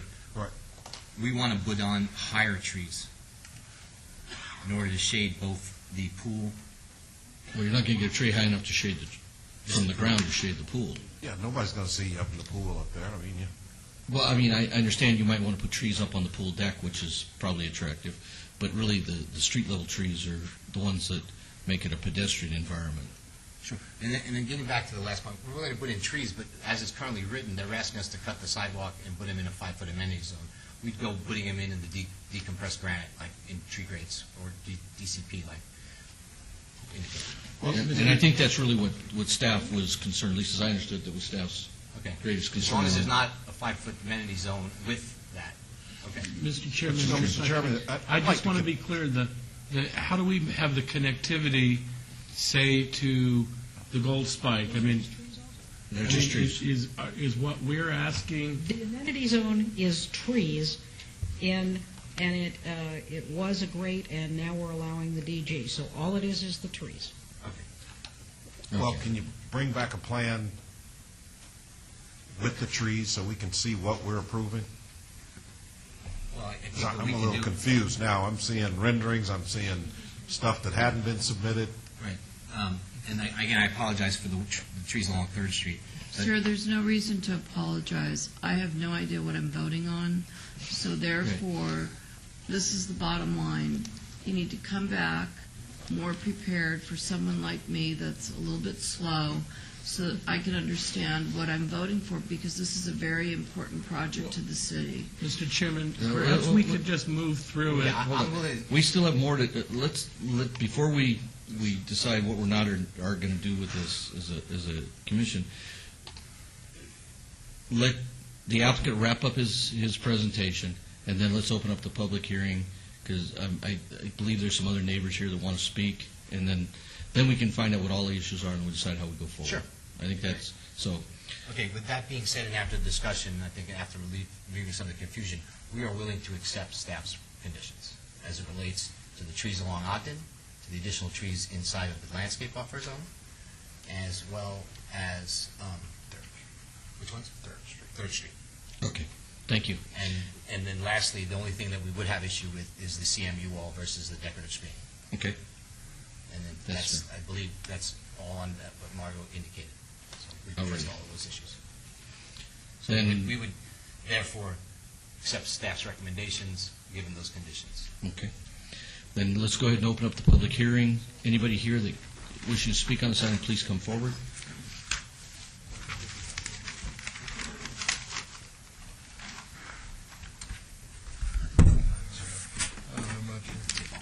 Can I use that? Sure. Just to show them what the heck it is. Okay. Why don't you give them the one they have, so. Oh, yeah, we're just younger. Stephen Glade, 7201 West Lake Mead, number 108, Las Vegas, Nevada, representing BF Trust, the owner of the lot at 215 North 3rd Street, to the west of the Lady Luck and across the street. We've had no discussions with Mr. Kessler or his principal about this. We learned about it when we got the postcard. We've not had an opportunity to understand. We understand less than you do about this project. But we own that ground at 215 North 3rd Street. We own the ground on which the parking stalls rest that are the lifeblood of our business. The business that BF Trust runs at 215 North 3rd Street is Ace Loan Company. It is a pawn shop. And losing those parking spaces is its death knell. Imagine then how interested we were to scamper over and look at plans and see that our property is being developed without our permission. We see taxi lanes and bus stops in the 3rd Street Promenade area, which are going to wipe out our parking and which are going to, even if our parking survives, that kind of use of parking space is going to cramp us. We're going to find other customers of other businesses taking up our parking stalls. So we have a concern. We have a concern about our parking. We have a concern about someone trying to develop our property without our permission. Our second concern has to do with past experience. I don't know we're here. Now, we applaud Mr. Kessler and his principals. We want to see this thing develop too. But we've had experience with past construction in which 3rd Street has been turned into a construction yard where equipment and materials have been put for lengthy periods of time, and when it happened before, it darn near sank us. So these are our concerns. Don't develop our property without talking to us. Don't develop our property without our permission. Protect our parking, and we don't want to see 3rd Street become a construction zone. And I'd suggest that perhaps 3 things might happen. If you want to give this thing some time, we'd like a little more time to find out about it. But if it goes forward, we'd like to see an additional condition, and I'll just write it right here off my head. We'd like to see this development go forward without impairing the use or occupation or the access to the private property at 215 North 3rd Street. I'm done, and I have a headache. I'll bet you do too. Thanks. Thank you. Anybody else wish to speak on this item? Mr. Chairman, while he's coming up, is 3rd Street currently now being used for It's valet at the moment. valet It's for been a the vacated Triple street. George and the Correct. hogs and heifers and when it was vacated. Okay, that's all. Ace Loan Company. Right. An Ace Loan. Okay, thank you. And when it was vacated, the issue of this property owner was raised, and there were a lot of commitments made that this property owner would benefit from the improvement of the street, but should not be deprived from his access and his business rights, and be a victim of the development.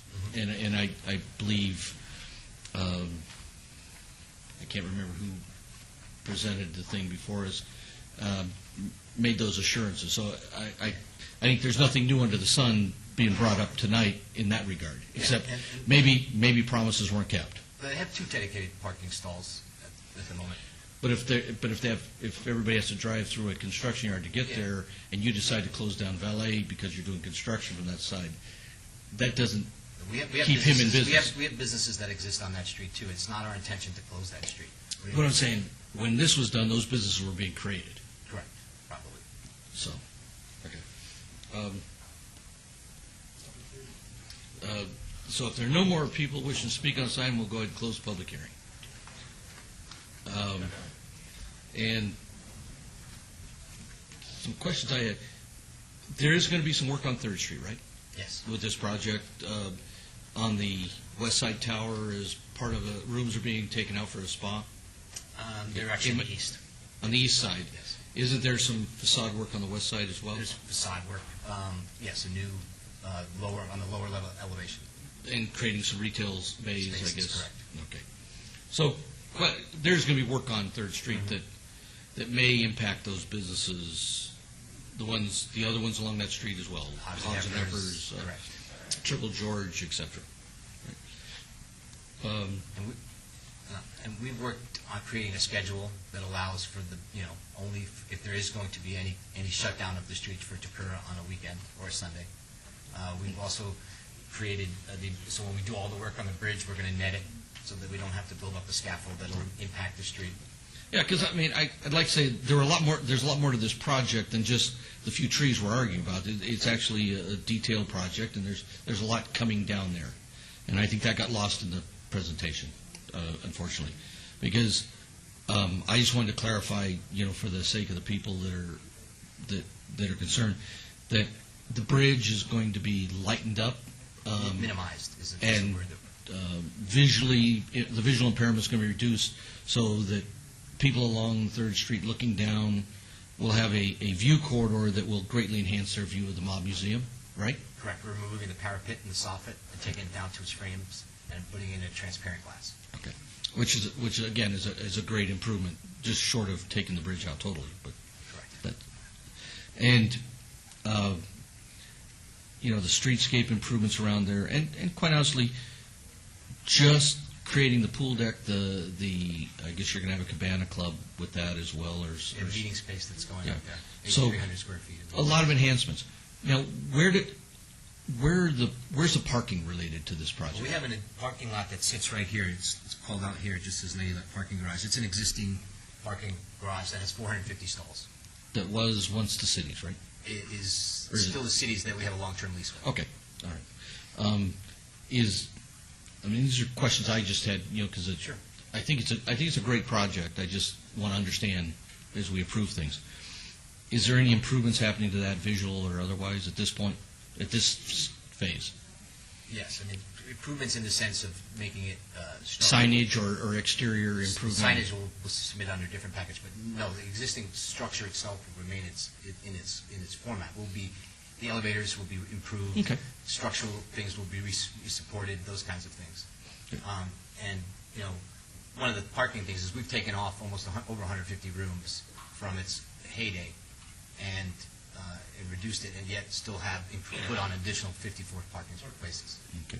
And your access points along from 4th Street, that slip lane that lets you stay in the flow, it's a right-hand thing. That was as a result of us meeting with traffic. Right. And I perceive that a lot of that's going to, where you would see some of these cabs and limos come through? Yeah, it basically allows anyone who's coming down 4th Street, because one of the other improvements that was requested of us from traffic was to put in this barrier here so that no one can make a left turn. So traffic can move east and west properly. Right. But that won't be just cabs. That's anyone who wants to access the property from 4th Street. So can these monstrous limos make that turn? That radius? No, they would be requested to come off of Stewart. Okay. When do they request? They Well, call and say, we're coming there, and you tell them where to come in? I'm trying to be serious. If somebody's just coming to the property and they're coming, some of the cab drivers, some of the limo drivers, if they're on 4th Street, they would make a left on Ogden, go down 3rd Street, come back around, and go into Stewart. You don't think any of them will ever make the mistake and come down that slip lane? I can't speak for them, but I hear you. I'm just, those are just, because we're talking about how the property circulates, and I think from a pedestrian corridor that 4th Street's going to be very attractive. It's going to be a new front, a new life. Right, it'll be a 15-foot okay. with the 5-foot amenities. And the second elevator, the second floor that you're putting on the existing structure, that's going to be your meeting space and your pool deck, right? Yes. Okay. And what the elevations? What kind of finish? What kind of materials elevation, Sure. what's the flavor of the project? Because I think that's important for us as Sure. we say, we're approving a. I'll let site Richard development. talk about some of the elements, but there's an ethos-based system that provides for a more uniform look along here. There's a lot of glass structure. This is an elevator that has a glass structure. And it fits into the new boutique-y style of what you see at M, Red Rock, those kinds of glass and ethos combinations. A lot of modern edge with some stone features or upgraded finishes, I guess.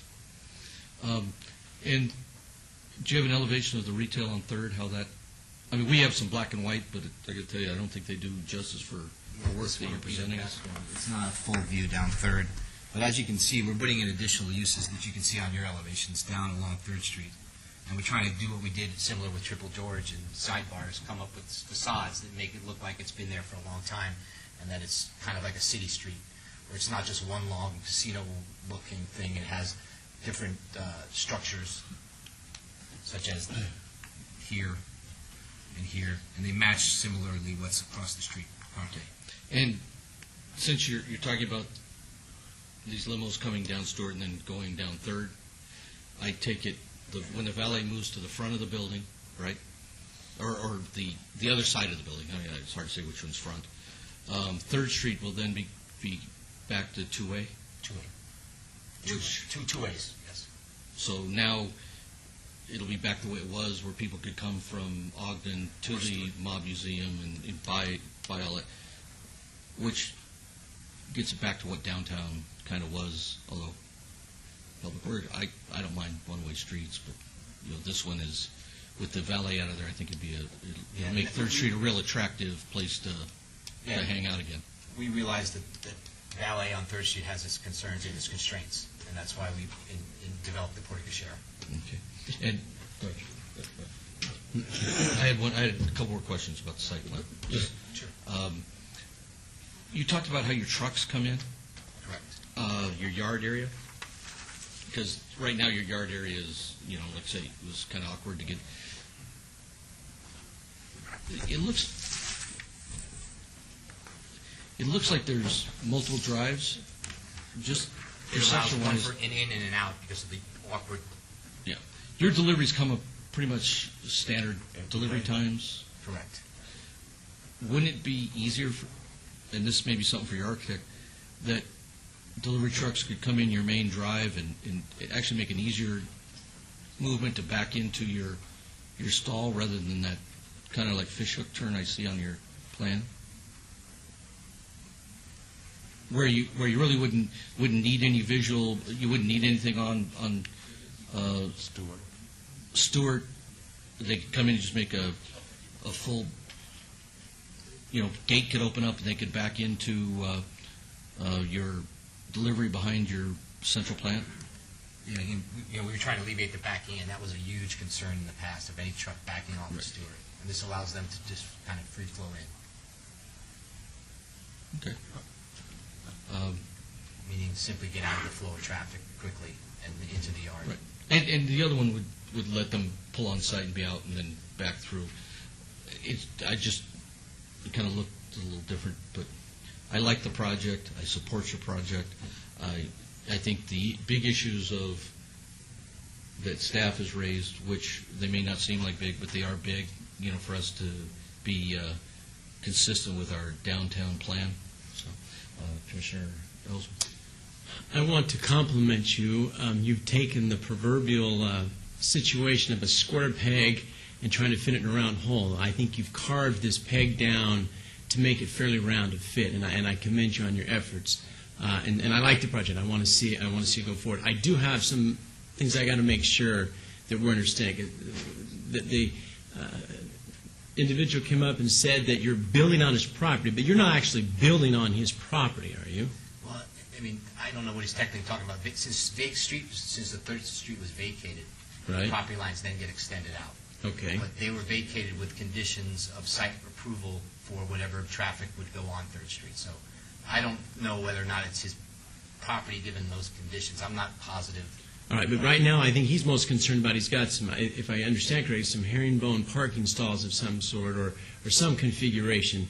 And he's still going to have those after your, or at least some form of parking after you're done with your redevelopment. Yeah, and we attempted in the past to talk about, our valet giving special consideration to anyone who mentions they're going there, being placed very close by, using our valet for those purposes as well. So will there be any more parking for him in front of his place? Let me pull another one up. Does he have parking there now? He has 2 stalls. 2 stalls. And after your redevelopment, he'll have no stalls, but you're going to give him special access to your valet. Right. We're going to tell our valet to direct them to park directly in front. How can you do that? I mean, I think part of the, I guess we need to probably look at the vacation, because I think the vacation provides for giving back part of the street to the owner, to the adjacent Typically owners. the way it operates. I haven't And seen so this I one, don't but- know if you actually own that portion of the street. So I don't know. That's something that you may need to check out, because I think the vacation. Put your rendering back up again. Sure. The second one that shows the 3rd Street.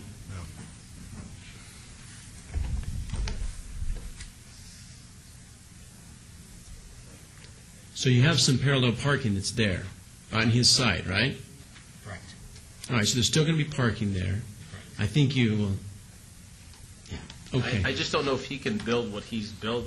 I don't know if he owns that. When you say he, you mean I'm sorry, the Lady Luck. I don't know if the Lady Luck owns that, because normally in a normal vacation, I believe that the property goes back to the adjacent property owner, unless they got the entire street. I don't know. I believe it was the entire. There's a vacation that's mentioned in SDR 4835. I don't have it with me. We may need to look at that. Yeah, one of the things that I recall from the vacation was, again, any improvements that you did on the street had to come before commission to get approved. If I may, the subject property, if you look at the vicinity map for this project, the subject property does not include the other gentleman's site and is not part of the application before us this evening. But the parking is now compromised, correct? This project does not supersede any of the conditions of the previous SDR nor the conditions of the vacation.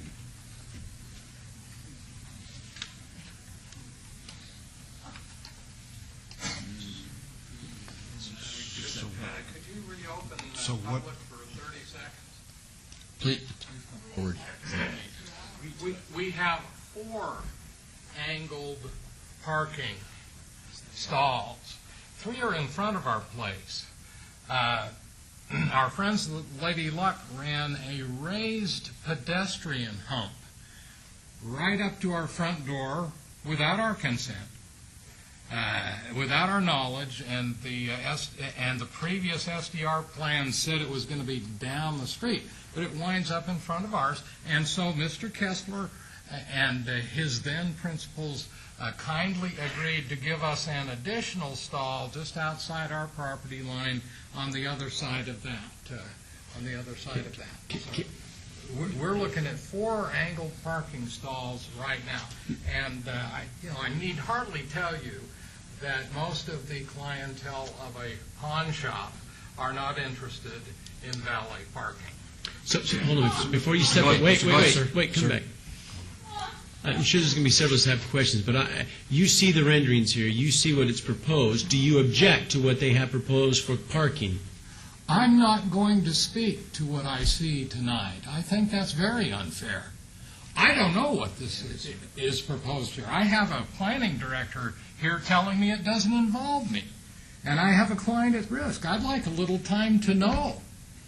But, looking at what's here, I don't know, looking at this one page, I don't think I can tell you exactly what my clients face. I'd sure like a couple of weeks or 3 weeks or 30 days to understand that. I don't think that's quite fair. I think they have given some diagrams that show what their intentions are. You're grabbing the picture here, but there are some they've submitted. The only question we had on those was landscaping.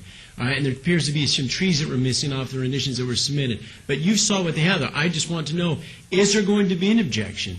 Do you have a problem with the way it's drawn up? I don't know how it's drawn up. Okay. I mean, And that's fair if you I don't literally understand it. haven't seen those things. They haven't been shown to me to this point, and I'm not going to sit here and make that kind of decision based on a glance at a couple of pictures I've never seen before. No, the proper way to have approached this is to have a process. Let me say this. I guess we're not really agended for that particular street because it looks like we're only involving 4 streets. But he was noticed, though, wasn't he, as a property owner? No, he may have been noticed, but what I'm saying is that the things that are agended currently are things that are occurring, it looks like on 4th. All just the back of the house stuff, or the stuff that's. I don't know if it involves the stuff you're talking about now. Does not involve. No, but they're doing street front work on 3rd Street as part of this. As part of this. Yes. Okay. And Mr. Kessler, you know who the property owner is. You out of entire 6 acre, is it 6 acres? What's the total site that Lady Luxon did? About 3.1. Okay, 3.1 with the vacated street. There's one other property owner. Right? Correct. Right. And just in just sheer fairness, honesty, straightforwardness, the gaming group and CIM are big companies. It doesn't take much to pick up the phone and call that one property owner and say, hey, we have this application. We'd like to take 10 minutes of your time before we go to a public hearing and say, hey, here's what we're doing. If you don't like it, that's fine, but at least here's what you're doing. Our meeting's on this date. Is that straightforward? I'm tempted to do that, Your Honor. Oh, okay. I mean, I combined it with something else, and at the point I was told that I had to discuss another. There's a lot of other issues that go on. Well, that's what I'm saying. I'm only worried about the land use issue before us, just so I can sit here and say that single affected property owner that's in the middle of your development. There was an attempt made to give them the proper information, different than the general public of every other property. That any notice would go out to. I just think that they're directly affected by your day-to-day operations, and we had an ongoing dispute about our day-to-day operations, and I was told that. And that's reasonable. If you have disputes, then I'm not involved in that, and I appreciate that. I would say the same thing for any property owner that if it was a shopping center pad and there was only one pad left and it was owned by a third party and they were coming in to redo the thing, I just want to make sure that consideration is probably greater than the general population received. And I think you agree, right? Yes. Okay. I really, at this point, think, unless there's some glaring comment, I think, let's see if we can, if the commission feels this is important that we hold this 30 days, then, that is, whatever the vote is. If the applicant has agreed to all of staff's conditions that were raised, if we're in agreement with that, then we could approve this, except with the exception of the CMU, I think. Oh, the CMU is the least of your problems today. Seriously. I mean, I just okay, and that's fine. That's fine. And whatever the motion is, we'll incorporate that's the solution for that. If we approve this tonight or don't approve it, or we act to hold it, whatever we do, if it's approved, I would say that between now and City Council, it would have the caveat that you do everything possible to meet with this property owner and try to resolve it, because otherwise it'll be a glaring issue at council. I indicated that to them today as well. Okay. And so, in that regard, I don't think anything we do here tonight is going to eliminate the voice of this property owner, but it's really up to the council, whatever motion, or commission, whatever motion they would prefer to make, they're comfortable with making. Well, Mr. Chairman, I'm still, between now and City Council, and we don't know if we have the right site plan that's depicting how many trees. We've got a property owner that has some concern, and now we're trying to say, let's get it passed tonight. What's the big rush? Let's get it right. like to hold it and give Mr. Glaze the opportunity to sit down and discuss with you what's going to happen on 3rd Street, because it's going to affect his business. I don't think he's going anywhere. He didn't sound like he's going anywhere. And, that's my feeling, until we get a plan that we know is exactly what you're representing. And I apologize about the one. I'm only aware the landscape plan was the error one. Every other site plan elevation is accurate. And I don't know how it occurred, but and I'm willing. That was on a condition that I'm willing to agree to. Mr. Chairman. Well, that's my recommendation, is to hold it for 30 days. Mr. Chairman, if there's a Commissioner vote Quinn? on it tonight, I will be voting obey, because this was so all over the map that I'm not confident in voting for it or against it. So I'm going to vote obey. Well, I think you... Is there a motion? Mr. Chairman, I'll make a motion on item 49 SDR 37946 to hold for 30 days. I would ask that. I'll give you one comment before we vote.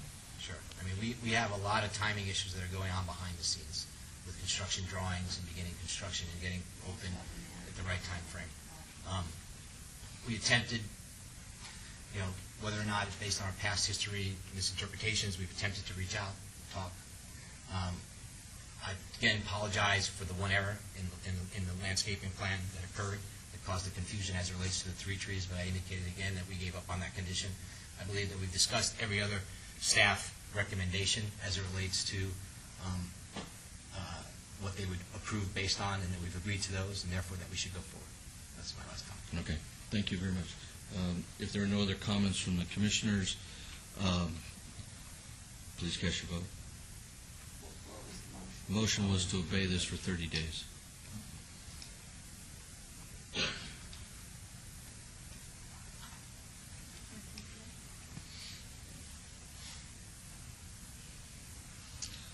And that is held for 30 days. Date, Margaret? That'll be June 24th. And I think you should put in the full complement of trees down there. I think it would really enhance the outside perimeter of the downtown. Along which the Ogden side. We agreed. And I think he's agreed to that. Okay. But I think if you can get with staff, we can kind of clarify what we need, and it gives you an opportunity to meet with your neighbor, and we'll absolutely take this up. We appreciate your time. I appreciate your time, guys. Thank you. We appreciate the other property owners' efforts. Thank you. Okay. Thank you, guys. Now we are going to go to item 52, TXT 37855, applicant owner City of Las Vegas.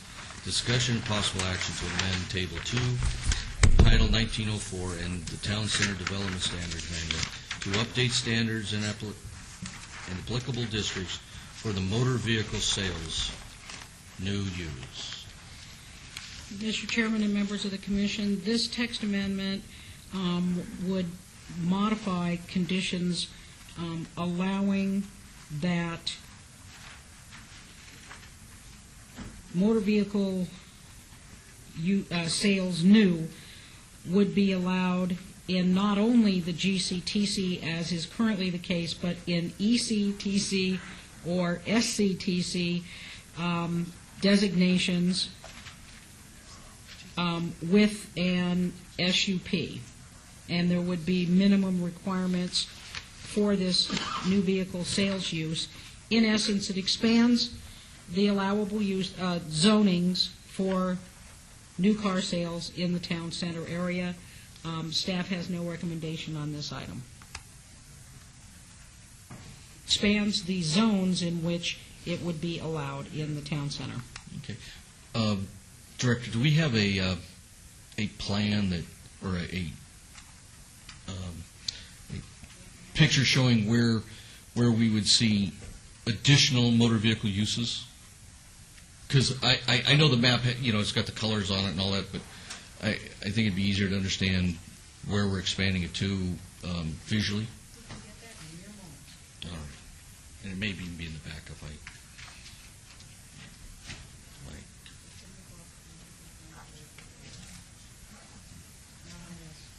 Just as a matter of discussion, Director Wheeler, maybe you can clarify some of this, but wasn't when the town center was created, weren't part of purpose to narrowly define where automobile sales could occur? So that Yes, sir. And this essentially would expand that? Yes, sir. Okay, thank you. This was advertised a public hearing. Is there anybody here who wishes to speak on this item? Seeing no one, will close public hearing. Well, Mr. Rankin's getting the map out. Has there been a outcry of need to expand where we can sell automobiles? There have been requests, yes. Mr. Rankin, do you want to point out the... Yes, the areas in pink would be the additional areas where this use would be permitted, You're gonna have to and I point. will try and do my best for Gil.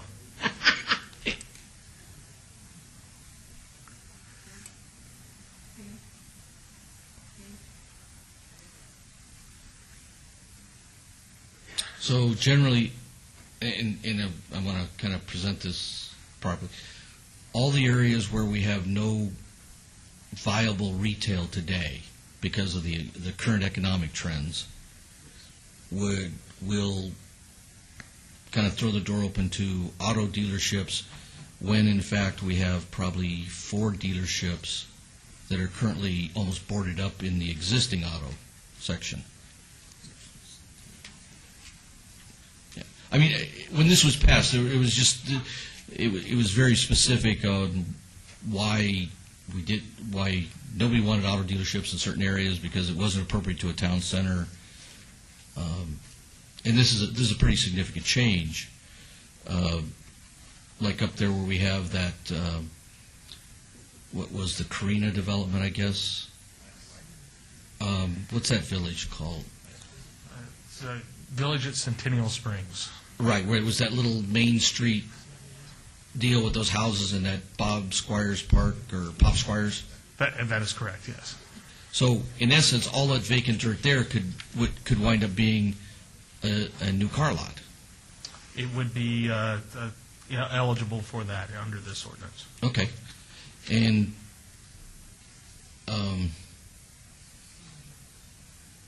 there was one other site that seemed like it was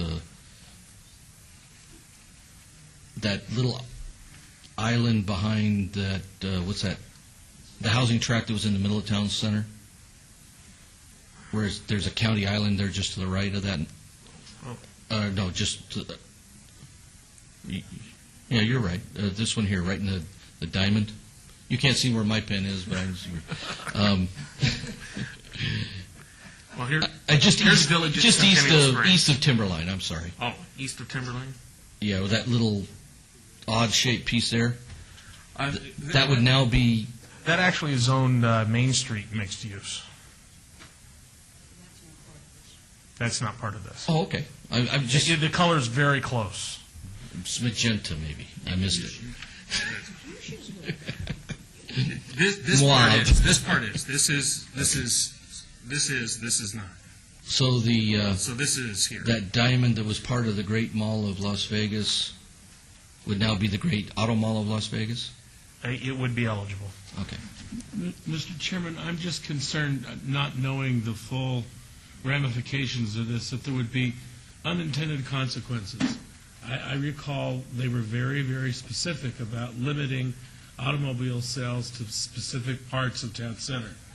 And it's curious that I go up and down Sahara and I see all these empty automobile dealerships, and now we're going to be opening up new areas for auto dealers, and it seems like it has the potential of taking the concept that we had of town center and basically obviating it. I'm not comfortable with this, with what information I have. Thank you.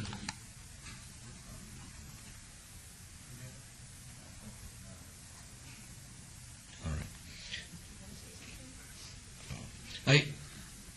I'm not sure that I disagree with everything that's here. When I was reading through the text and just trying to compare the colors, I was trying to figure out what would be those unintended consequences for us to achieve the ultimate in town center as, 5 years out, 10 years out. Because it was always a long-range plan, and I think if you look at West Sahara, you look at Decatur, we have closed dealerships left and right, but yet those properties, no one's going to change the use from auto dealership because they couldn't get them back again. So if we allow dealerships in these towns, it'll never go back to be a retail development. It'll 50 years from now, when we say we are not going to be in cars, we will still have car lots here, because some of those along Decatur should have been 5 different uses by now, but they're auto storage lots half the time.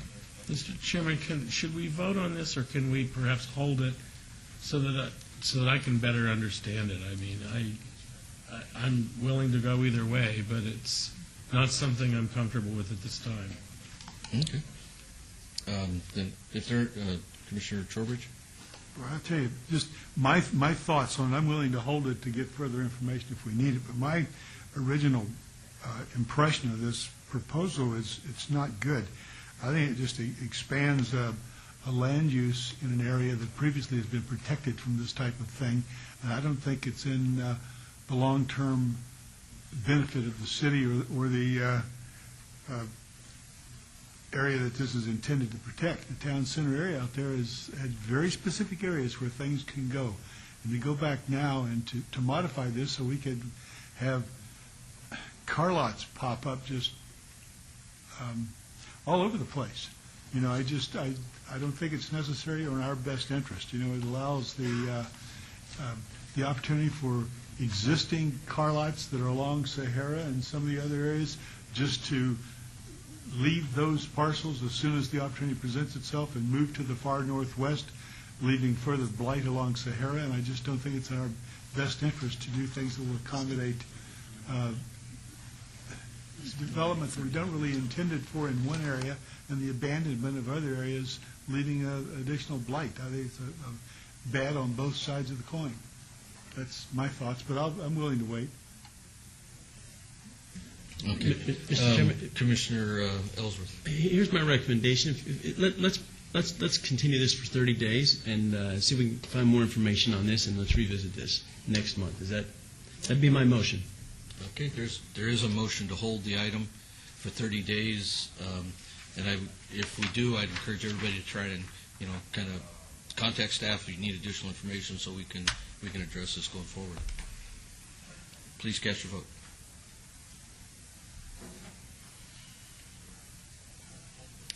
And that is held for 30 days.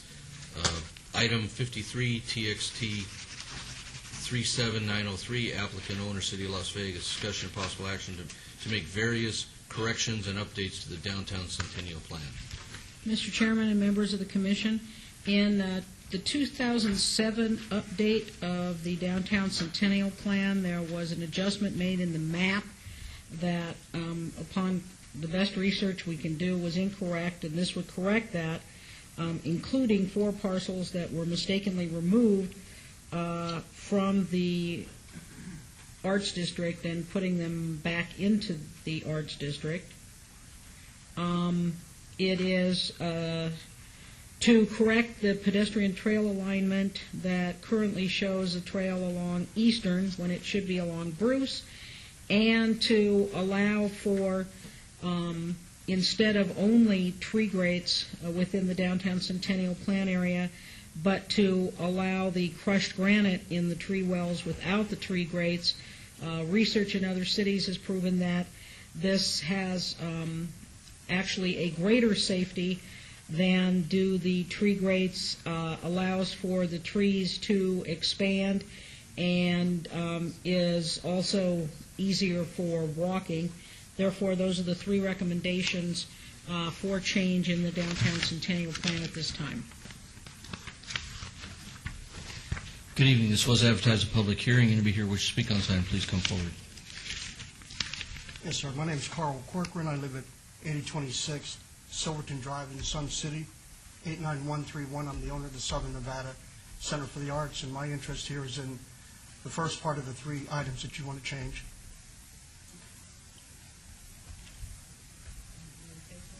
I'm sorry? Yes, I'm in favor of the changes. That's what I need to say. If you try to answer any questions. Now, which property is that? It's at 1310 South 3rd Street. It's actually two parcels. And what they did when the original line was drawn on the Art District, it included, there's actually two buildings put together, the Bel Air building, and we've taken over the entire first floor. And it left out the one parcel with, it's an L-shaped building. I can show you what that looks like.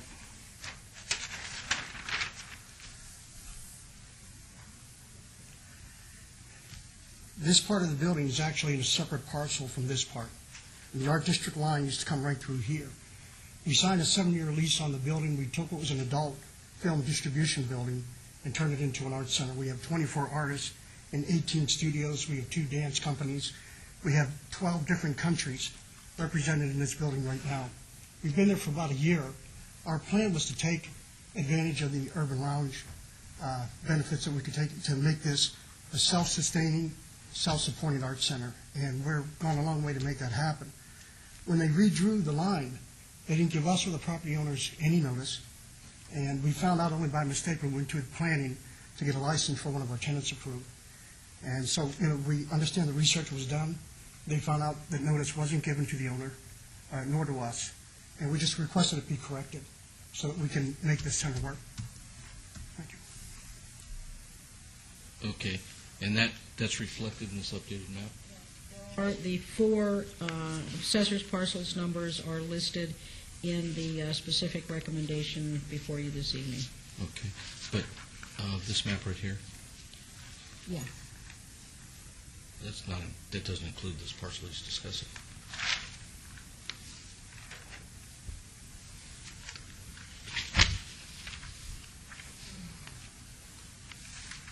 There are 2 parcel numbers. Would you like those numbers? I'm just looking at the visual map that's presented before us, map 13. The APNs that we show, 1620311 are 11024, 11023, 110-124, and 125. I can't read what you have on that piece of paper there. I'm not sure what you're looking at up there. Your piece of paper, what parcel numbers are you showing there? I have parcel 16203110022 and 16203110023. There's actually 5 addresses that go 1310 through 1314, I believe, or 1315 South 3rd Street. Director, I think what this map shows is this idea, this was corrected by moving the Arts District line actually north. Exactly right, and we're the only business that was affected by that. So, I mean, if this is...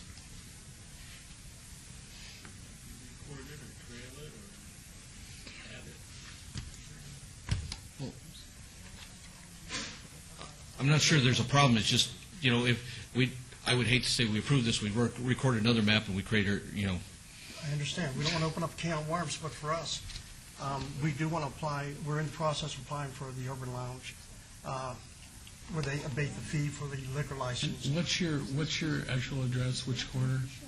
We are, the numbers on the building required by the fire department are 1310 South 3rd Street, but the addresses included within these 2 parcels are 1310, 1310.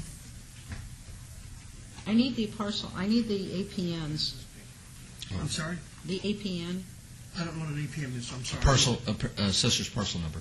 Okay, the 2 parcels I have, this is the information given to me at planning, were 16203110022 and 16203110023. One of those is, what I'm guessing is the 2-2 parcel is the one that is shown within the Arts District at this time. Yes, I believe you're right. I believe the 2-2. And 2-3 is not, and that is one of the 4 that we are proposing to change. No, what we want to make sure is the 2-2 parcel is included within the Art District boundaries. What they did is there's a business along Colorado Street. There are 3 little cottages back there. And they actually split the backyards with the drawing of the new lines. And so it affects one little cottage back there, but primarily it affects our business. All of the Colorado frontage is within the Arts District. If you actually look at the line there, you'll see that there's a little white cottage that sits between our building and the cottages facing Colorado Street. There's an alley there. The side of that white cottage is on the alley. The face of it sits in a little lot back behind those little ones on Colorado. So it affected, I don't know what you're looking at there, but it affects that one little building next to us as well. There's an antique shop in there right now. Are you familiar with that? That's generally what they do first. Yeah. Okay. We just, one of our tenants at one time was an architect named Steve Jackson. You don't want me to talk? I'm sorry. I'm unable to determine, is the map that's contained in the backup the proposed map or the previous map? We are on the GIS. We've identified the parcel. We know where we're at. Currently on the map that's on GIS, those parcels are not within the Arts District boundary. 22 or 23 are not. And they were at one time. Yeah, there appears to be an error in the staff report. I apologize, and we'll bring it back to you at your next meeting. So, Okay. I would need, Ms. Director, just obey it, and we'll come back. Yes. Can I say All right. something? We've been working with Tom Burkhart down at Office of Business Development, and we went back and forth over a period of about 6 weeks. They assured me that this had been thoroughly researched, and they had worked it out, and they realized there was an error. And for us, these delays, we're a small business. We don't ask for Well, anybody's... we're going to bring this back in a month, and we'll get it corrected. And that's why we're trying to correct this. Maybe who you're working with might not have communicated to the people that are actually doing the mapping. Director Wheeler has the information, and we'll get it corrected. My motion would be to obey this for 30 days. Bring it back. There is a motion to hold this for 30 days.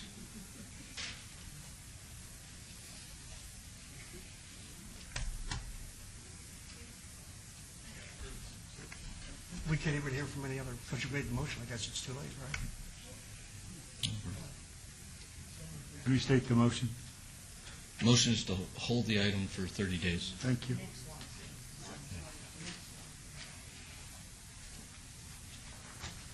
Is that for all three items, or is that just my part of it? Commissioner That's for Quinn? the whole item 53. And that is held. Now, this doesn't prevent you from meeting with staff and continuing to work out all the solutions. Thank you for your time. Thank you.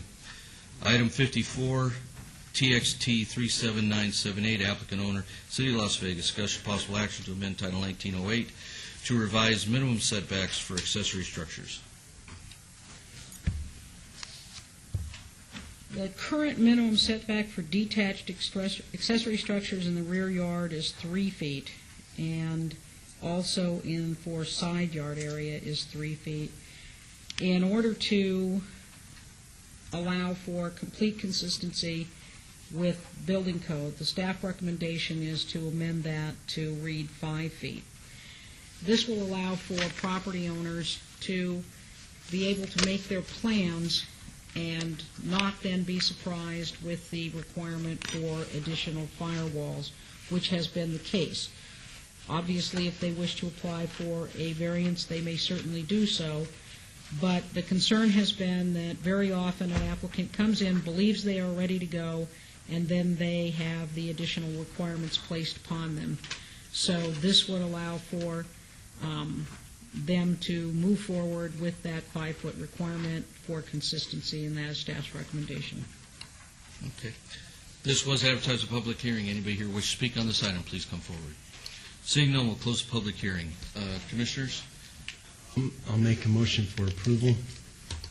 There is a motion for approval. If there are no further comments, please cast your vote.